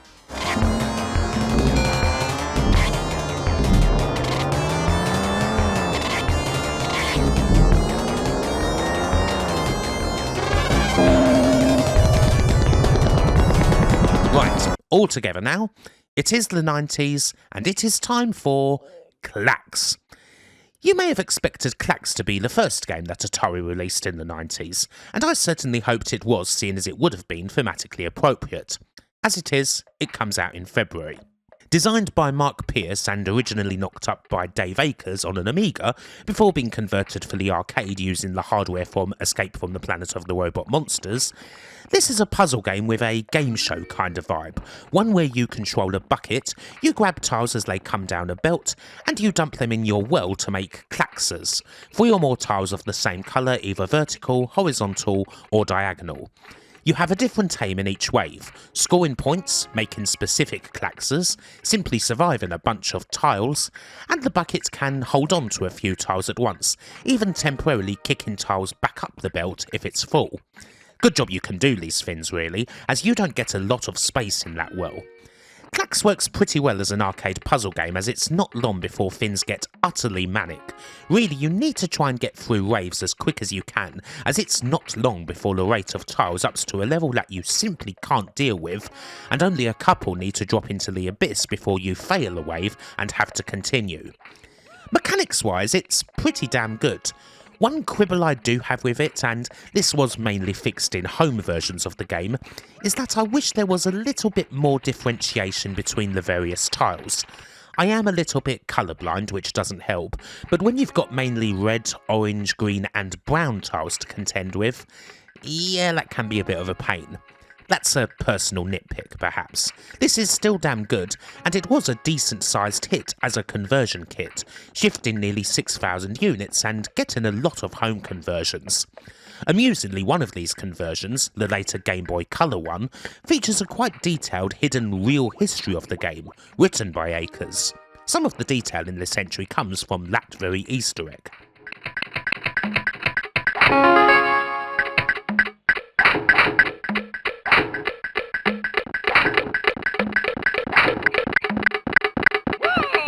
I'd say that June 1990's Hydra is the first of a few Atari arcade games in this video that don't really get talked about at all nowadays, and one that does perhaps deserve a little more love. I consider Hydra to be a spiritual sequel to Road Blasters, only now you're playing as a top-level courier who has to do things like scoot the crown jewels back to where they belong, and you do so on rivers and rapids as opposed to the road. You blast the various ships in front of you, getting a better multiplier if you're playing decently. You've got a boost in the shape of a jump that allows you to leap right up into the air and collect bonuses that are on balloons. You've got to grab the precious item back from an enemy ship if you crash, and all the while there's a fuel meter that's ticking down. You can get extra fuel during the stage, but really the only way you're going to make it through to the end of a level is by not crashing loads and otherwise screwing up. If you have to continue, you're going to replay the stage again. If you watched the last video, you'll know just how much I dig Road Blasters, and unsurprisingly I dig this one a lot too. The same sort of fun and intense action, but with a bunch of neat little extras and better graphics. Yeah, Hydra's right up my street. Or canal, I guess. This didn't do particularly well. Less than 1,000 kits, I believe. but it's well worth firing up in MAME. Another great game from Dennis Harper.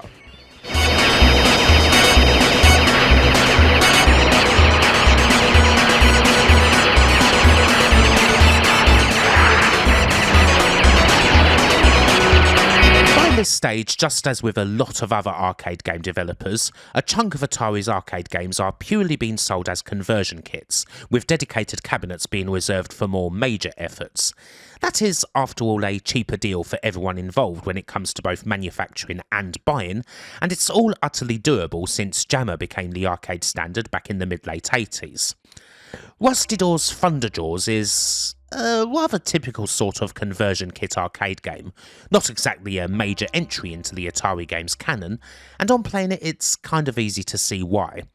The initial aesthetic is kind of fun, with it being a slightly more comedic take on the classic super spy James Bond sort of thing, and of course the first stage where you're underwater, making your way to Madame Q's base, avoiding sharks and shooting enemy goons with harpoons is pure Thunderball, as the name of the coin-op obviously alludes to. When you get into an enemy base, that's where things get a bit meh.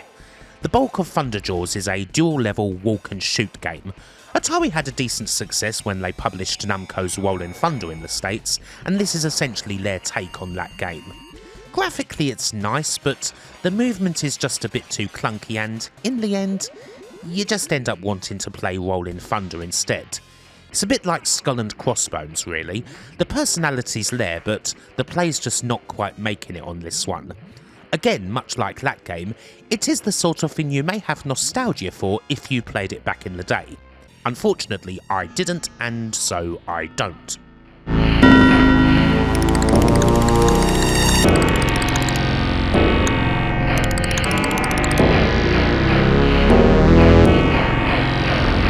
Speaking of games that you may well have a lot of nostalgia for, this is an absolute biggie in that department, and it's Atari's biggest arcade release of the year.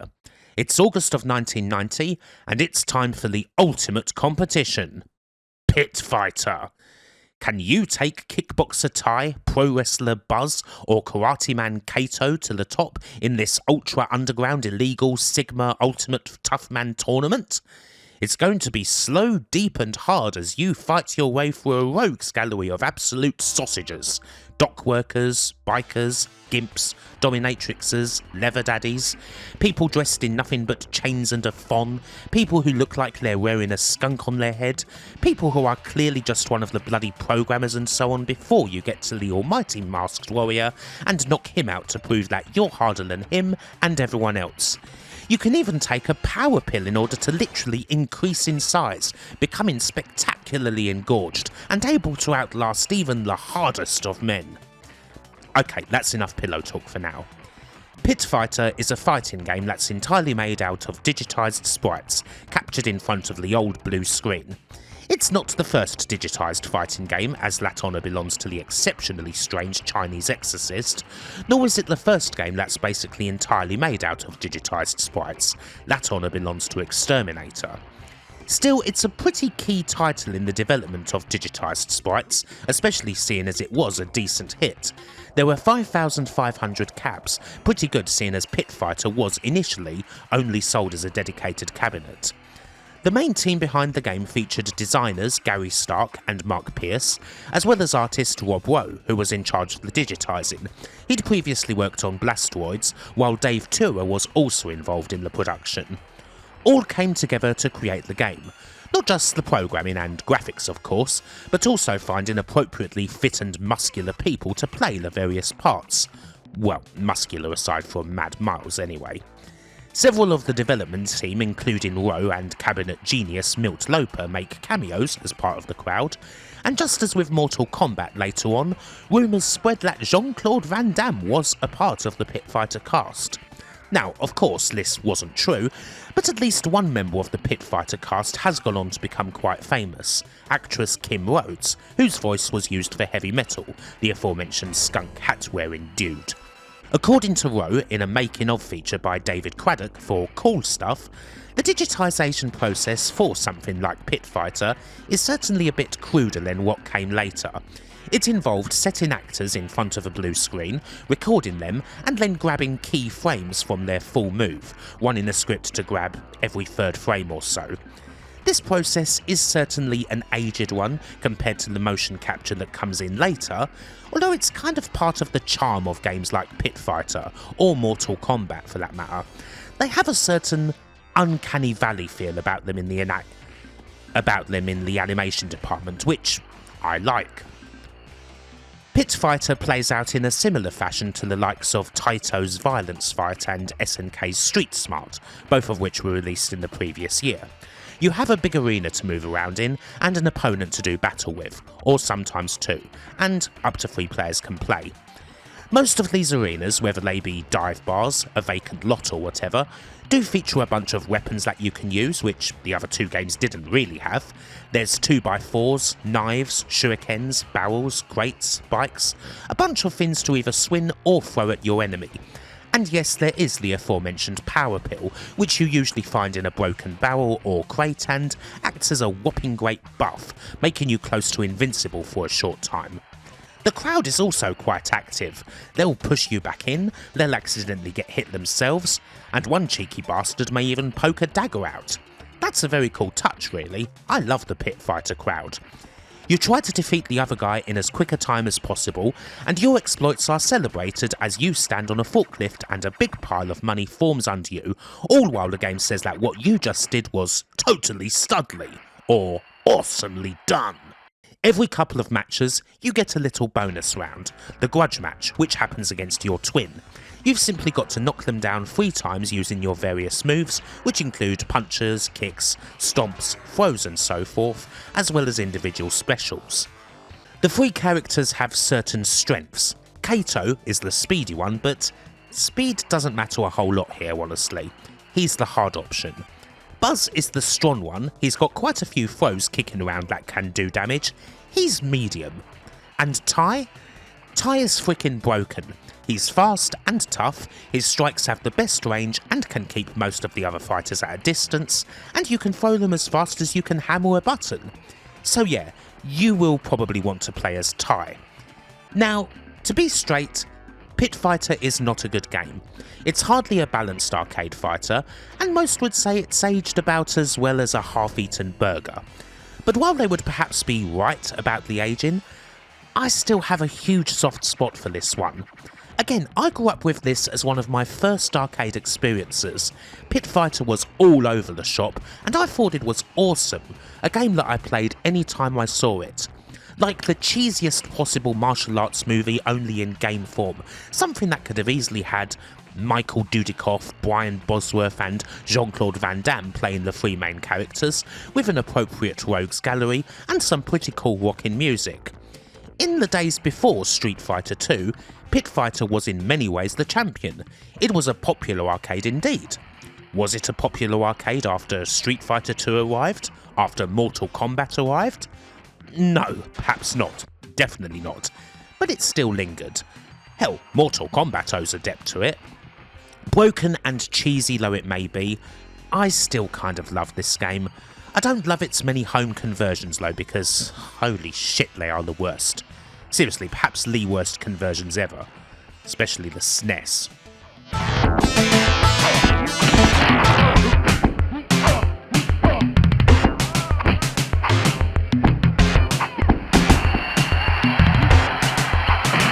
August's Race Driving is, of course, the sequel to Hard Driving, or perhaps more accurately an update, released both as a dedicated cab and conversion kit, and still including the originals track alongside 2 new ones, a short autocross track that's kind of for beginners, and a new super stunt track. Also, there is a link-up feature which would allow 2 cabs to be connected together for head-to-head racing, and you have 3 different cars to choose from this time. Other than that, it's more of the same. The graphics haven't improved all that much, and the driving is very much of the simulator variety still. It's okay, I guess.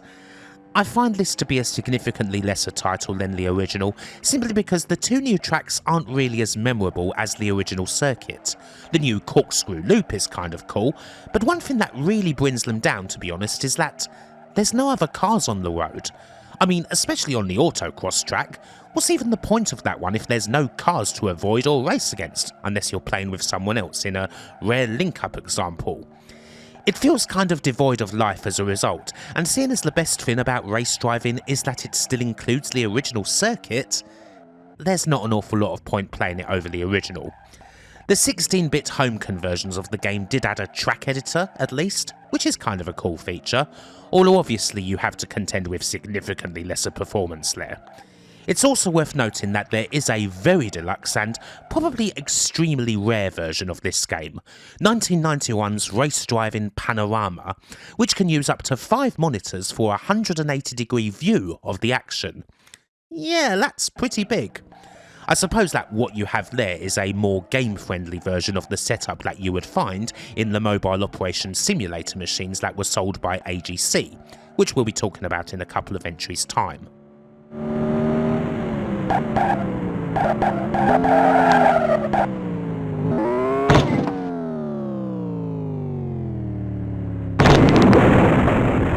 Our last released game for 1990 is October's Shoes, one that got a very limited release indeed, to the point where it's kind of debatable as to whether it's an official release or if it just got a bit of location testing. This is a game all about throwing horseshoes, weirdly coming out in the same year as the only other horseshoe arcade game I can think of, Taito's American Horseshoes. Thus, these two games are now locked in an eternal battle for supremacy to see which is the king of the ringers. You pick a character, you're talked at by a Timu Mr. Ed who's hosting the proceedings, and then you get to throw in using a trackball. You get 2 horseshoes a turn, you get 1 or 2 points depending on if you get one or both closer to the stake, and you get 3 points for a ringer, getting the shoe inside the stake, basically. The first to 21 points wins. Horseshoes is a pretty novel thing to see in an arcade game, something that I guess was having a bit of a moment at the start of the 90s, and I kind of wish I could give a fair appraisal of the title, but try as I might, I just couldn't find a good way to emulate the trackball controls here. I tried to get the mouse on it, but either I threw the shoe way too far, or it came up way too short. Either way, I got my butt well and truly whooped by the computer. Of course, this isn't the game's fault at all. I would like to be able to say more, but the control has eluded me on this one. I guess I'll stick to getting my horseshoe fix in Red Dead Redemption for now. Player 2 scores 1 point. Listen to me, baby. Here we have the AGC Mobile Operations Simulator, or AMOS, from around 1990.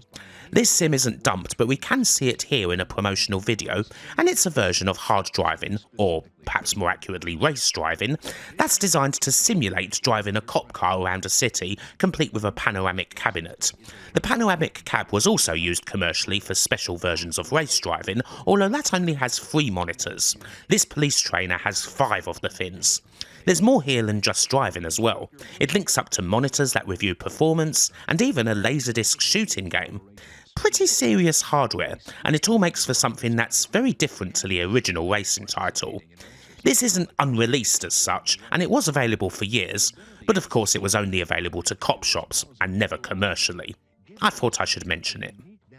Into dangerous emergency response driving situations, where they are required to make split-second decisions. There is no other way to safely train officers in these dangerous situations. The quality of Atari's arcade games can be a little variable in the 90s, but they're most certainly capable of producing some damn good ones. 1991's going to see 3 goodies, and the first of these is Rampart, which while dated 1990 actually got its wide release in February of 91, shifting around 1,000 units and 1,800 kits. Rampart is another game by the dynamic duo of Dave Ralston and John Sulwitz, and it takes on an interesting challenge to make an arcade game out of strategy, one of the genres you would think would be least suited to the arcades, and somehow it manages to pull it off. You start by picking a place for your fort, you place the initial cannons and fire them at the enemy ships, who naturally fire right back. All of these phases only ever last 10 to 20 seconds or so, and once the cannon phase is done, you have to rebuild your fort using tetrominos, first making sure you patch up any holes, and then perhaps making it a bit bigger with anything you have left. If you can get walls around more castles, you get more cannons. You lose if you can't repair your castle in time, and you win after you sink enough of the ships. It's a nice bit of tower defence, memorable enough even if the graphics are somewhat basic thanks to some handy sounds and voice samples, and while it's a good laugh in single player, it's something that really shines in multiplayer where you're both constructing a fort and trying to blast out the enemy's fortifications. A damn fine game, really. Much like Clax, the rather simple nature of the presentation meant that it was a nice thing to have in the home as well. Good stuff. Ready! Aim! Fire!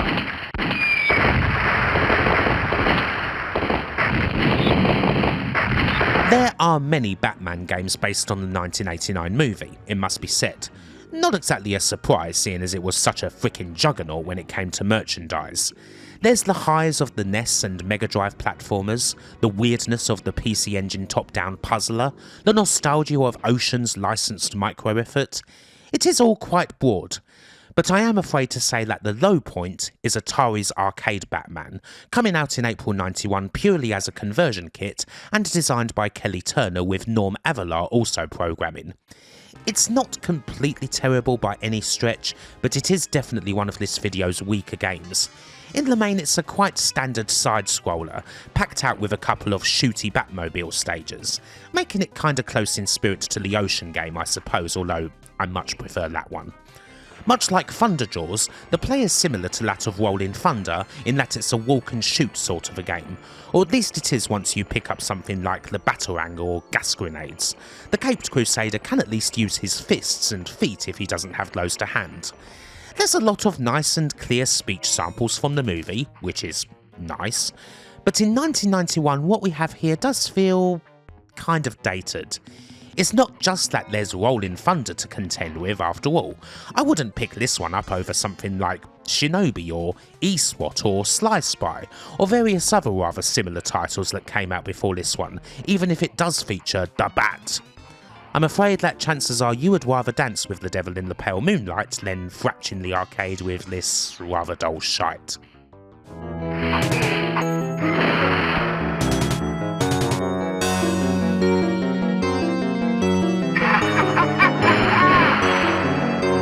Well, it's time to retire. Road Riot 4WD is a driving game, and you best get your seatbelt on. We will be seeing quite a few of these as we make our way through the decade. Hailing from June 1991, this is all about off-road driving. Get in a dune buggy and take on various circuits, using missiles to take out your opponents. This had a little bit of notoriety around the time, shifting 1,200 dedicated units, and I wish I could revisit it here. Unfortunately, for whatever reason, I simply cannot get the controls to work properly on this game. I'm not sure why, but nothing that I put in will actually make the buggy turn. Amusingly, I did manage to get through a couple of laps of the first circuit despite not being able to turn at all, but hey ho. Sometimes you can run into a bit of trouble here and there when it comes to old arcade games and the emulation thereof. As such, I can't really say if the game's good or not. It's certainly got the early 90s look down pat, if nothing else.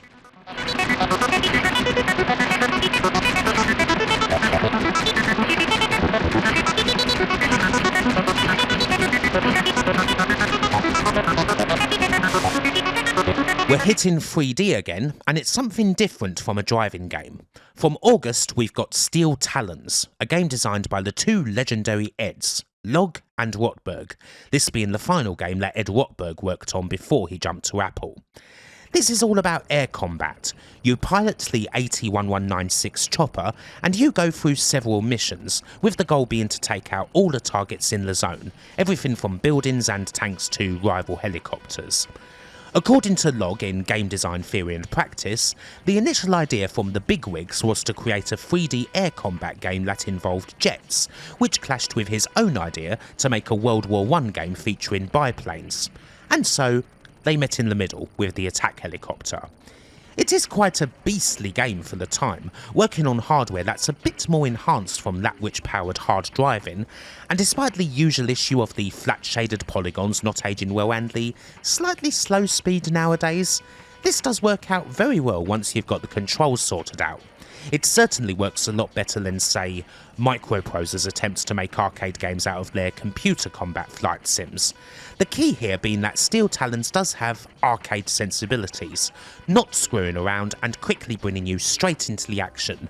And once you're calibrated, flying the chopper's pretty easy to grasp. I mean, it may look at times as though I'm spinning around hopelessly, and I am, but that's more how I've configured my controls as opposed to an issue with the game itself. Also, the control can be changed on the fly. If you need a bit more precision and you feel like enough of an ace, you can switch to the real heli mode, which disables most of the computer assists. Good luck. The cabinet also deserves a specific mention, as it's another goodie, one that features force feedback in the shape of a rump thumper, a pinball thumper located under the seat that goes off whenever an enemy hits you. According to Log, this was initially really powerful, capable of jolting a spine, and it would drown out everything in the arcade. Ban, ban, ban! So they turned the voltage down a touch. On the whole, this arcade has held up quite well. On the other hand, attempts to port this game to the Mega Drive and SNES were a teensy bit overambitious, to say the least. Even the Lynx did a better job considering the hardware.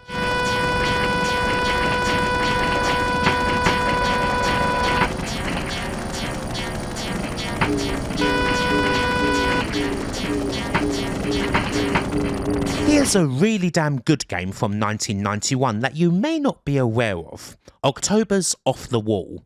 While block breaking games were pretty damn common at this point, following the success of Arkanoid, Atari have a bit of a twist on the concept here that reaches a bit back into the company's history, in that it's a bit of a take on the Warlords formula, where you're the one attacking the fort, I suppose. The blocks are covering up the exit, and rather than simply taking out all the blocks, you've just got to get to that exit. Just as in Arkanoid, you have a few power-ups as well, from multi-balls to sticky paddles and so on. This whole thing is the brainchild of Kelly Turner, who led the project, with his usual partner in crime, Norm Avalar, programming with him. I must say, I like this style, and I might even prefer it to the regular Arkanoid form.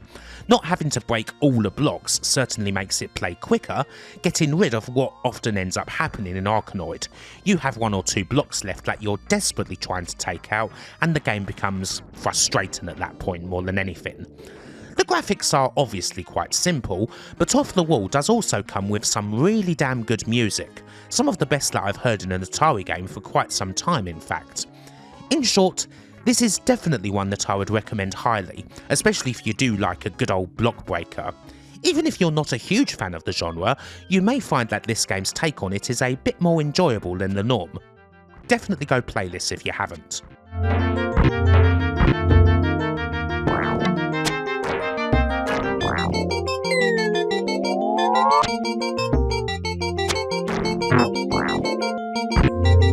We're staying in 3D land for the next title, another one that we can't play, BMX Heat. Early on, this game was also known as Cyclotron, and it's a 3D racing game using the hard driving hardware and, of course, bikes instead of cars. A couple of pics of a prototype cabinet do exist, but we don't have anything in the way of screenshots. As can be seen, you would have controlled the game by sitting on a bike, pedalling and moving the handlebars. There's an AtariGames.com video out there too, from very early on, but unfortunately that's about all we've got for this title. Next, we have one of the most famous unreleased Atari games of them all. From 1991, here's the sequel to Marble Madness. Marble Madness 2, also known as Marble Man, came 7 years after the release of Mark Cerny's classic, and the primary goal was to fix the main issue people had with that original. It's great, but there's only 6 short levels. The sequel does add plenty more. There are now 17 levels, a bunch of power-ups, and now as many as 3 players can roll their balls about on the cabinet at once. This is good, but unfortunately the changes didn't stop here. The game was made a lot more cartoony as opposed to the abstract original. Not only does the ball have a face, but there are also cutscenes in which he changes to a humanoid and spouts cheesy one-liners. Focus groups utterly hated this, and the cutscenes were scrapped in later revisions. They also hated the controls. Marble Man did away with the trackball, opting for a joystick and accelerator button. In a 2020 interview with Antstream, designer Bob Flanagan said he thought that more people were now used to controlling console versions of the game in this manner, and that's why the change was made. But again, focus groups and particularly seasoned players of the original disliked the change immensely, preferring the original trackball. A lot of these changes were in service of making the game appeal to a more younger audience, but eventually the game was a victim to sea changes in the arcade world. With fighting games now ruling the roost, Atari thought it best to concentrate their time on Guardians of the Hood, and Marble Madness 2 was scrapped. For years the game was talked about with the hope that it would eventually see a wider audience, that those dreaded collectors would put it out there despite the old agreements they'd made with old Atari to not release the ROMs, or the prices they were rumoured to be floating around to do it, even if most everyone knew it wasn't that good. For a long time it was only playable in a couple of locations, such as the California Extreme Expo, home of several other unreleased Atari arcades. And then, on May 21st, 2022, well, it just showed up. Someone named Dank2079 dumped the ROM and uploaded it onto the Internet Archive, and not long after that it was playable on MAME. So now everyone can play it and have their curiosity satisfied, even if the end results are kind of disappointing.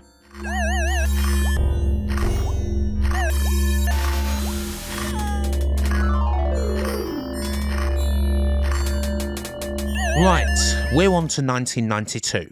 Honestly, this may be the weakest year of the whole video, at least when it comes to released games. There's 4 released ones, and unfortunately I'm not a huge fan of any of them. We start in April with Relief Picture. If you watched the last part, you'll have seen the original System 1 Relief Picture from 1986, the one that didn't get released but actually had a pretty cool twist on the regular baseball formula. While this mode does still exist in the game that got released in 1992, generally speaking this is more of a traditional baseball game. You pitch, you bat, a game takes ages, and you have to pump a load of coins into it if you're actually dedicated enough to get to the end. Is it a bad baseball game? Not really, but I have seen so many of these, and unless they're of the absolute highest quality, if they're baseball stars or something along those lines, I really am not in the slightest bit interested. I totally get why these games exist, and I'm sure they're a good thing to have at various baseball-enjoying locations, whether it be a bar or even at a stadium itself, but baseball arcade games are not my thing at all. And he brings it home. Here's the throw.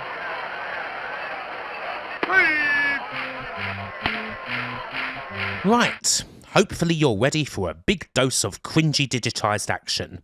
It's June of 1992, and it's time for Guardians of the Hood. This is a spiritual sequel of sorts to Pit Fighter, although none of the original's characters make an appearance. Instead we have Connor, Chief, Javier and Tanya all out to defeat gangs like the Dreads, Shavers and Dragons, convincing their heads to join up with you and rid the streets forever of the evil Mr. Big, who as it happens is revealed to actually be Miss Big if you somehow manage to get through the whole of this awful game. Basically it's a beat 'em up inspired by the real life Guardian Angels, and it plays similarly to Pit Fighter. It all sounds like it's going to be a load of cheesy fun, but unfortunately this game is just horrendous. Pit Fighter has its merits, awkward though it may be as a one-on-one fighting game, but as a beat 'em up, it's so freaking slow and clunky. Just beating the most basic enemy takes forever, the game sucks coins up like a Henry Hoover, and it's not like there's even much to laugh at. Sure, the odd goon may pick up some poor civvy every once in a while and throw them at you, but that's not enough of a giggle to justify pumping in yet more credits. You do get one-on-one fights as well, of course, with the aforementioned gangs' heads as well as friendly matches with your buddies at the gym, and these are all just Pit Fighter but without any of the laughs. And again, they take too frickin' long. Alas, this game just stinks. There's little redeemable about it, and if you want to plonk it into some context, well, Mortal Kombat hit the arcade floor a mere 2 months after this game. Enough said, really. The Guardians quite quickly fade into history, with this game never getting a conversion out of the arcade.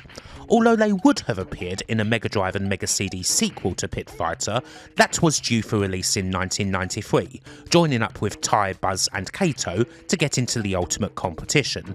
This sequel was ultimately cancelled, although a working prototype was released a few months ago at Hidden Palace Zone.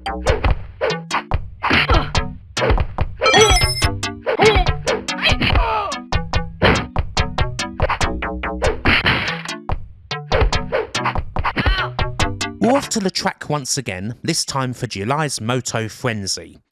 Naturally, we're on a bike this time, and this is a motocross game, one that in many ways is quite similar to Road Riot 4WD. You don't have the weapons, but you do have the digitised vehicles, and happily, I can play this one.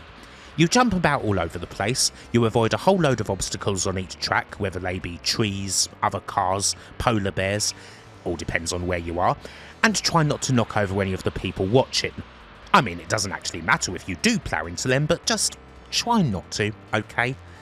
This is fine, I suppose. It's not an offensive game, but there's not too much to say about it, and considering that we're going to see several much better racing games from Atari in a few years as we make our way through, this isn't really a title I'd bother to boot up all that much. The fact that it's Atari's best released title from 1992 really says a lot about the crumminess of this year for them, really, especially seeing as 1992 is right in the middle of the arcades being massively popular again. One neat cabinet variation here is the Mini Deluxe. While it is often the norm to link up big environmental cabinets like this now, the Mini Deluxe Moto Frenzy actually has two bikes connected to it, which is a bit more economical.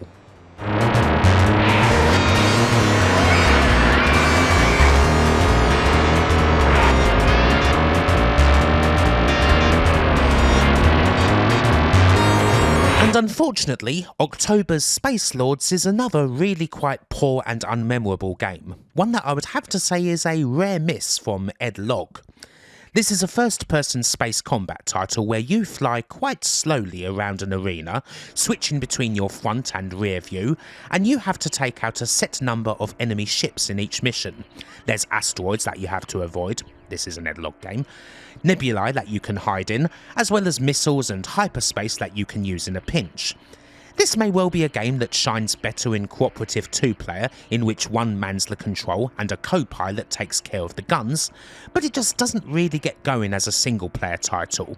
It features a few elements from other games of course, particularly Logg's own Asteroids, although it actually reminds me mostly of the absolutely ancient Starship 1, a title that's 15 years older than Space Lords, and honestly, is actually more fun to play.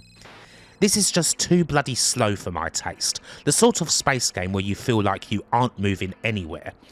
Atari games can get a little bit of a bad rap for their 90s games. While I do think that's unfair, as we will see from some of the great titles we're going to get, especially in the next video, their 1992 quartet really doesn't help matters here. Guardians of the Hood bears most of the blame for that, but Space Lords isn't much cop either, unfortunately. Ed Logg's own retrospective thoughts on the game were that players thought that being the gunner, while it actually cost half the price of being the pilot, wasn't very fun, and that in a lot of places it just couldn't get anywhere. It could barely get in the door, outstripped by the wave of fighting games. Operators were more interested in those conversion kit games than they were a dedicated machine like Space Lords. Aside from a couple of years break to work at EA, Ed Logg stayed with Atari games until the bitter end. However, Space Lords is his final released coin-op. Later he will handle the N64 ports of some games we'll be seeing in the final video, such as Wayne Gretzky's 3D Hockey and San Francisco Rush.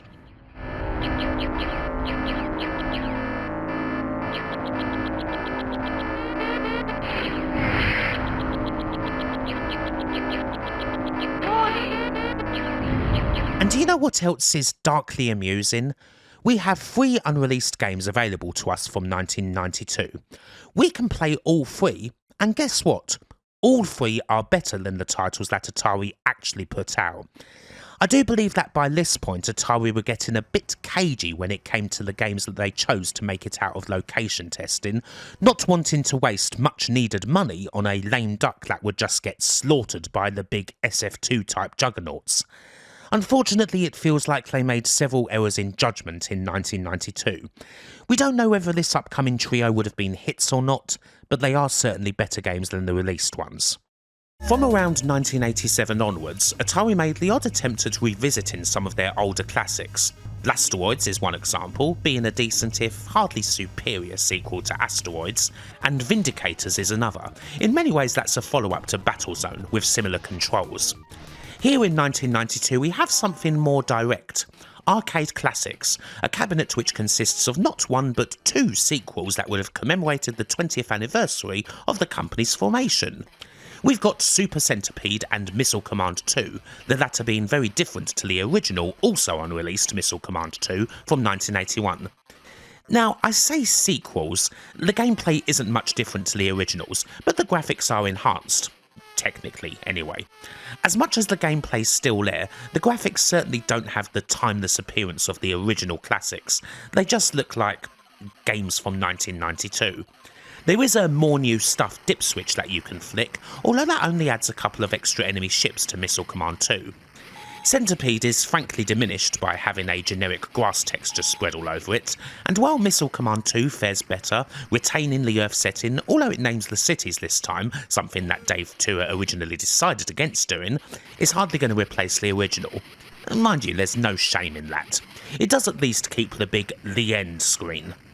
While this arcade version didn't make it, Arcade Classics games would eventually come out in the home in 1996 for Mega Drive, SNES and the like, where Ultra Pong would also be added to the mix. I must say, this arcade game is, at the very least, a hell of a lot better than those ghastly console titles.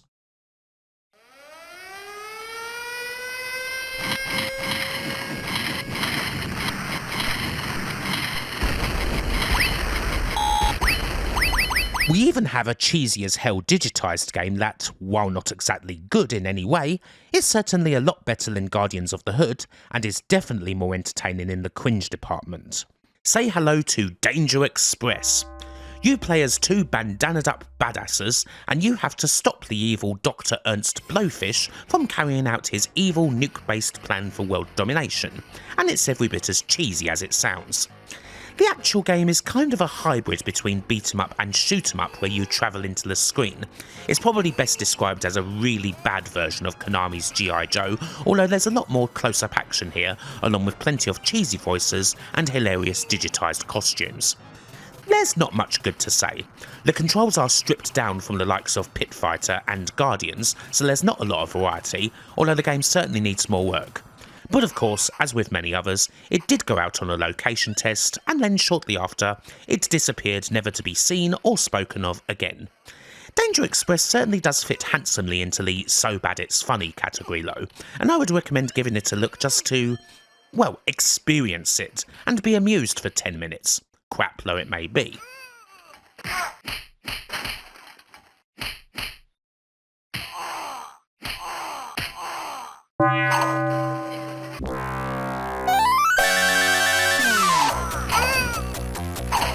Dr. Sparks' Lab is a slightly crude but actually quite entertaining little puzzle game from the ever-dependable duo of Kelly Turner and Norm Avalar, where you have a monster to reanimate with the power of electricity.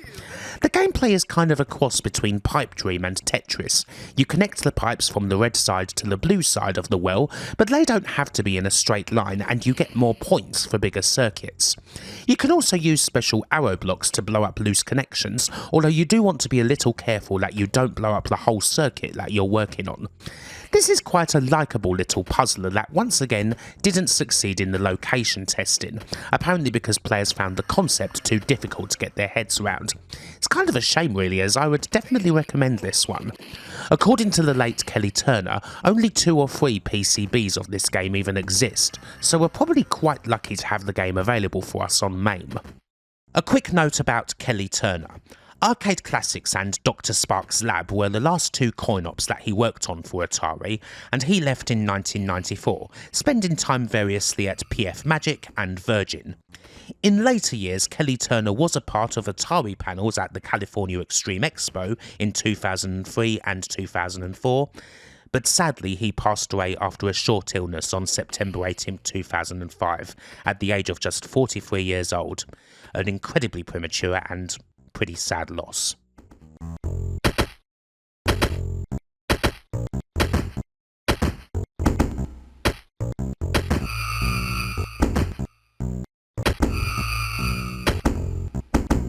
"1993 is an odd year where, well, we have no released arcade games at all, at least no released ones that Atari made. The arcades lie empty when it comes to new Atari games. Still, it doesn't mean that no work was being done. We do have a bunch more unreleased titles to look at, and then I suppose after that we should look at the business side of things to see what on earth's going on. Here's another weird little game. Beathead.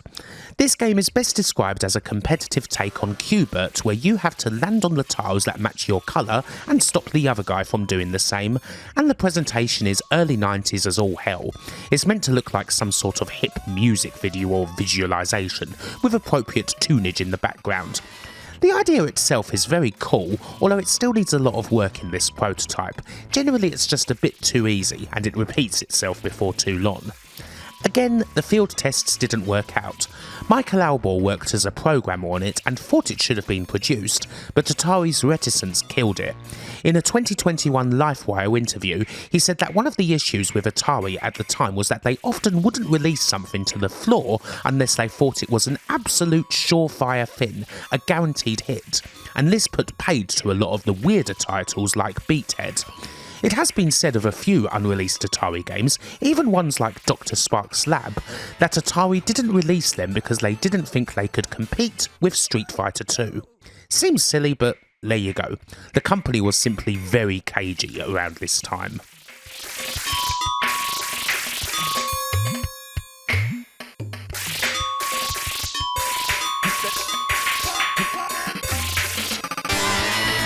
I said a couple of entries ago that a lot of Atari games were cancelled because the bosses didn't think they could compete with Street Fighter II, and here's a more direct attempt at trying to take on Capcom.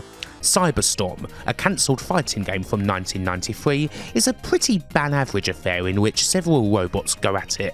It's not as cheesy, crude and flat-out terrible as something like Time Killers is, but there's not an awful lot to shout about here, and you can see why it didn't really get anywhere. This is but the first of several Atari fighting game efforts that didn't make it, and we'll be seeing a couple more. This proto is a relatively recent addition to MAME, not becoming available until the beginning of 2018. It appears that it was acquired by the MAME community through donations to the Japanese arcade collector Showtime, a name that's been mentioned several times whenever we've covered unreleased arcade titles, as he's been responsible for quite a lot of prototypes getting out there.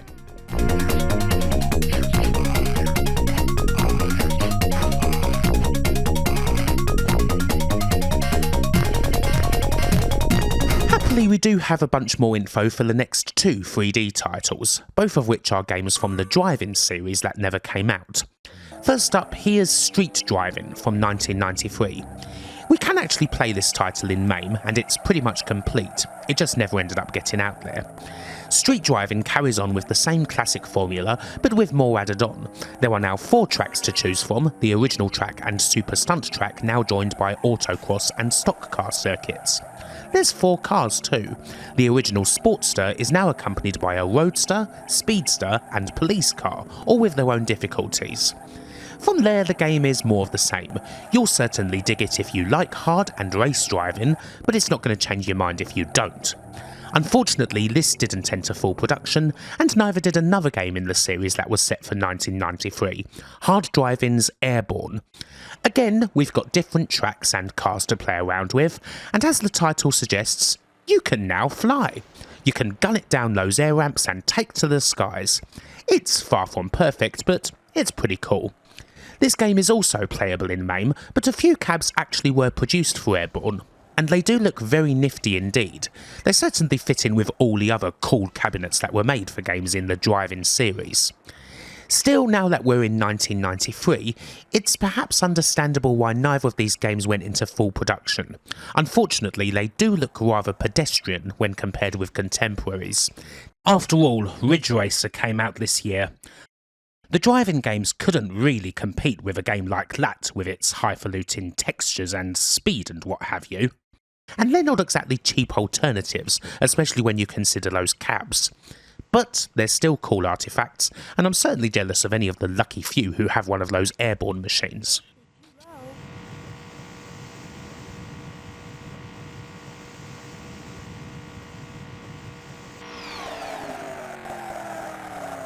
While Atari didn't fully release any arcade games by themselves in 1993, they did publish a couple this year, and so this is perhaps a good time to look at the games they published during the 1990 to 95 period. Atari did get a bit out of the second big wave of Laserdisc games, probably more than they got out of the first wave.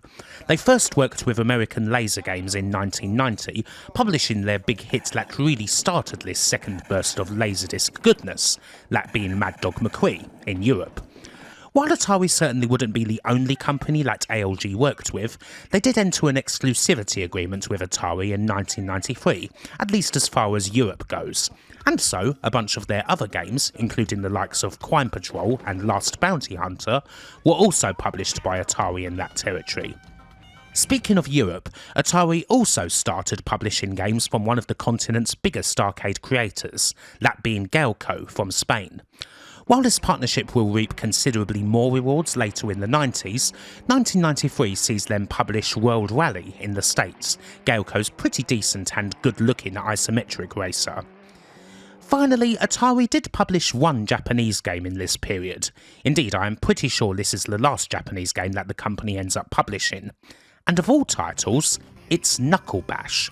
One of the last games made by Toaplan, Knuckle Bash is a strange and quite entertaining beat-em-up where a group of pro wrestlers go around beating shady rival wrestlers and gangs up in order to restore the legitimacy and supremacy of pro wrestling.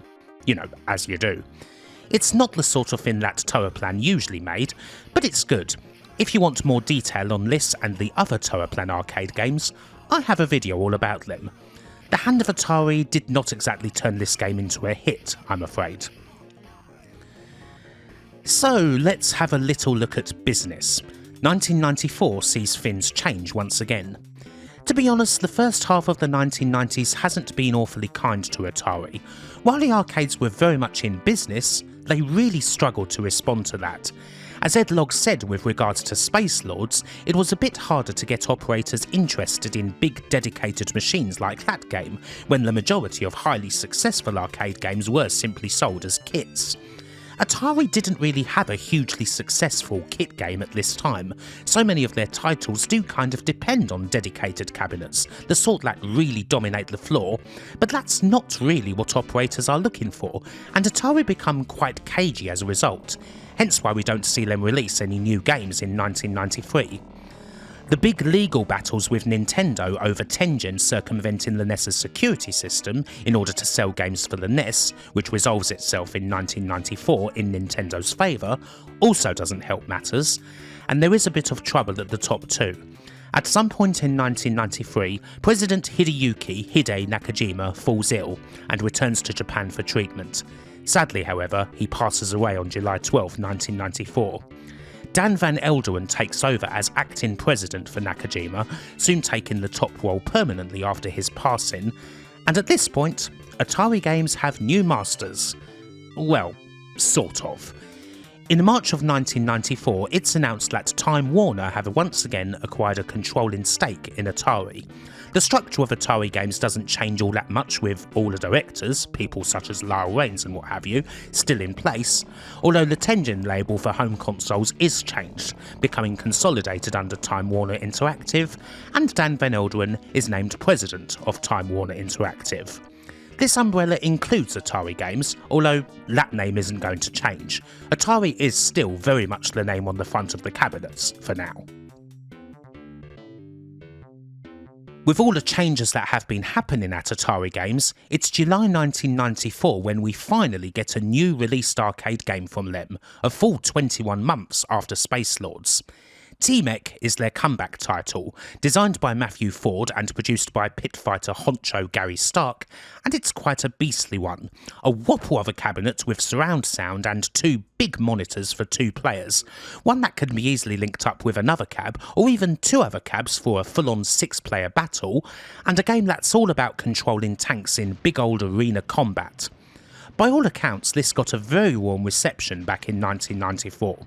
With the new stewardship of Time Warner in place, it looks as though Atari are getting a bit more on the curve, seeing as this is appropriately bombastic for the time. Unfortunately, T-Mech just doesn't seem to work all that well in MAME. The graphics appear to be missing a lot, and the controls can be kind of a pain. So really, this isn't doing the game justice at all. While nothing can really do proper justice to T-Mech or its 1995 updated version T-Mech The Warlords right now, aside from playing an actual cabinet, there are at least a couple of home ports, one for PC-DOS and one for the 32X. The PC-DOS version is definitely more accurate when it comes to recreating the arcade experience, although the 32X one actually isn't half bad. While I'm not able to show this game off properly, it is generally a well-liked title that deserves a good amount of respect.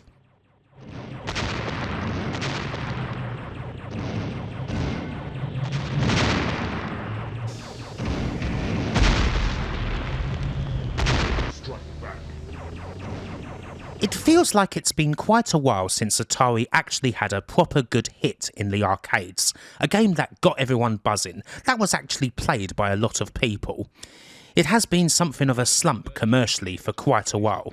If we were to be brutal about it, Atari games haven't had a big arcade hit since 1990's Pit Fighter, although I would certainly put a good word in for Rampart.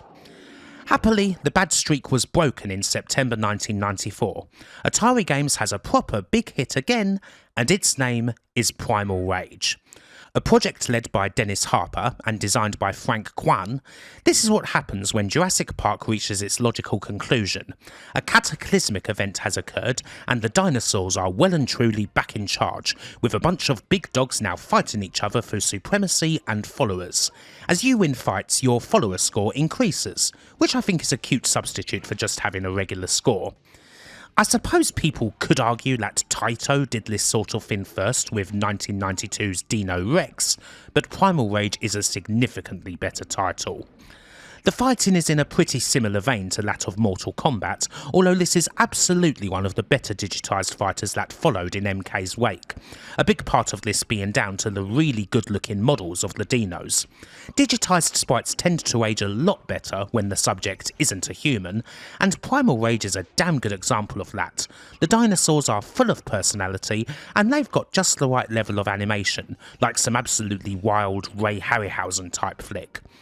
I also like how you can see your followers in each stage, egging you on, despairing over your defeat, occasionally getting too close to the action and being sent flying. Another cool touch. The fighting gameplay itself is fine, nothing amazing really, but it's serviceable enough in the moves department. Like a couple of games, it can be a little screwy in MAME, which is down to a certain type of protection that Primal Rage and other titles use, and the MAME devs have never been able to quite crack that. This doesn't at all make the game unplayable, just a little buggy at points. I do kind of wonder if this protection is the cause of issues that I have with T-Mech and Road Riot, seeing as they also have unemulated protection. Anyway, Primal Rage is a fine game, and it was a really big smash for Atari. It's not just sales of the game itself, whether it be the arcade or various ports, but there was also a lot of Primal Rage merchandise, a whole bunch of figures, a comic and so on, and sales for those weren't too shabby either.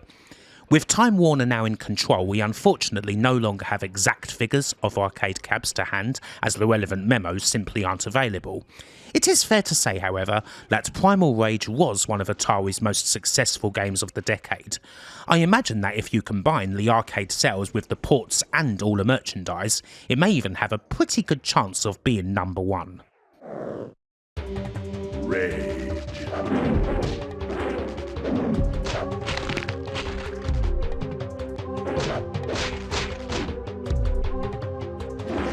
Next up, in October, we have a released game that unfortunately we cannot play in MAME, and it's Cops. Generic title? Heh, of course not. This is a licensed game, tying in with the Verite-style TV documentary of the same name, Bad Boys, and all that, filmed on location with the men and women of law enforcement. While usually all subjects are found innocent or guilty in a court of law, Cops is a bit more straightforward than that. This is a Laserdisc game, and it consists of driving and shooting. The driving is a road Avenger type affair where you chase the criminals and follow directions, and the shooting is, well, shooting. No arrests were made during the making of this game. The perpetrators are carrying guns and aiming them at you, so make sure you fill them full of lead. If a perpetrator is not carrying a gun, then try not to fill them full of lead. Keywords there being try to. Unfortunately, I've never played this, but this feels an awful lot like a kind of cleaned up version of American Laser Games' Crime Patrol, only with a bit of driving added. Nova Productions, for they are the folks who made this for Atari, certainly did a better job of filming Cops, seeing as they didn't do it on a bloody cloudy day for a start. But, I don't know.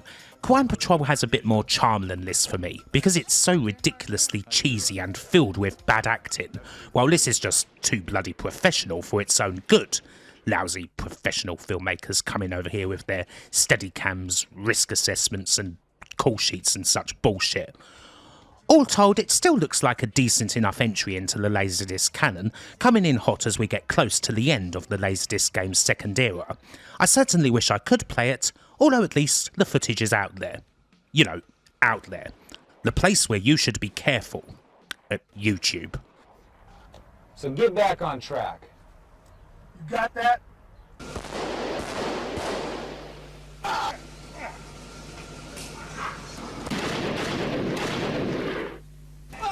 We've got another attempt at a 3D driving game. This one's called Metal Maniacs. Unfortunately, we don't have any gameplay footage of this one in action, but apparently it's a Demolition Derby style game, and the hardware involved is absolutely monstrous. System 16 describes the board as one that features literally hundreds of chips, including 8 CPUs and DSPs. The cabinet itself is also a monster, a twin cabinet that can be linked up to another, with seats that move about. It all sounds suitably bombastic, but the game itself apparently isn't that good. Despite all the serious hardware, it runs like an absolute dog, only able to produce 25 to 30 frames at best, and occasionally going down into the single digits. And so, this didn't come out. Atari felt that the game lagged too far behind the likes of Daytona USA. It's a shame that we aren't able to see any footage of the game running, although there are a few cabinets out there. Back in 1991, Atari released Road Riot 4WD, a fairly decent off-road racing title. 3 years later, there was an attempt at a sequel that didn't come off, Road Riot's Revenge Rally. This game is listed as not working in MAME, although it is sort of playable. The only trouble is that the tracks don't actually turn, and I do imagine they're supposed to. This sequel plays similarly to the first title and has the same digitised graphics, but the main addition is weapons. You can use basic shots to slow vehicles down, missiles to blow them up, and shields to protect yourself.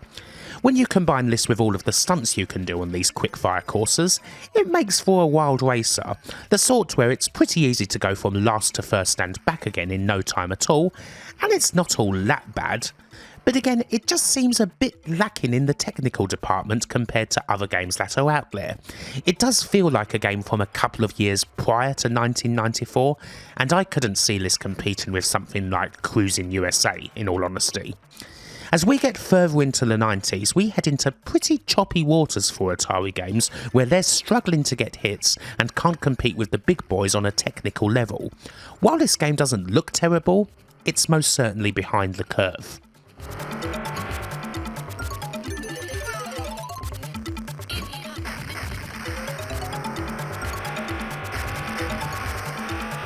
We only have one Atari arcade game released in 1995. However, it is a Kim-style doozy. One of their most successful and best arcade games of the decade. It's Area 51. We have a little bit of backstory for this one that's taken from the Unreleased Games video, going all the way back to 1993, so we'll hit that first. Originally, Area 51 was called Bounty Hunter. There's a big article on the Arcade Heroes website about this unreleased game, with info from one of the artists, Scott Christian Sava. Essentially, Atari wanted their own gun game to compete with the likes of Lethal Enforcers, and Bounty Hunter would have had you chasing down various criminals.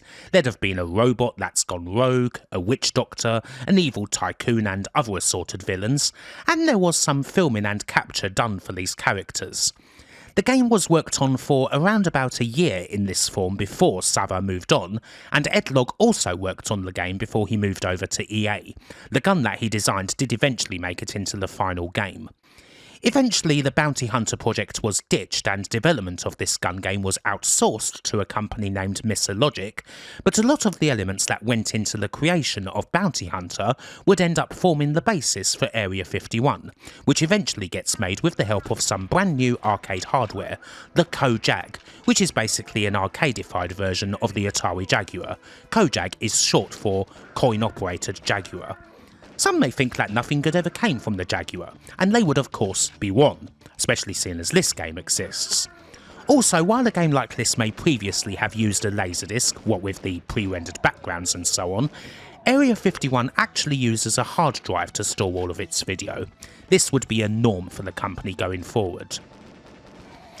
In the game itself, you're part of the Special Tactical Advanced Alien Response, or STAR team, and you need to clear out the infested secret base.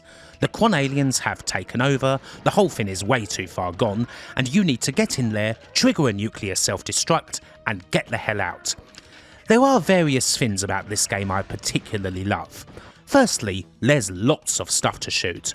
Obviously there's the aliens that will shout and explode into plenty of gibs once they get shot, but there's also all sorts of barrels and crates to hit too, and you really should do that. You'll find plenty of power-ups and multipliers inside of them, and it's nice to keep your ammo up by shooting them and getting new guns, as opposed to always reloading. Mind you, I am the sort of person who reloads every single chance they get in games like this, so hey ho. The look of the game appeals to me, the pre-rendered areas, and those aliens, well, they look very cool. They're certainly quite memorable, and I believe that they're a combination of regular motion capture as well as stop motion. Very nice. There's also other neat extras, being able to start later on in the game if you need a challenge fast, the occasional fun little Easter egg or reference, and the secret Quan Hunter mode that you can get into if you really fancy a tough time. If you shoot the first 3 star members you see with your first 3 bullets, which you can do without losing a credit, you become a Quan Hunter, tasked with taking out your own kind. The gameplay and the area is the same, although the colours go all corrupted and psychedelic as a way of emulating the Quan's infrared vision. It's quite cool, although your eyes may complain about it after a little while. All that, and it's just a very nostalgic game for me. I loved Area 51 when it came out, and it was a game that I'd play every time I saw it, usually for several credits. It didn't necessarily get good ratings from the critics when compared to other much more graphically impressive gun games that came out in '95, such as Sega's Virtua Cop 2 or Namco's Time Crisis. However, that didn't matter, because it was a commercial triumph. Area 51 was right there at the start of gun games becoming a huge thing in the arcades once again, and it shifted over 20,000 units, becoming Atari's biggest arcade hit in years. They may well have toiled a bit in the first half of the 90s, but Area 51 isn't just a great arcade game, it's also the start of a comeback. Hurry up, we gotta go! Fire the tank!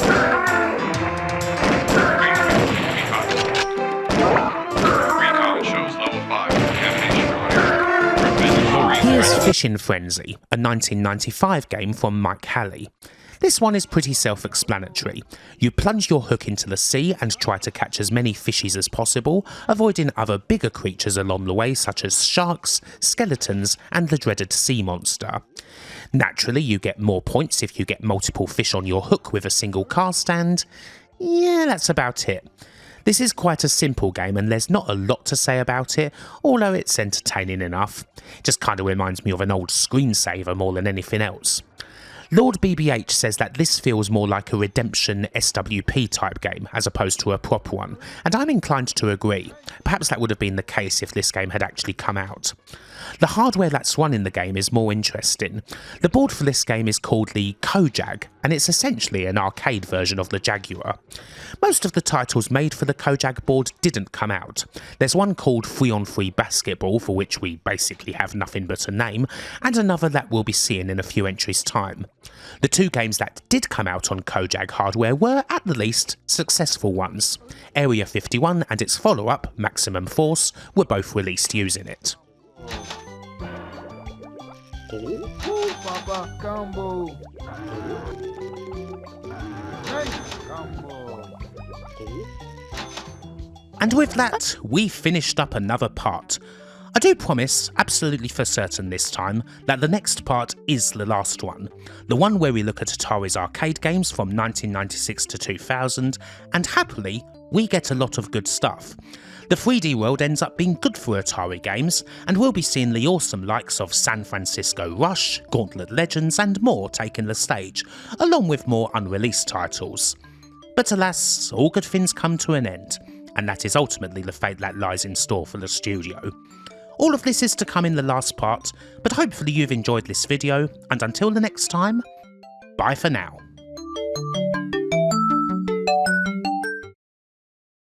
And here we are at last, with the final part of our long and epic Atari Arcade retrospective. It's 1996 to 2000, the final 5 years of Atari arcade games, and naturally we'll be looking at a bit of business along the way, including the final shuttering of what was then Midway Games West in 2003. On the games side of things, there's quite a lot of decent 3D titles to look at. We do happily have good coin-ops to look at right up to the finish, and as usual there will be a few unreleased games, some of which are also very much worth playing. I don't want to say the YouTube further ado thing, but well, let's just get on. We're going to start with business, as the bosses of Atari games change once again. It was reported in December 1995 that Time Warner was looking to sell their interactive division, including Atari games, ending a stewardship that had existed, in one form or another, since 1976. While there had been a couple of hit games here and there both in the arcade and at home, it presumably wasn't enough. There'd been a few minor closures, including the AGC Simulation division, no more versions of hard driving for the cop shops alas, and a few other known names had also departed in recent months, including Dennis Harper and Rick Moncrief, although Ed Logg, having left for EA in 1994, soon found himself being hired back as a contract programmer to work on N64 titles, usually being credited as the super duper game guy. Anywho, it didn't take long for Time Warner to find an interested party. In February of '96 they entered an agreement with WMS Industries, aka Williams, and the deal was done by the end of March, Williams acquiring Atari games through a newly formed subsidiary named Williams Interactive. Eventually WMS consolidates all of this under the subsidiary of Midway Games. Still, once again, the branding on Atari coin-ops isn't going to change. It's still Atari games on the marquee, and plenty of people who we've mentioned already are still working there. There's other various bits of chopping and changing of course, with coin-op manufacture being moved to WMS's plant at Waukegan in Illinois, but that's the main thing to note. It's still Atari games, the main offices are still at 675 Sycamore Drive in Milpitas, and that's where the games are programmed and designed. It's high time we look at what they're putting out on the floor. With all the switching around that's going on, a year goes by between the release of Area 51 in October 1995 and Atari's next coin-op, October 96's Mace: The Dark Age, although they will make up for lost time with 2 more titles by the end of the year. This is a 3D fighting game, and it's one where we've got a bunch of sword and other weapon-wielding characters, all looking to kill an evil necromancer whose main weapon is a magical mace, hence the title. It's okay. Graphically it does look very nice for '96 with some really good looking character models, and there are some quite neat touches such as having environmental hazards that surround you and damage you, kind of similar to Dead or Alive in that regard. The gameplay certainly isn't offensive, there's a bunch of other characters that unlock, some with cheats and others through time, with the last one unlocking after the machine's been powered on for no less than 53,000 minutes, and it actually did okay sales-wise on the arcade floor, according to contemporary mags like Next. But it's not a game that gets remembered a whole lot nowadays. I think a fair bit of that may be because it has such a direct competitor in the shape of Namco's Soul Edge, or Soul Blade, and well, that's most certainly a better game. Maze the Dark Age didn't get a particularly warm reception when it made its way to the home in September 97, coming out only on the N64. The N64 didn't really have much of a reputation for fighting games at the time, and Maze didn't change that. A PlayStation version was planned and it may have done better there, but it didn't get released. And so Mace is a bit forgotten, even dismissed as a Mortal Kombat ripoff, which is, kind of unfair, seeing as it doesn't really play much like MK at all, aside from having fatalities in the shape of executions. In the second half of the 90s, with home gaming getting closer than ever to the arcade, it kind of helps if you can be successful both on the floor and on the consoles. Mace the Dark Age managed one of those, but not the other.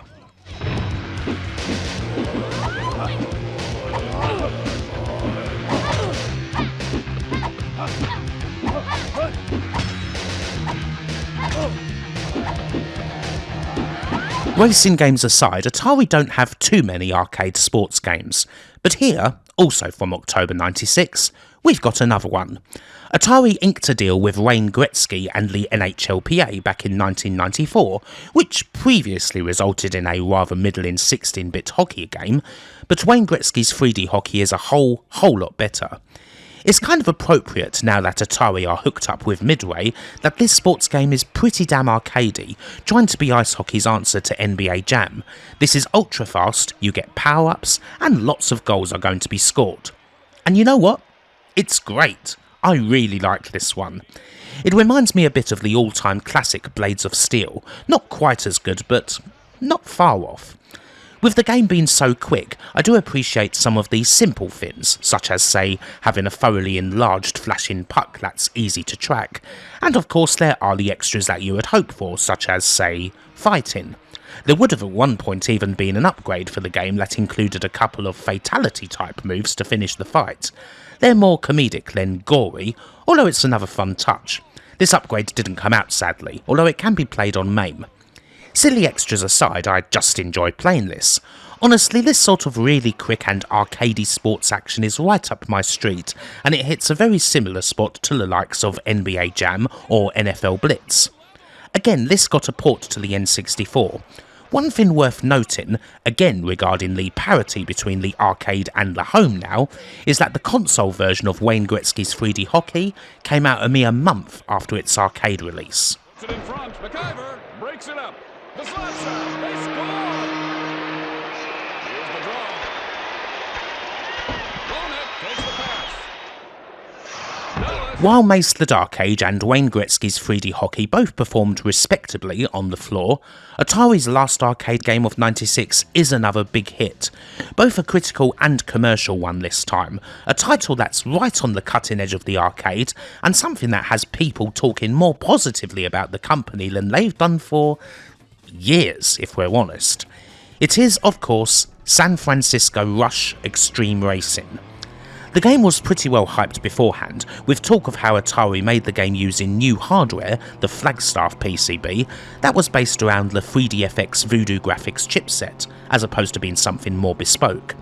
It's not a bad deal considering that the Voodoo was starting to make waves in the PC world, and it allowed Atari to make a bit of a saving which they could then pass on to operators, selling the game at a lower price.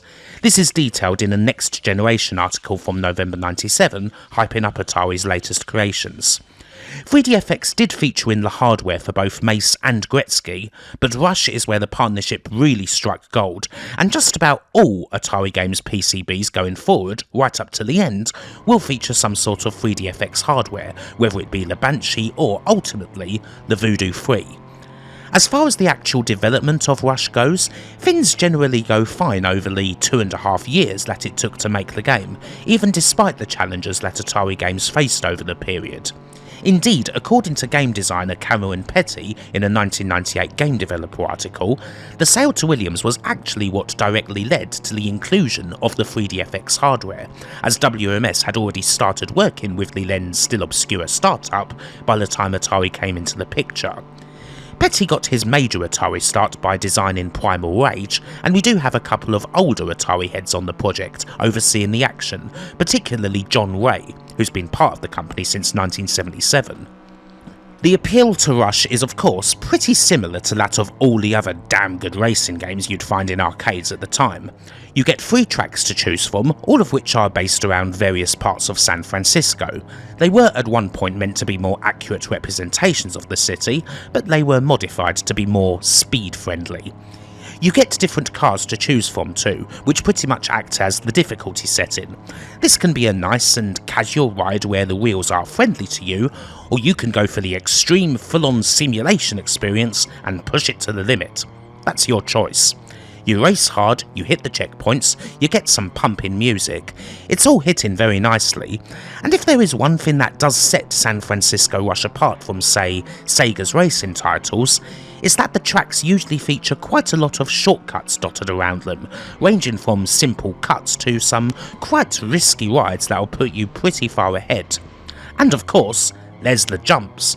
This isn't a game where you just stay on the ground, it's one where you get a whole load of big air, sending your car flying all over the shop. The shortcuts and the wild jumps help a hell of a lot with replay value, and it definitely helped San Francisco Rush also become a successful game in the home. This time both the N64 and PlayStation got a version of it, which is nice, and that home version was again designed by Ed Logg, with additions such as hidden keys on the tracks, a couple of different modes, and a modified version of the track that would be the centrepiece of October 97's arcade upgrade to the game, Rush La Rock Alcatraz Edition. Rush La Rock is a damn great upgrade, really. That Alcatraz track is huge and tons of fun. There's a couple of other cool new tracks, new cars, a mirror mode. You can't exactly complain about more of the same for this fantastic game, and there was another upgrade after this in 1998, The Rock WaveNet, which is the same but with the addition of multiplayer online support through the aforementioned WaveNet service that Midway provided. San Francisco Rush is quite simply a triumph, the most acclaimed and loved Atari arcade game in a very long time, with well over 10,000 units shipped for the arcade and over 500,000 console games sold for the original. It deserved every last bit of it. It's a classic arcade racer and unquestionably one of the best of its generation. Mind you, it's not alone on Atari's track.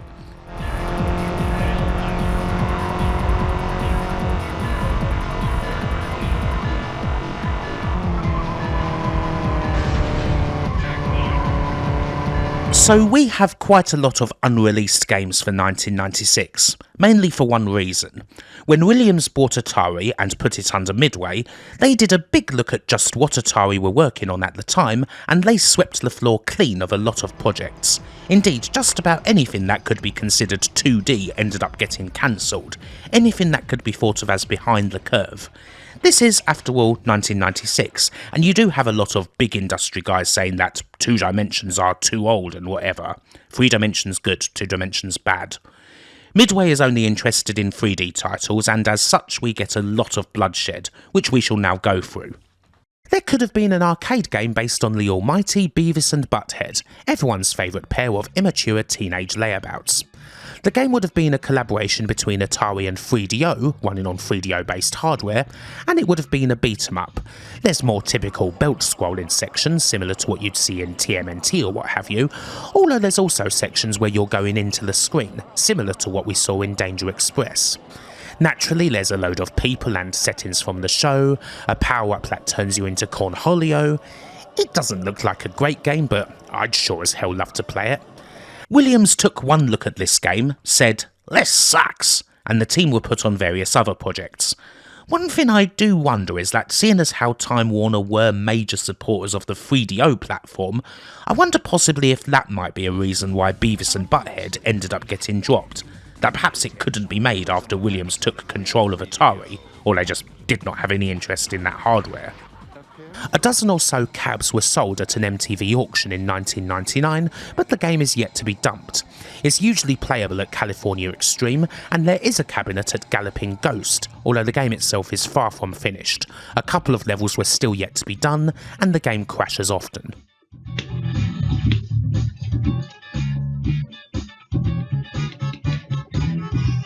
Here's another intriguing one. Bloodlust IK3 from 1996. The title should give you a little clue here. This game was supposed to be a sequel to International Karate, or IK+, the legendary 8-bit fighting game from Archer McLean. Not exactly a faithful sequel, mind you.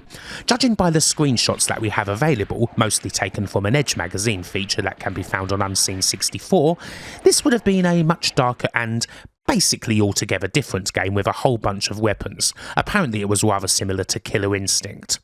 Also, it would have been released on PlayStation alongside the arcade, but in the end neither version came out. We don't know exactly why, but this game was in production at around the same time that Midway bought out Atari, so it's possible that this was one of several projects that were cancelled by Atari's new owners. Die Alien Scum is another 1996 game that we know very little about. It did get a location test, but it didn't do well, and it was apparently far from finished.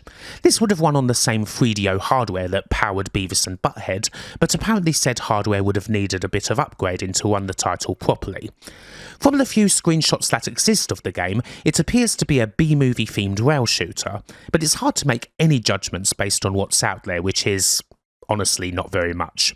Another swing and a miss from Atari Games. Freeze, happily, is a game that we can play. Not a great one by any stretch, but it's something.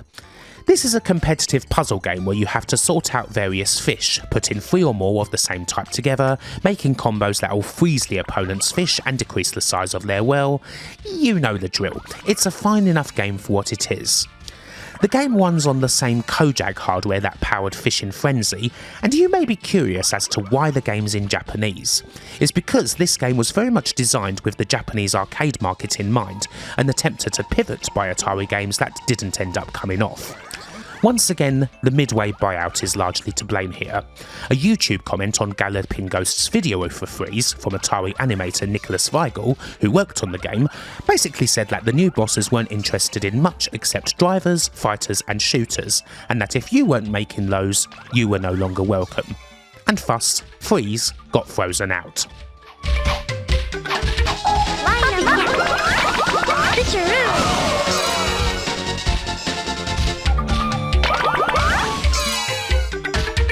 As we've mentioned in the previous part, 1994's Primal Rage was a smash.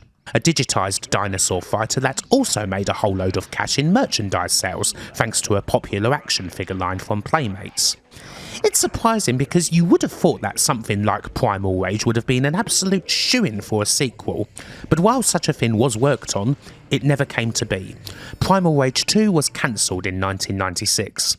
In this sequel, you would have played as avatars, human characters that you'd be able to change into the original game's beasts, kind of similar to Bloody War, although that game came out a year later. Again, Atari just didn't feel that this sequel was going to make money after they'd tested it. And indeed, a digitised fighter like Primal Rage may well have felt like yesterday's news in 1996, when everything else including fighters were shifting to full 3D. However, the game is actually playable nowadays. Footage of it appeared on YouTube in 2012, and in 2017 it was made available in MAME, although it's only available in a build of MAME that's specifically designed to play the game, made by someone named Gruntzilla94. The code that's out there is still pretty far from completion and is prone to crashing a lot, but it is playable.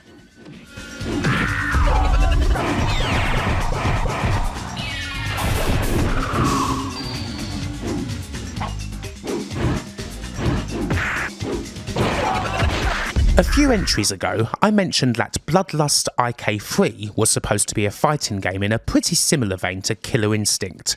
I must say, I wonder if this game here, Vicious Circle, is related to that failed project, mainly because this title is a wholesale rip-off of Rare's game, right down to the characters, the pre-rendered backgrounds and the combo mechanics, and there's also fatalities thrown in for good measure. The game runs on the Kojak hardware. It's a pretty average title indeed, and what's here seems to be mostly complete, but once again it fell through. According to an article by Jimu Baka, work started on the game in 1994, it had the working title of Project Hero, and again it appears that Atari didn't think it would perform well enough to justify production. You may well want to play this if you like Killer Instinct and fancy playing a take on the game that's just that little bit worse in every respect.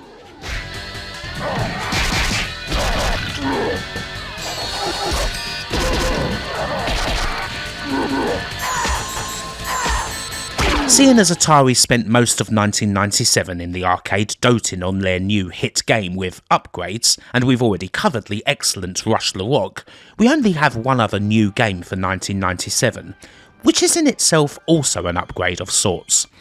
February 1997's Maximum Force is by Messer Logic, it's a gun game, and it's in very much the same vein as their previous title, Area 51. We've got the pre-rendered graphics, and we've got people superimposed onto them blasting away at you, only this time they're terrorists as opposed to aliens, and you've got to stop them from doing various nefarious and otherwise blackguardly acts, whether that's robbing a bank, launching a nuclear weapon, and so on. The gameplay hasn't changed all that much from Area 51. Everything that you shoot is going to explode into gibs, and there's still a bunch of other things on the screen that you can blast at in order to get other weapons, multipliers and the like, secret rooms that you can get into, and there are again a couple of little Easter eggs, such as duck hunt and chicken hunt minigames that you can access with some specific shots. The story here is kind of similar to that of Area 51. The critics already didn't hugely care for that game, and unsurprisingly they didn't care for Maximum Force, especially when it came to the home. However, it did do well on the floor.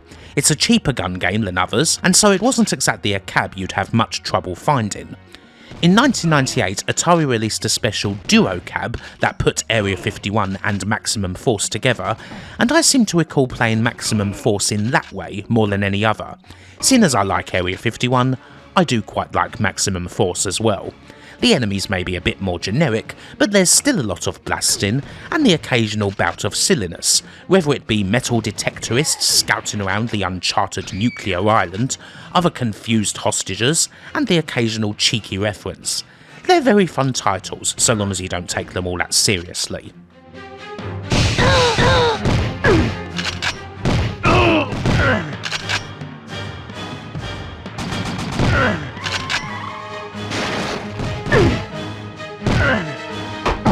San Francisco Rush is Atari's big racing game of the era, but it's certainly not the only one. Indeed, it's not the only really good one. Here from February of '98 we have California Speed, a game that doesn't get remembered a whole lot nowadays, but I personally really enjoy.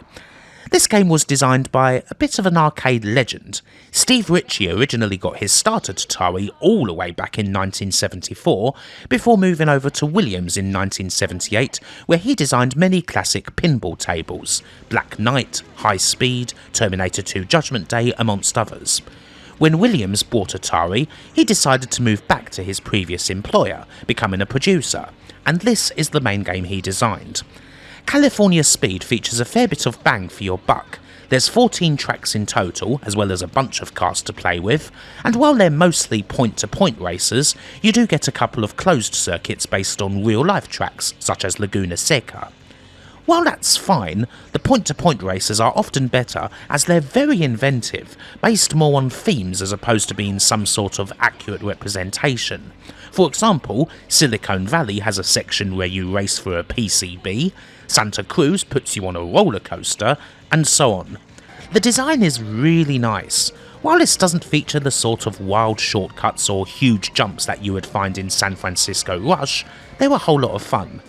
California Speed didn't do as well as Rush did, but it did still manage to shift around 7,800 arcade units. Definitely a fine performer, and a game that absolutely should be played if you've not done so.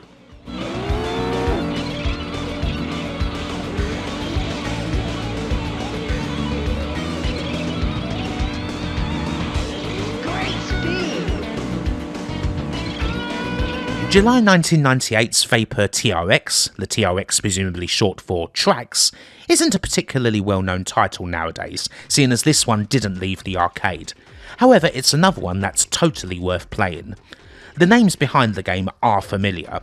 Vapor Tracks was made by a small studio named Blue Shift that consists of several Atari legends. It's designed by Dave Ralston, programmed by John Salwitz and Bob Flanagan, Doug Snyder's in there too.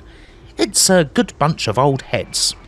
The last time we saw Ralston and Sarwitz for Atari was back in 1990 with Rampart, although they've still been active in that time. They switched to EA where they designed the rather cool Haunting starring Poltergeist, and Ralston came up with the initial idea for Skitchin. Now they're back doing stuff for Atari games. This is a very intense futuristic hover racing game. You've got to fly all over the shop, go through gates, shoot down your opponents, get power-ups. It's another nice twist on things. Initially you may play it and think it's like an arcadified take on Wipeout, but there's a bit more going on here. Not as quick as Wipeout, but there's a lot more dodging, ducking and diving. It's a fun little game, one that's worth checking out, and definitely one that's fallen through the cracks over time.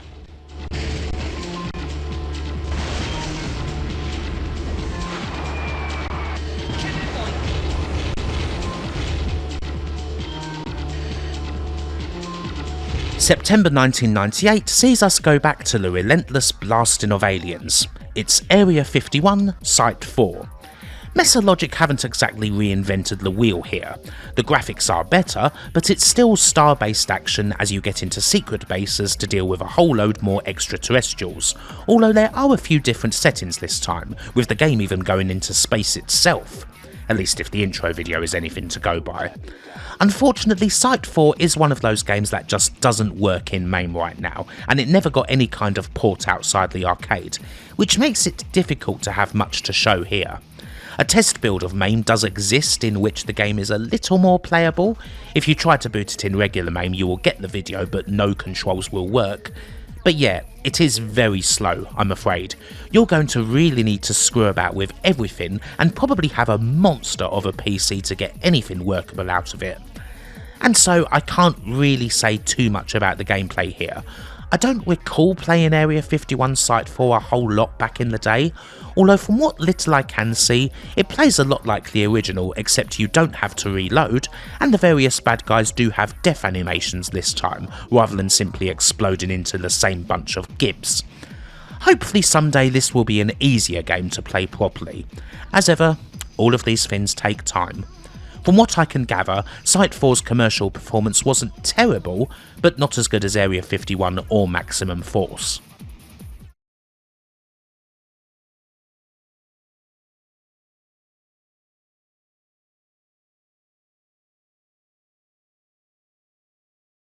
Racing games, shooting games, is there something else that Atari can do now? As it turns out, yes there is. They can, once again, revisit an old legend, a well-loved game of the past that certainly has potential for a silky modern update in lovely 3D form. And in October 1998, that's what we get when they release Gauntlet Legends. The legendary quartet of Wizard, Warrior, Valkyrie and Elf, now renamed Archer, are back again, and they've got another big quest to get their teeth into involving collecting runestones and defeating a monstrous demon named Scorn. This time around there's quite a lot more RPG elements added to the Gauntlet experience, making this a bit of a hybrid between the classic arcade original and a more involved dungeon crawler like, say, Diablo. You still have the old trademarks, the hordes of enemies, the generators they spawn from, the keys to open doors, magic potions, treasure chests, food, so on. Some of the more natural additions, aside from the obvious 3D and the lovely graphics it brings, include big boss fights that you didn't necessarily get in the original, and having different quests to choose from. But the big addition comes through being able to truly level up your character. While you could find potions in the original that enhanced your abilities, Gauntlet Legends uses XP, earned by killing monsters, getting treasure, and buying items from a shop, and it is possible to get a character all the way up to level 99, unlocking a more powerful version of your character along the way. The warrior becomes a minotaur, for example, as well as new weapons and familiars. Indeed, Gauntlet Legends is really meant to be played over multiple sessions. It would be silly indeed to try and max out a character in one go, and so here you can save your progress through a password system. Having passwords in arcade games isn't a totally new thing, seeing as it goes all the way back to Namco's Return of Ishtar from 1986, but it's a very neat touch that doesn't get seen a lot, and in this instance it makes Gauntlet Legends very workable as both an arcade and a home game. What Atari's going for here certainly feels like a more natural fit for consoles, but this was damn good on the floor as well. A decent hit and a very worthy return.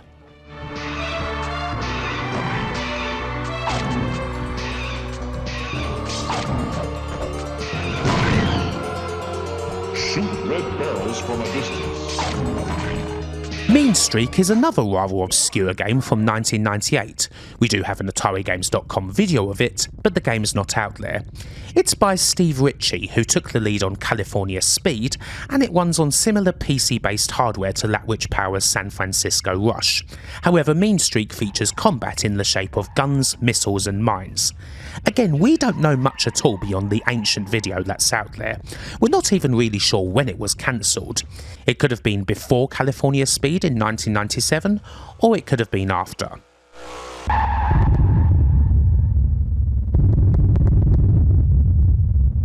Tenth Degree, also known as Juco Threat, is the last Atari prototype in this video that we can actually play. It's another fighting game and, hey, it's actually a good one.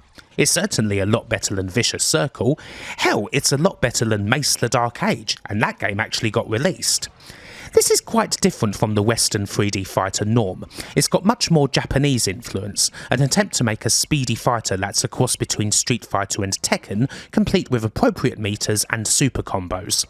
The guy who headed up the project, James Goddard, was the co-lead designer on Street Fighter II Champion Edition and Hyper Fighting, and creator of the cult hit Weapon Lord, so he certainly had pedigree. And while this version still does need work, it is very playable indeed. Is it a Tekken beta? Almost definitely not, but certainly worth having a go at. It's a real shame that this one didn't come out. A contemporary article from GameStop in 2000 announced that the game was cancelled due to the state of the fighting game market. Yet again, it wasn't deemed competitive enough.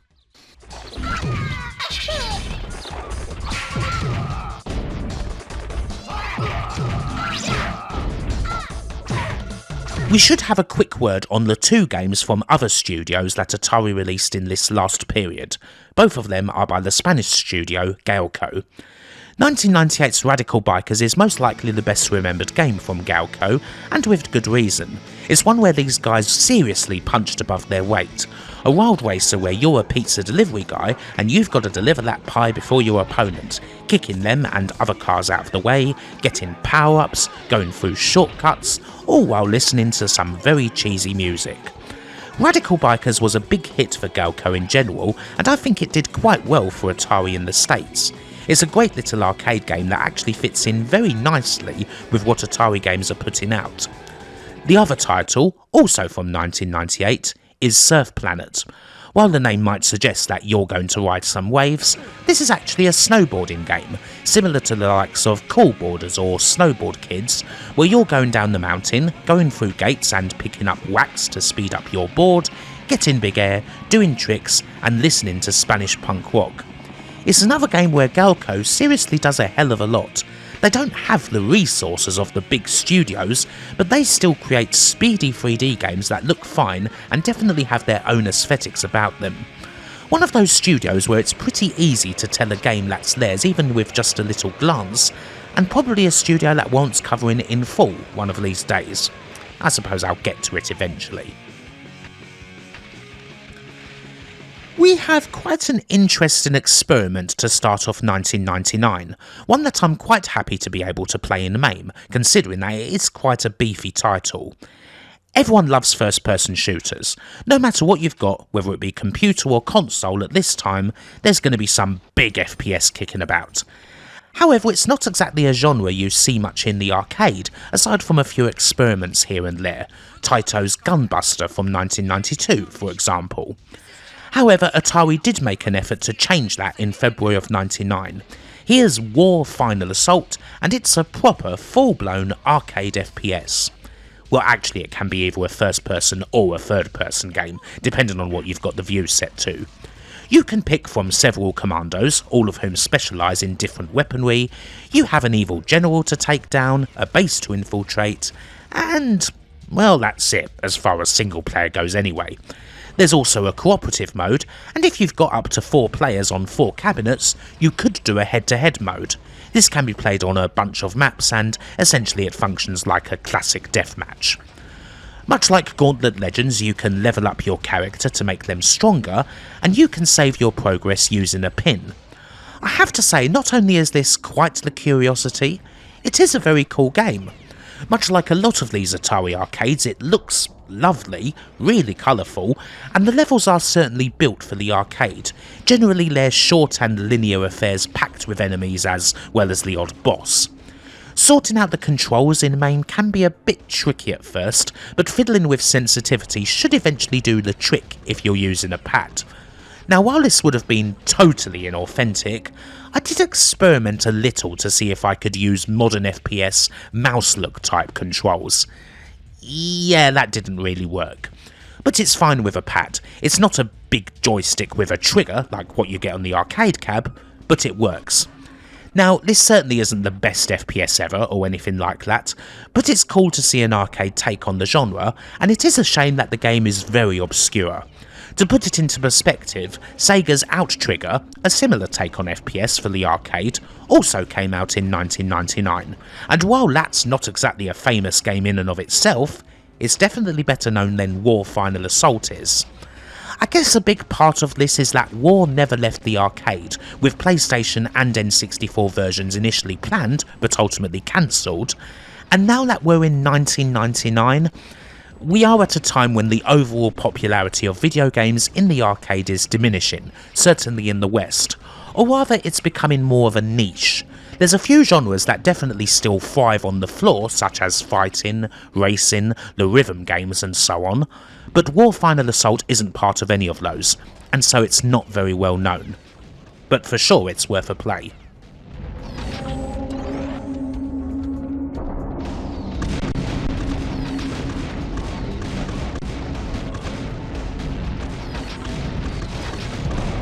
Here's another kind of obscure title, May 1999's Road Burners. As far as I can tell, there weren't more than a handful of reviews for this one back in the day, and there certainly wasn't any port out of the arcade. Road Burners is kind of like San Francisco Rush, only with motorbikes, and with 5 tracks that are dotted around the world as opposed to a single city. There's Las Vegas, London, Paris, Washington DC, and a hidden expert 5th track that's Isle of Man. Similarly to Rush, the tracks do feature several risky shortcuts that can be taken, as well as the chance to get some big air on your bike, and well, that's about it really. It's a fine enough racing game, and a pretty cool looking cabinet, one that can be linked up with 7 others for multiplayer action, but by this stage it's not a whole lot that we haven't already seen. I will say that I do at least appreciate the appearance of a London track. It is half decent, but not something that's going to top the likes of Rush or California Speed for me.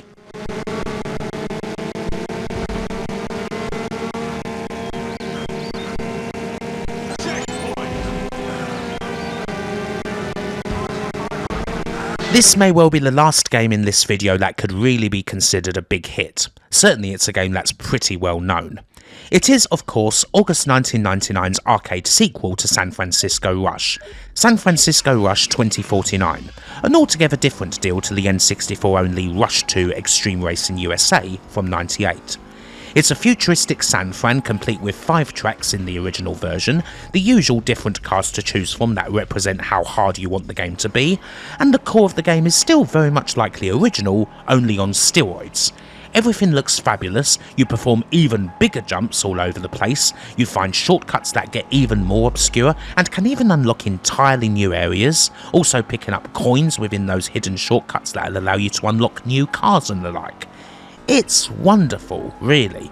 It's not a thinker of a game, it's just one where you aim to do the most ridiculous things that you possibly can. This is something about the coolest of Atari's racing games that goes all the way back to the original hard driving. In many ways, the big fun of the game isn't necessarily based around getting a fast lap or finishing first, it's about doing things that are completely off the wall. In hard driving, that's something like driving off the middle of a loop, and here it's making monstrous jumps that land you right into a shortcut. It's a huge laugh whether you succeed or fail. Rush 2049 was a very worthy sequel indeed, and it certainly got rave reviews, although I feel it might be better known as a home game than it is as an arcade game, thanks to the N64 and Dreamcast ports. Really, this is the last great Atari arcade game, and that is perhaps appropriate, as it is the last new arcade game to feature the Atari branding. We'll get to that in a bit. Rush 2049 technically had 2 updates, although one didn't come out. The first one, Tournament Edition, would have featured new tracks and cars as well as online play, similar to the WaveNet edition of the original. However, this was ditched before it ever entered a full release when Midway cancelled all of their coin-op production in 2001. Eventually, the work was picked up by an arcade company named Betson Enterprises, and it was released in September of 2003 as San Francisco Rush 2049 Special Edition, with all tracks unlocked and the online features removed. Technically, this release is the final one ever to feature the branding of Atari games, and as the final blast of 2049 action, it's a very nice little send-off, not just to this particular title, but to the company as a whole.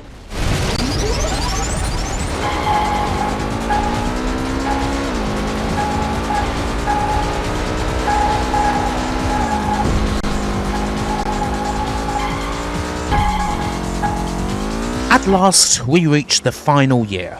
Not the final year of Atari games, although it is the last year in which the company would make new arcade games, and, well, we say Atari games, but something big has changed. The name has gone. On November 19th, 1999, the Atari Games brand was discontinued, and the name was switched over to Midway Games West, with Dan Van Elderen's role now changing to that of a studio director. There's a fair few notable employees who leave the company over the course of the year. Steve Ritchie, Mark Pierce and Mike Albor all depart, Albor having been with Atari since 1976. February 2000's Skins game really doesn't work at all well in MAME, although it is sort of playable, aside from it being very bumpy indeed. As the title suggests, it's a golf game, not to be confused with IREM's earlier title of the same name, and it features what you would expect to see in a golf game of this vintage. Nothing out the wazoo, just a couple of courses to go out and hit a ball on with your crooked sticks. 3 to be precise, based on real-life US courses called Innsbruck, Eagle Ridge and True North. The incomplete emulation does make this rather hard to play, and I'm not able to give it any kind of fair rating, although I do notice that you can control the spin of your ball in the air, a nice feature that was always cool to play around with in the Tiger Woods PS2 games. Indeed, the method of control, a big bat-type stick on the cabinet, as opposed to the trackball you'd find in Golden Tee games, is a bit like the analog swing you find in those Tiger Woods games. You go down and up for a straight shot, and you go more diagonal if you want a draw or a fade. Perhaps this was an influence on that? I'm not sure. There's 2 versions of this, the regular Skins game and Skins game Tournament Edition. Again, the Tournament Edition would have featured online play. Of course, both of these titles are barely known at all nowadays. So it goes.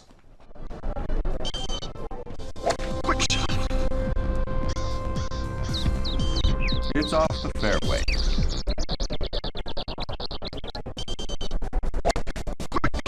Aside from the aforementioned special edition of Rush 2049 that was picked up by Betson and released in 2003, this next game is the final new title that Atari released to the arcade, and it's June 2000's Gauntlet Dark Legacy. It shouldn't really be a surprise for me to tell you that Dark Legacy doesn't dramatically overhaul the formula you would find in Legends. After all, this is more like an expansion to Legends than it is a full game that stands on its own, although there's enough meat here for it to get an entry by itself. We get a bunch more characters to play with. Essentially, you now have 2 characters that are similar in class. The Wizard and Sorceress, Valkyrie and Knight, Archer and Jester, Warrior and Dwarf, and as usual these can all be leveled up to unlock even stronger forms, saving your progress between each session with passwords. You get the levels from the original Gauntlet Legends, as well as a bunch of new ones where eventually you fight the true form of Scorn and, at long last, Garm, the mage who caused this mess by releasing the demon in the first place. And there are a few additions to the controls. You now have the ability to block, charge and strafe, and combination turbo attacks can be used by 2 players. There is certainly quite a lot going on, and it's a pretty damn good expansion. I must say, mind you, that I had no idea that this was an arcade game until making this video. I instead thought that this was an expansion on Legends that was simply available in the home. Dark Legacy did get released on the PS2, Xbox and GameCube, and it did fine. This game itself would be followed in 2005 by Gauntlet 7 Sorrows, and unsurprisingly there's no arcade version of that one at all. Dark Legacy is very good, but it's definitely something that I would prefer to play at home. I really can't imagine repeatedly going to an arcade to play through a big old campaign of this one at this time.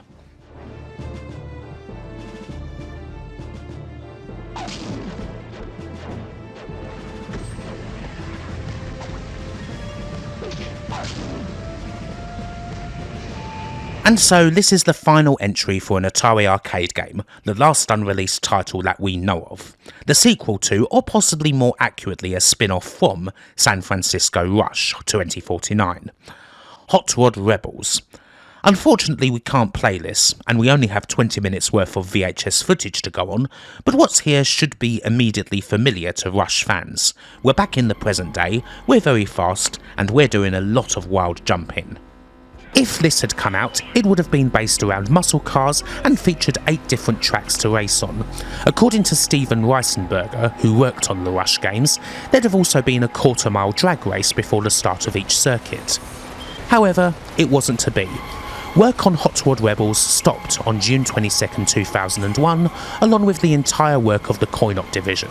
I suppose that at last it's time to discuss this finale, along with the console-related things that Midway Games West is such an ungainly name, did in the time before they were closed for good.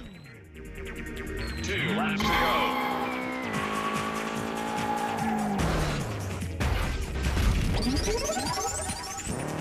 Midway's decision to turn off the Coin-Op division didn't just apply to Atari games in the end. The regular Midway games didn't release any new arcades after 2001 either, with the exception of a special edition for Arctic Thunder. Looking at the state of play, it's not a hugely shocking decision. The arcade's no longer really the home of cutting-edge video games, having been replaced by consoles in most people's eyes, and aside from racing games, Atari and Midway don't have too much that can compete in the genres of game that are still popular in the arcade. Really, most of Atari's last titles were just as suited to the home as they were to the arcade, if not more so, seeing as a lot of them had a password system and the like. Atari Games worked on a couple of console titles after the shuttering of the Coin-Op division, such as 2002's insanely awfully titled Gravity Games Bike Street Vert Dirt, with the emphasis on dirt. This isn't much more than a crappy take on something like the Dave Mirra titles, and it got scorched accordingly. A more interesting unreleased project is Area 51, which is not the game that Midway released in 2005. Of course, the 1995 arcade serves as inspiration for both titles, but little is known about the Area 51 that Atari Games worked on. It's possible that it might have been a hybrid between a shooter and a beat-em-up, at least in its very first form, a cancelled arcade game called Area 51 Grey Dawn. It seems like there was video of this Area 51 console game at one point on Unseen 64's original entry in 2010, but the video sadly appears to have been taken down at some point. This wasn't the only cancelled project that Atari Games, or I guess Midway Games West, worked on. Others that were mostly announced by Midway at 2002's E3 include a futuristic street racer called Nitro City, which we have almost nothing on, and an ancient Rome themed fighter, Gladiator Crimson Reign, which we do actually have some video and screenshots for. Unlike other Roman fighters of the time, like Shadow of Rome, this would have actually been a tie-in loosely based on the Ridley Scott film, set in AD 79 and featuring various locations for duels, including Stonehenge and the obvious Colosseum. And of course, there's Dr. Muto, which is perhaps worthy of a little bit more attention. A fair few of the remaining old-timers left in Milpitas come together for this stab at a 3D platformer, and chief amongst them is the man, the legend, the super-duper game guy, the Ed Locke, this being the final game that he designed before retirement. It's certainly not the best 3D platformer in the world, and it's certainly not something that you're going to like if 3D platformers aren't your bag, but it is a rather amusing and kooky game in which a mad scientist must build a machine that provides free energy for his planet, and he can use a spliz gun to transform into other creatures. Kinda like Space Station Silicon Valley in that regard, I suppose. The critics were rather iffy on the title, and the sales weren't exactly mega hot, but hey, I quite like this one whenever I've played it. It has a certain charm even if it is a little bit ropey, the sort of B-level title that a lot of people pine for nowadays, hardly on the bleeding edge of the zeitgeist, but something that's got heart and is more than capable of entertaining you. But, well, we do eventually get to the end of Midway Games West and, indeed, of Atari games. Looking at the big old Michael Current Atari timeline, we have little red flags dotted over 2001 and 2002. A big departure here, a consolidation that results in a few employees getting laid off there, and so on.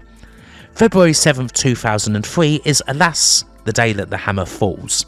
It's announced that Midway is going to be shutting the Milpitas office, consolidating it into the offices it already has in San Diego.